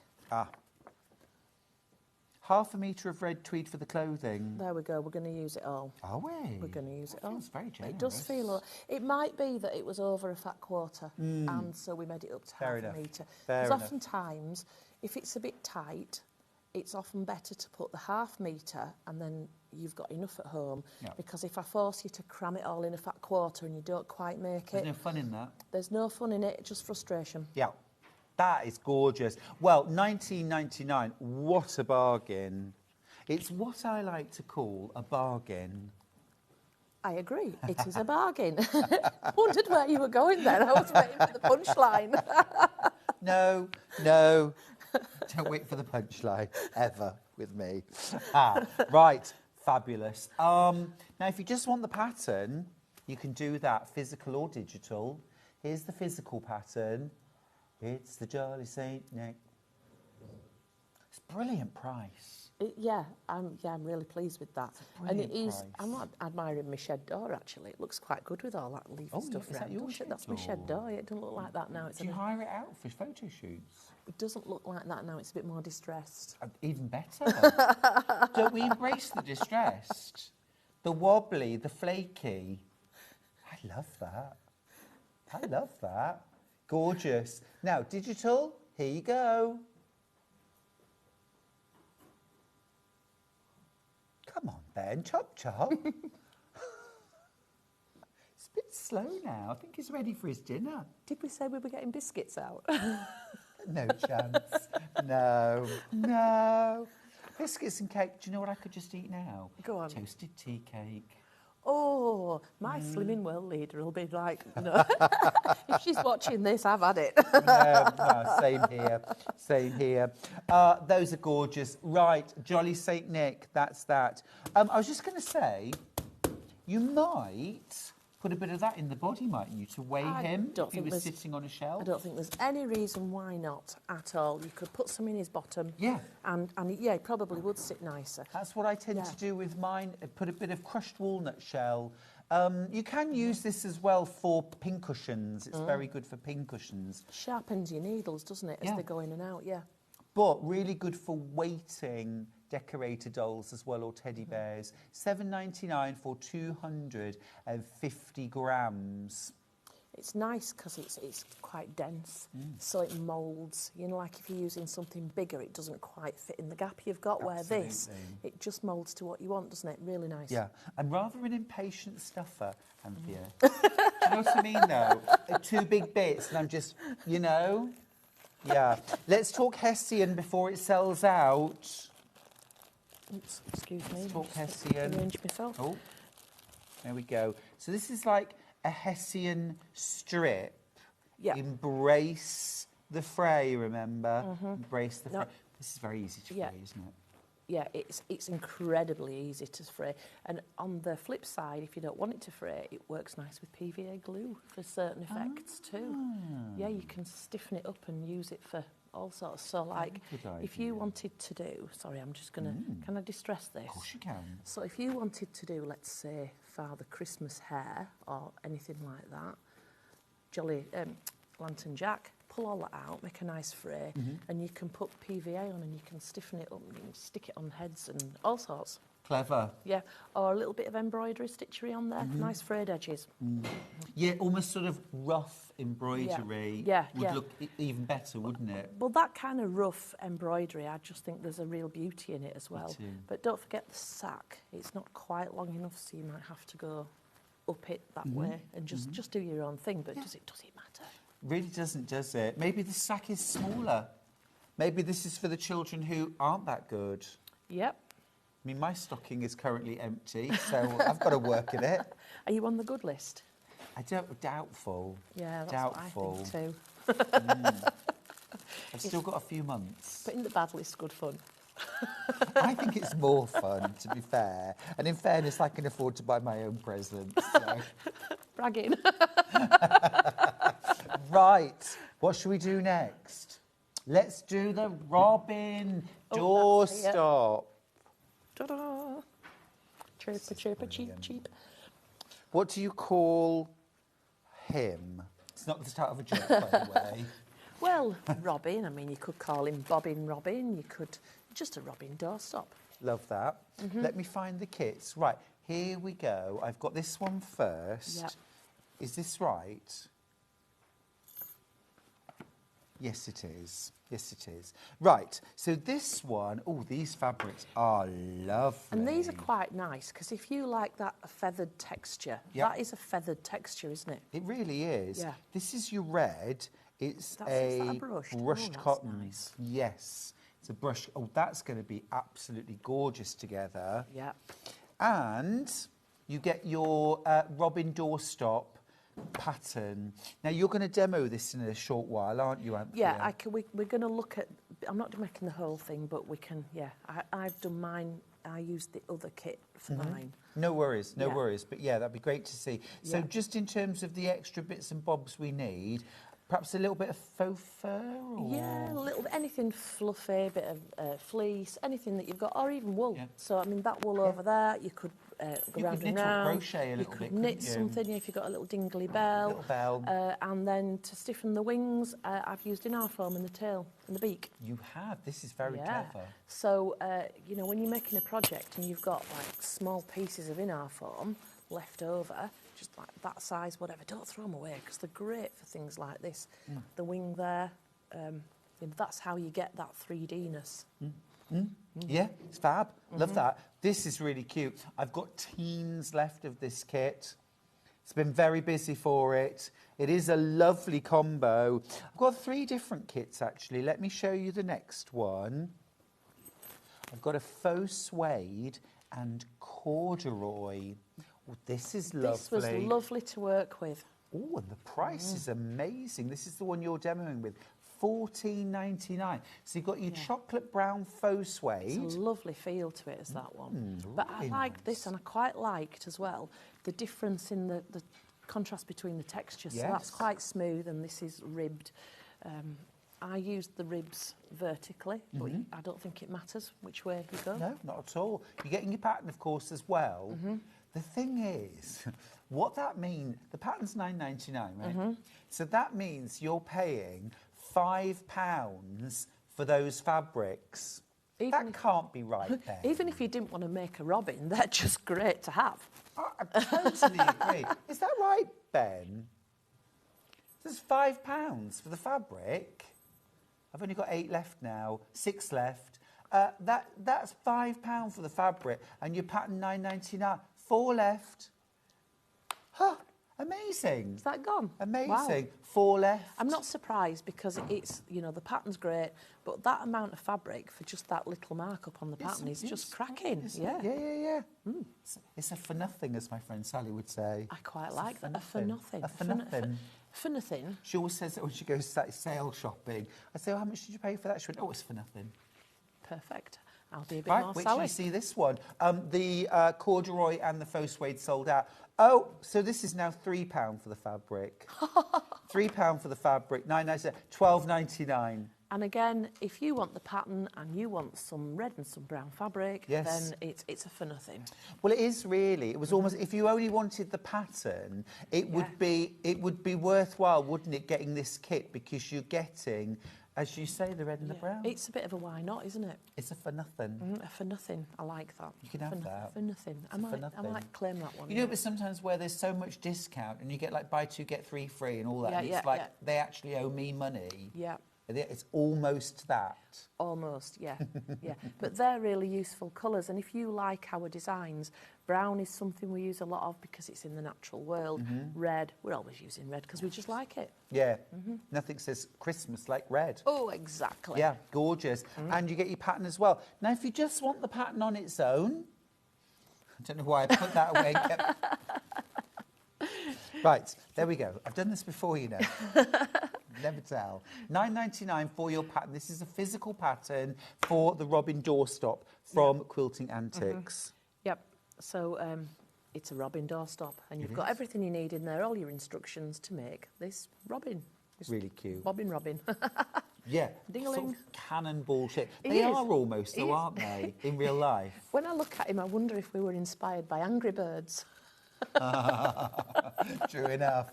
True enough. We weren't, but it does have that look, doesn't it? And this is pieced, isn't it? It is, yeah, it is. So I'm going to show you when we get round to the demo. When you piece, so you've got your orange sections like we did in Lantern Jack earlier, but moving it on one step. These two are identical, just one's the reverse of the other.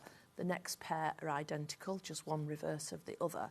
And when you put them together, instead of matching perfectly, you need to just offset them because once your 1/4 inch seam allowance is included, you know, and we were talking earlier about just matching that seam just with a little bit of stitching, weren't we? Yeah, a little bit of basting. And once you get round the back, it's all brown. Or embrace that they don't quite match up. They're feathers. They're feathers. Bit of stitching, if you Yeah. don't match, a little bit of stitching on there will hide it. Yeah. Bring it out further down. Embrace it. Embrace it. Yeah. Right there.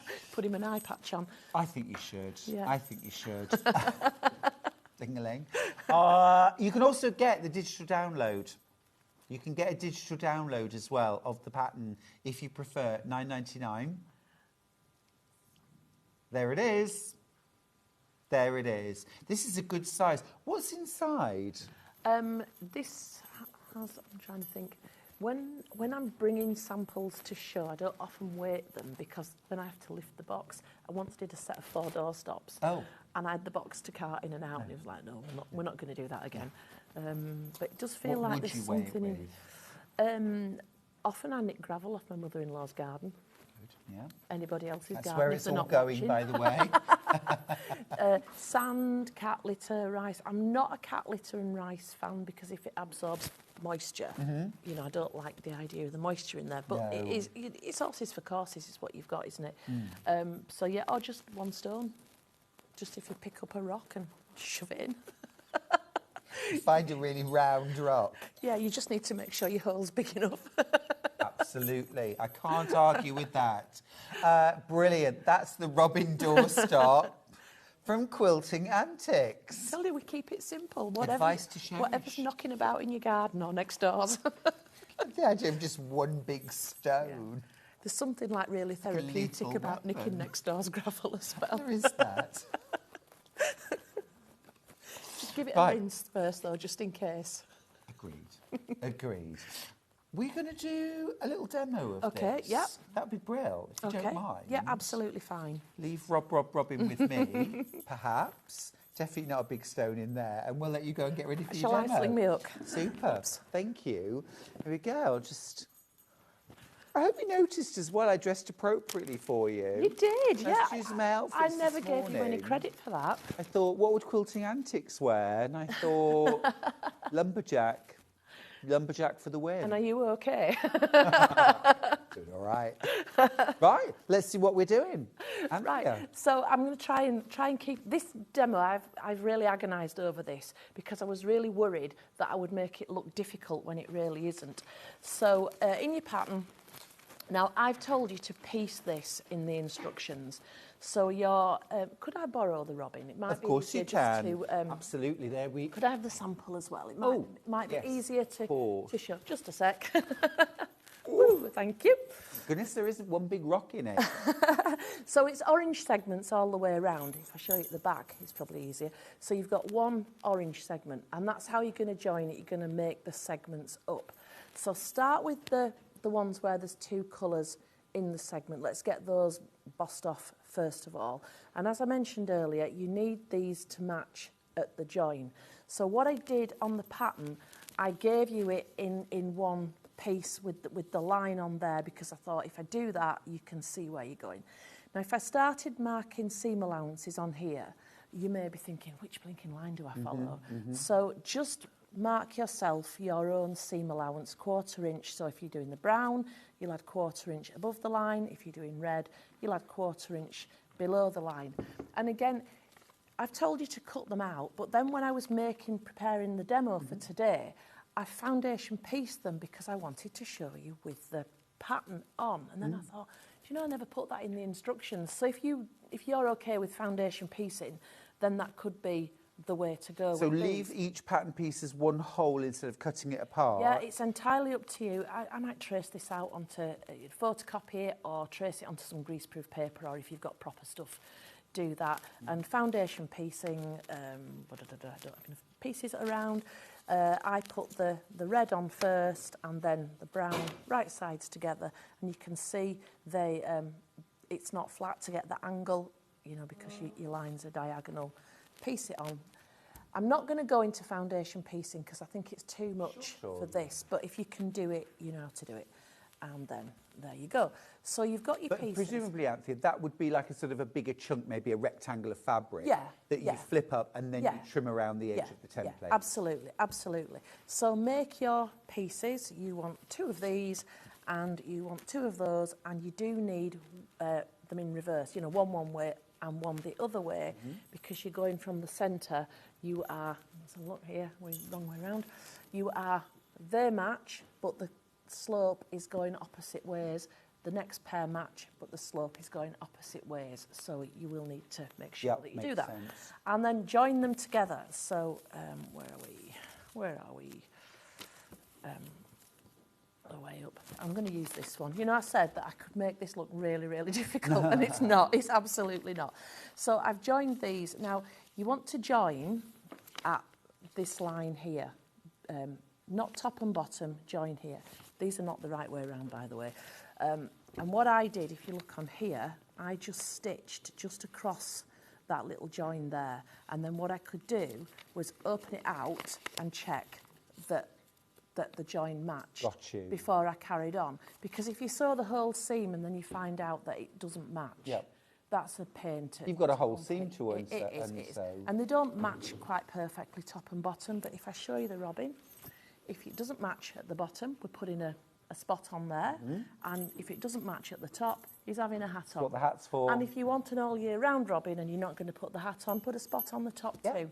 Yeah. So that's going to hide any kind of untidiness, top and bottom. We're going to disguise it, so who cares? So don't be panicking about your matching. So put your 2 pieces together. When you've got your match line here at the join and you're happy, sew your full seam. Because it's got the paper on for the demo, it's not like manipulating itself properly. Without the paper on, it would be a lot easier. So that's one half, and then you'll just make your other half and, you know, put them together.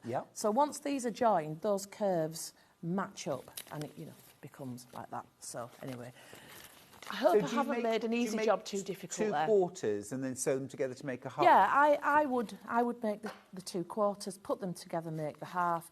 Get it as I want it to, and then the back's easy because it's all one colour. It's all brown. On the back. It's really easy.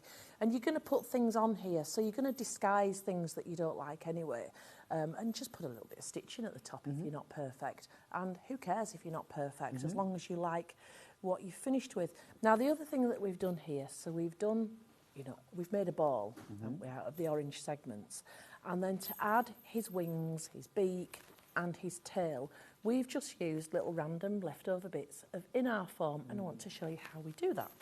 So where are we? Here we are. Now I've put the pattern piece on here just for demonstration so you can see what I'm doing. At home, you're probably not going to do. So would you just mark the outside line on and sew around it? Yeah, you can mark it on some calico and then just use that. So I have, just so you can see here, I've done it onto paper, and I've stitched round on my lines. I've stitched the inner form and the outer fabric together. Okay. Now what I can do now is, I mean, cut this. I've just left it in one just because otherwise I'd be on here and I'd lose pieces of fabric. So put your other piece of fabric on the other side. Your stitch lines, you've got them. So that is your stitch line for the other side. Right, now then, here's something to be mindful of.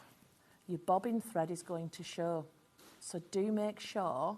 So here, look, I used a brown in my top thread because that's the one that we always think is going to be on display.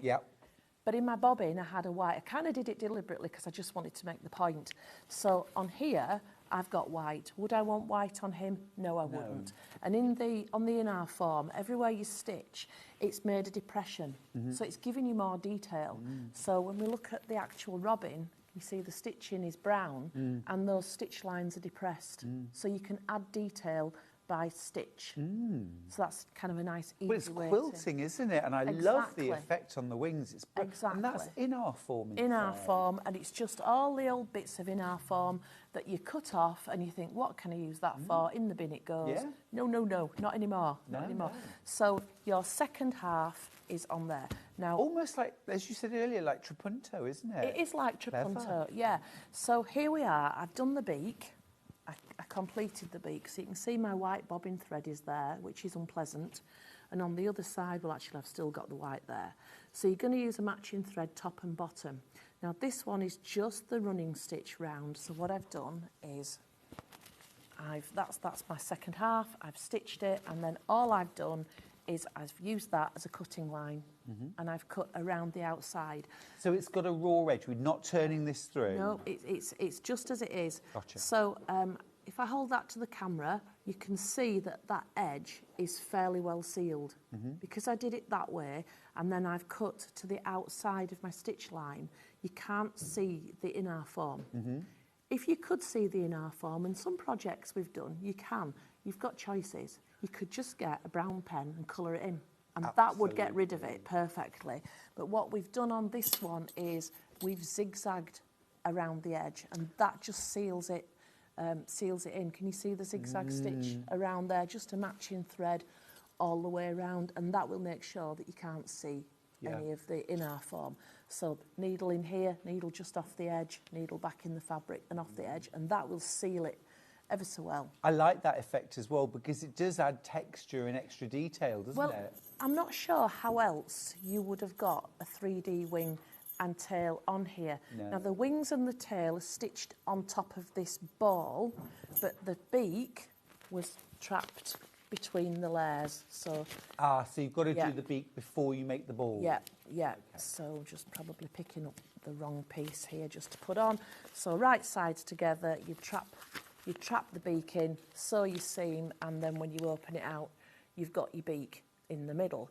So that's where the beak is. The other bit's really easy, and your hat, it's just two triangle shapes sewn together. And what we've done is we've put a little bit of wadding in the top, so that it just kind of the top half, which helps it to just flop over. Yeah. Keeps its shape, flop over, and if you've got a little tinkly bell and you want to put that on.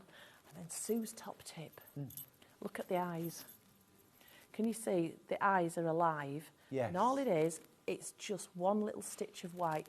French knot, satin stitch, whatever you got. Little dot of white, and it's just like the lights bouncing off it. And you will be shocked how much his personality arrives with that little white dot. It does make a difference. Can I just ask about when you sew the tail and the wings on, do you sew those on by hand or by machine? Hang on, let's have a look. Where's my specs? That is by hand. By hand? By hand. Either or.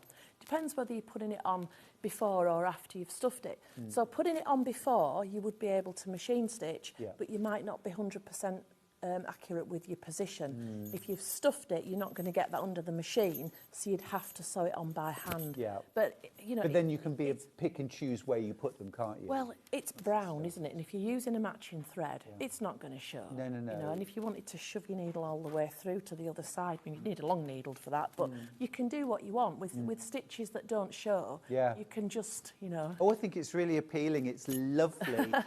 We are down to our last few kits, though. If you want the robin doorstop in any of the kit forms, be quick, won't you? You can still get the pattern or the digital download on their own if you want to. Fabulous. Thank you, Anthea. Just actually. Right. That's what the cord one looks like. There you go. Yeah, there you go. Looks great. Sorry, I can't get my coordination right for the camera. That is lovely, that cord one. Well, they're all lovely. Yeah, they are. They're really cute. I rejoin you? Yeah, please do. Tidy up my stuff. Please do. Right, next up, we've got the Winter Feast runner. Oh, I heart this. This is really nice. Now I'm going to show you something that's not immediately obvious with this. So put them side by side. Oh yeah. We've got 2 samples here. Can you see the difference? Oh, I can. I can. So it's in terms of the placement of the embroidery. So on these, they're upright. So I suppose in a way, if you were having this either on a wall or on a table where it hung this away, Yep. you would want it that way. But this, they're facing out from the centre, aren't they? So if you're on your table or you're on a drawer top or anything like that, I quite like the idea of these for Christmas in particularly, protecting your furniture. Yes. And put something on there. Now we've used wool, you don't have to, but let's say you're having a party and you don't want people putting glasses all over the place. Absolutely. Just use the piecing guide, make yourself a nice runner. Well, that's what the staff are for, Anthea, surely. Make yourself a nice runner and then you're going to protect surfaces. Totally agree, and it's absolutely beautiful. Mind you, I wouldn't want anybody putting a sticky glass on top of that either. No, I wouldn't. I would object. But I was being very polite there. And I'm going to make a confession here as well. So Michaela designed this and we made it following her instructions, and then she looked at it, she went, oh God. She does that often when she looks at me, oh God. So what's up now? She said, well, I didn't mean for you to do it like that. I said, well, I've done it like you've said. No, well, like she this? said, yeah. She said, no, I'm leaving it like that now, I'm not remaking it. What were you meant to do? She said, I gave you flowers so that you got an all year round runner. So she meant that we would double up on the animals. Right. And not put the flowers on. Right. But then if we wanted to make one for summer in different colours, just have the flowers. That's a bit of miscommunication, well, isn't it? It is, but what a 2-for-1 pattern idea. Well, exactly. Because you've got, you can use this in summer. I quite like it all together anyway. Oh, no embroidery and just feature the fabric.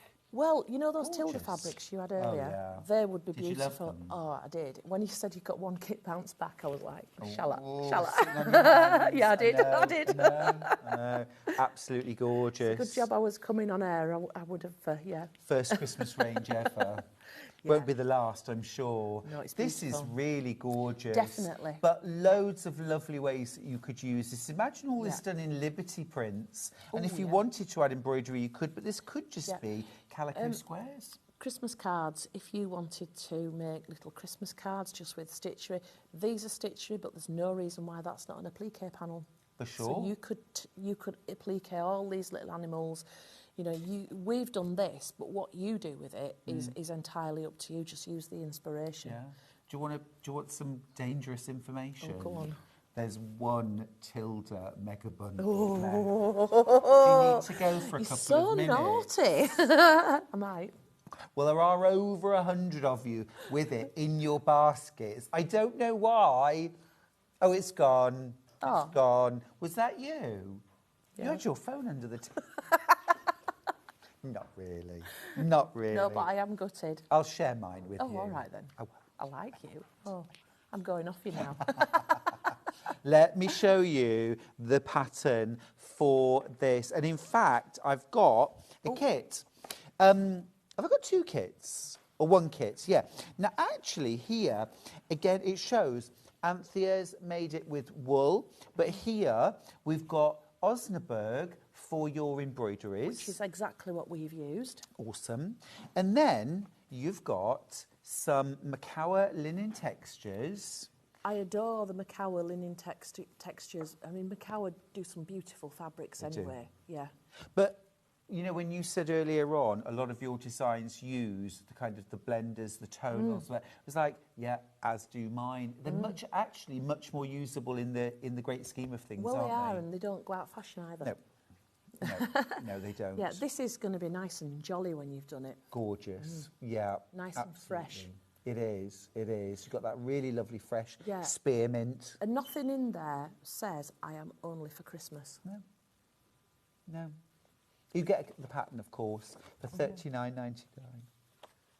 And as we've said, you've got your 2 different ideas within there, so you can have it for Christmas or for all year round. And if you've made it in a different colourway, send in a photograph. Let's have a look. In terms of your embroideries, how do you transfer the designs and what do you stitch them with? So that's Osnaburg, so it'll work on a window or a light box. Great. If it's if we're using wool or a dark fabric, do you know I'm a massive thing, particularly with the sentiments. I'm a massive advocate for using your own hand. You know, when some people go, oh, I can't see through and I can't copy. But I think that if you draw particular wording on in your own handwriting, I think it means so much more to your recipients.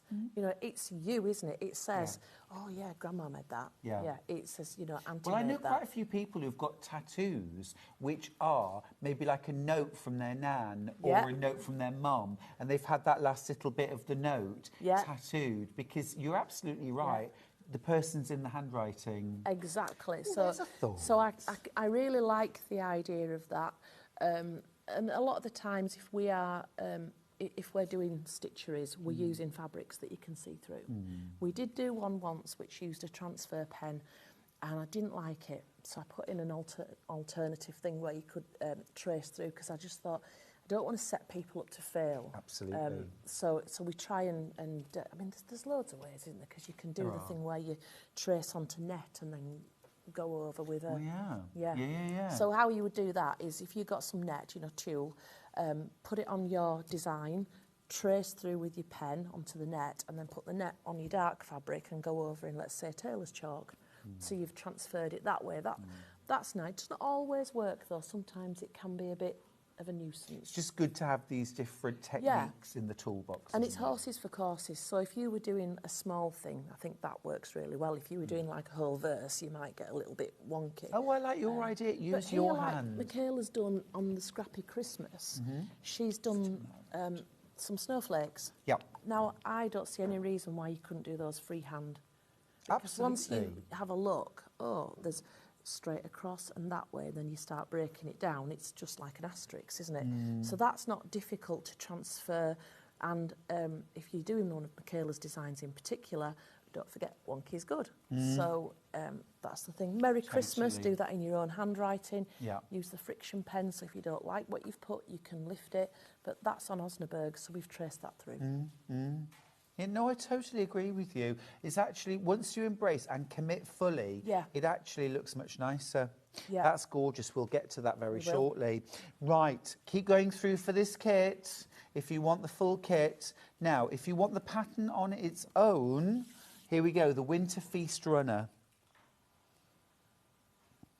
It's a nice pattern to have, is this one, because you can do, so you just use Christmas fabrics if you want to, and leave the stitchery off completely, or just take the stitchery ideas and put them onto other projects, reconfigure it, make it square, and it becomes a cushion, etc., etc. I love, love, love the combination of embroidery with patchwork. Very much, very much.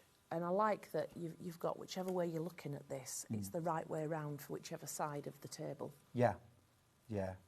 Gorgeous. She's quite clever, really, isn't she? It's really clever, great designer. If you want the digital pattern, we'll give you those details too. Do you design embroideries as well? I've been known to. But I've got my Christmas queen, so I don't need to, don't need to break sweat. You can have the rest of the year. To be fair, I did make the samples up. Oh, did you? That's gorgeous. Right, £9.99 for that. Let's talk about this beautiful wall hanging. It is indeed. Just Scrappy Christmas. Yeah, it is, I think, just a pattern. Now, Scrappy Christmas gets its name because it uses scraps. And I've got to say that there are fabrics in here that I wasn't that keen on. But I needed light fabrics for the background and dark fabrics for the applique. Okay. So all you do with your lights is... Which fabrics didn't you like? I'm not really sure now, but just on their own, this one didn't really float my boat. Okay. And I'm not really sure on some of these. Okay. It's personal choice, isn't it? You know, they weren't my favourites. I think I'd inherited some of these. But I'm just going to pick up on that because I mention this quite often because I want to empower other makers. So often other makers will see what we've done as designers and say, I want to find that fabric and I must use that and actually I like to tell them the reality, which was, you see that bit of fabric? It's been knocking around for years. I just happened to have it. There was no great decision made. Exactly. So please, please just put what you like. Exactly. So it's light coloured scraps for the background, darker for the foreground. And even though I'm using some fabrics in here that I'm not that keen on, you know, when you look at the finished thing, I'm like, wow, it's gorgeous. That is lovely. It is gorgeous. Really nice, yeah. Does this go up every year at Christmas? It does, it does. It's just really nice, and you make it in strips. Okay. So if you look at the construction, so you have here just the two long ones. One house, one tree. Yeah, and here you've got 2 long ones, but we've put 4 squares at the top, so these are a little shorter, and then they drop again because there's another 2 squares at the top. Got you. And here it's kind of similar to this one, but there's 2 squares substituting here, so your trees are a slightly different height, and then it's kind of sealed off top and bottom with your applique strips there just to complete it. It's just really nice, it's jolly, it's friendly, it's easy. It's, you know, when I said earlier about confident beginners, I don't even think you need to be a confident beginner for this. You can just, you know, get busy and get it whacked on. Looks like the kind of thing as well that you could do. Obviously, you can sit and hand sew some parts, machine sew others, hand sew all of it if you want. Exactly, and we did this with some ladies in the shop. They got really competitive. We had scarves sewn for knitted for snowmen. Oh, we had knitted. trees decorated, little bobble hats put on. You can really get busy with this. You can put smoke out of your chimneys. You can, you know, put wreaths on every door. You can put swags on there. You can do what you want. You can put more holly on. You can really go mad with this one. It's a nice one to do, and it's a nice one to get creative with. And it's actually not a bad one if you like sewing with grandchildren. Okay. Because it's just achievable, and it's, you know, you could give a grandchild one house and say, decorate that, make a house, or do a tree, or one each, or whatever. So it's a nice one to do with the children. Love that. Love that. I want to make that. Digital download. Let's give you the details. If you download your own pattern, Stuart, you could be making it at the end of the show. Well, exactly. We've got to drive home. Got to drive back to Yorkshire. I'll race you. I always keep my fingers crossed. Please let this be the day that there's just no traffic, none at all. Through Birmingham. Yeah. And now I know that you're doing the same thing. I want it to be even more quiet. If you were planning on travelling today, don't. Right, let me pop that to one side. I've got one last pattern. Oh, I fell in love with this as soon as I saw it. He's fab, isn't he? Absolutely glorious. He's just bling-tastic. Now, Christmas present. Can you guess where the inspiration was? Is it? You boy, what day is it? Well, it's Christmas Day. Scrooge, yep. Christmas present, Yeah. We got there. Oh, it's I love gorgeous. that at the end when he does that out the window. Yes. we were thinking Muppet Christmas Carol. Yeah. So, Ghost of Christmas Past, Christmas Present, Christmas Future, and remember, Christmas Present is the one dressed in green, and he's got all that gold gobletty stuff and the big feast going on and everything. Was it Brian Blessed? I want to say it was, but I'm not sure. Brian Blessed, wasn't it? Because there was the guy before him as well, wasn't there, that was similar? I don't think it was Brian Blessed. No, but there was Just wanted to do But there was, when Brian Blessed was a young fella, there was an older actor that he looked like an older Brian Blessed, and now Brian Blessed is that fella. Oh, Yeah. yes. He was Not in the a one who lot was of in the- Carry On films. No, he was in a lot of the Doctor films, Doctor in the House and all that. That is who I'm thinking of. Yes. Anyway, we know who we're on about. Someone will help us. Yeah. Mind you, I think that my Facebook has frozen. The Facebook has frozen. Well, you know I can't work it out, don't you? Anyway, I'll leave that there. So I like this. I'm going to turn it over and show you the housekeeping. It's on a florist ring.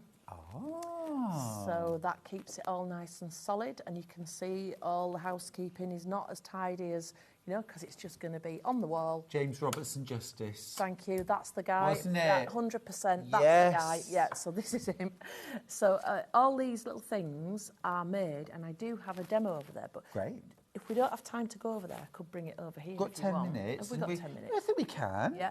Well, we've not quite got 10 minutes. 6 minutes So now. all Something like these 10. bits of beard were all made separately. So, I mean, mine's been in a box. It's gone a bit flat. Yours won't. The leaves are all separate. And then getting your bit box. So this is just some, like, trim that we had. Just, like, loop it in and round. If you've just got, like, gold, like that little rope braidy stuff, shove that on. And the berries, I mean, you could use Christmas bells, or you could use little red Christmas bells. You can get little berries. But we've made ours just a little piece of red fabric, cut it in a circle, pop a little piece of stuffing in the middle, tack round, draw it up. That's your berries. Easy peasy. And the face, because it's like hidden behind all the leaves and the beard and everything, you're just making it like a rectangle. That's all you do. You don't have to do this fab face. So it's a pink rectangle, and then you put his, in fact, is it in here? Well, Tell you what I think is ever so clever. Have you seen how Anthea's done? I mean, these eyes look real almost with the tweedy wool. Yeah. But it's put real sparkle into the eyes. It's that little bit of white that I mentioned with the robin, isn't it? Yeah. So I think it's lovely. I don't know why I do this. I get the Christmas present. It also reminds me of those kind of like, the woodland Santas that wear green or brown and, carry a fir tree. I just love that look. Yeah. So here, look, it's just a rectangle. So you're positioning the face. So, like, you find the halfway point and put the face above it, and then you hide all these squared edges. That's not Santa. You hide all the squared edges with your bits of moustache, with your bits of leaves, and all the rest of it. So, and the lip there is separate, so it overlaps the beard. Got you. So it looks like his face has come through. Yes. Which is just nice, because you make him in so many little bits. It's really, nice really lovely. Yeah. It's gorgeous. Yeah, he's always popular. Fabulous. Thank you. Fabulous. Really, really beautiful. And again, it's those very special things that you bring out every year. For me, they're the things that make it feel Christmassy. Oh, yeah, yeah. I mean, I wouldn't want to put him outdoors, but wouldn't it be nice if you've got a porch, put him on the inner door, that kind of thing, it'd be really nice. Yeah. And just, like, his hanging loop, look, keep it simple. It's a piece of ripped up fabric. We've just ripped it off and tied a knot in it. And it's just like a real scrappy thing. And I quite like that. Yeah. That look there. Absolutely. Absolutely. Brilliant. Thank you. All the comments seem to have disappeared, though. That was the bit I wanted to read. Never mind. Apologies if you've commented and I haven't read your comment, but they've all gone. They've all... they might come back eventually. It's finned, isn't it? Facebook crashed, that's what it is. Oh, Facebook, it's not we were so popular, fault. we crashed Meta. We actually broke the internet. I think that's a good story, that. Now, if you want the digital pattern for Christmas present, you can have it. You can have it. $9.99, instant download. I've got some fat quarter bundles of fabric that you might like to just throw into your basket, because when you're making for Christmas, you need, you can use your stash, you can use your bits and bobs. The majority, say, of green fabrics can be any old green fabrics, but if you've got a few Christmassy green fabrics that you can add into the mix, so much the better. I like these with the gold because it just lifts it and it twinkles, doesn't it? These are lovely. Nice. Did it glitter? Yeah, love. You see, I think the thing is with Christmas, for me, if I might not use gold or shiny or glittery the rest of the year, at Christmas, I feel perfectly okay about throwing as much glitter and bling as I can. Initially I didn't rate that one, but actually when you put them together, that lighter green really lifts with these stars, doesn't it? Yeah, I think that's my favourite. Yeah. Really usable. Yeah. And $14.99, which means each fat quarter's £3. Wow, that's good. Bargain. And if you're woodlandy, that's great, isn't it? Because it gives you an instant, background theme to build on. Yeah, totally. Yes, that's a really good idea. Like that. So that's that. That's your green for $14.99. More in baskets than we've got. Oh gosh, we haven't got teens. Let's go icicles. I like this White one. and silver. Yeah. Now, last time I was here, I brought a tree skirt, and the snow on the tree skirt was white, but it had a bit of glitter in, and I think these would be Look at this very one with the yummy. gold and the silver. Yeah, if you can't decide, have the best of both. Yep. Oh, they are nice. Yes. That twinkle in there, is the camera picking up the twinkle? It is beautiful. That is gorgeous, isn't it? Yeah, really nice. So sparkly. Again, really low quantities on all of these fat quarter bundles. I could use all those. Yeah. Yeah. Nice, aren't they? Do you really piece them together and make a really nice background for something as well? Do you know what? Michaela made a wall hanging, and she just got loads of random blue and white, and she just like the Scrappy Christmas where it's like in the strips, and she did that.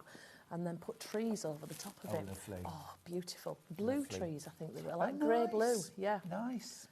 This is Scandi. Again, Got little robins.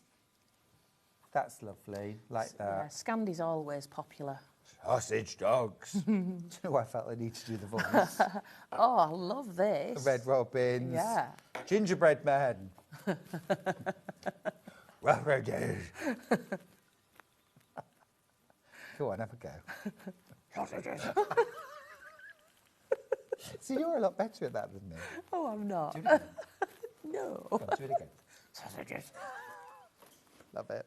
Right, next up, we've got, oh, this is lovely. This is kind of cream with foliage, really gorgeous. Holly leaves and berries, smaller scale, with the gold. Oh, that is beautiful. Do you know what I'm thinking with these? Placemats. Very much. And I'm also thinking they would work well with the green bundle. Mix it They all really in. would, wouldn't they? Well, and the rest of the bundles, but particularly... Oh! Just a minute, just a minute. Yeah. Working well with. Let me just, I'm going to keep those nearby so you can see. Here's my last bundle. Right. Hello, So hello. this is your Christmas Day placemats, and when everyone's got gravy all over them and you're like grumbling because you don't want to wash them, the other set will be your Boxing Day set of placemats. Yeah. Oh. Those are gorgeous. Oh my word. They look like an advert for a posh shop. Do. Yeah, they They don't they? Yeah. do. Yeah. Brilliant. Well, They're not just gold stars. oh, with that posh shop. Dinner's coming from there tonight, actually. Is it really? It is. I'm not cooking. Right, we need to do the menu. Thank you so much for today. It's been a joy. Thank you very much. Joy. Right, this is tomorrow. It's John, 8 a.m. lighting showcase with Claire Donnelly. At 9 a.m. we have got NH Patterns exclusive launch with Tash Hutchins. Now at 10 o'clock it's Oakwood Archer Christmas with Helen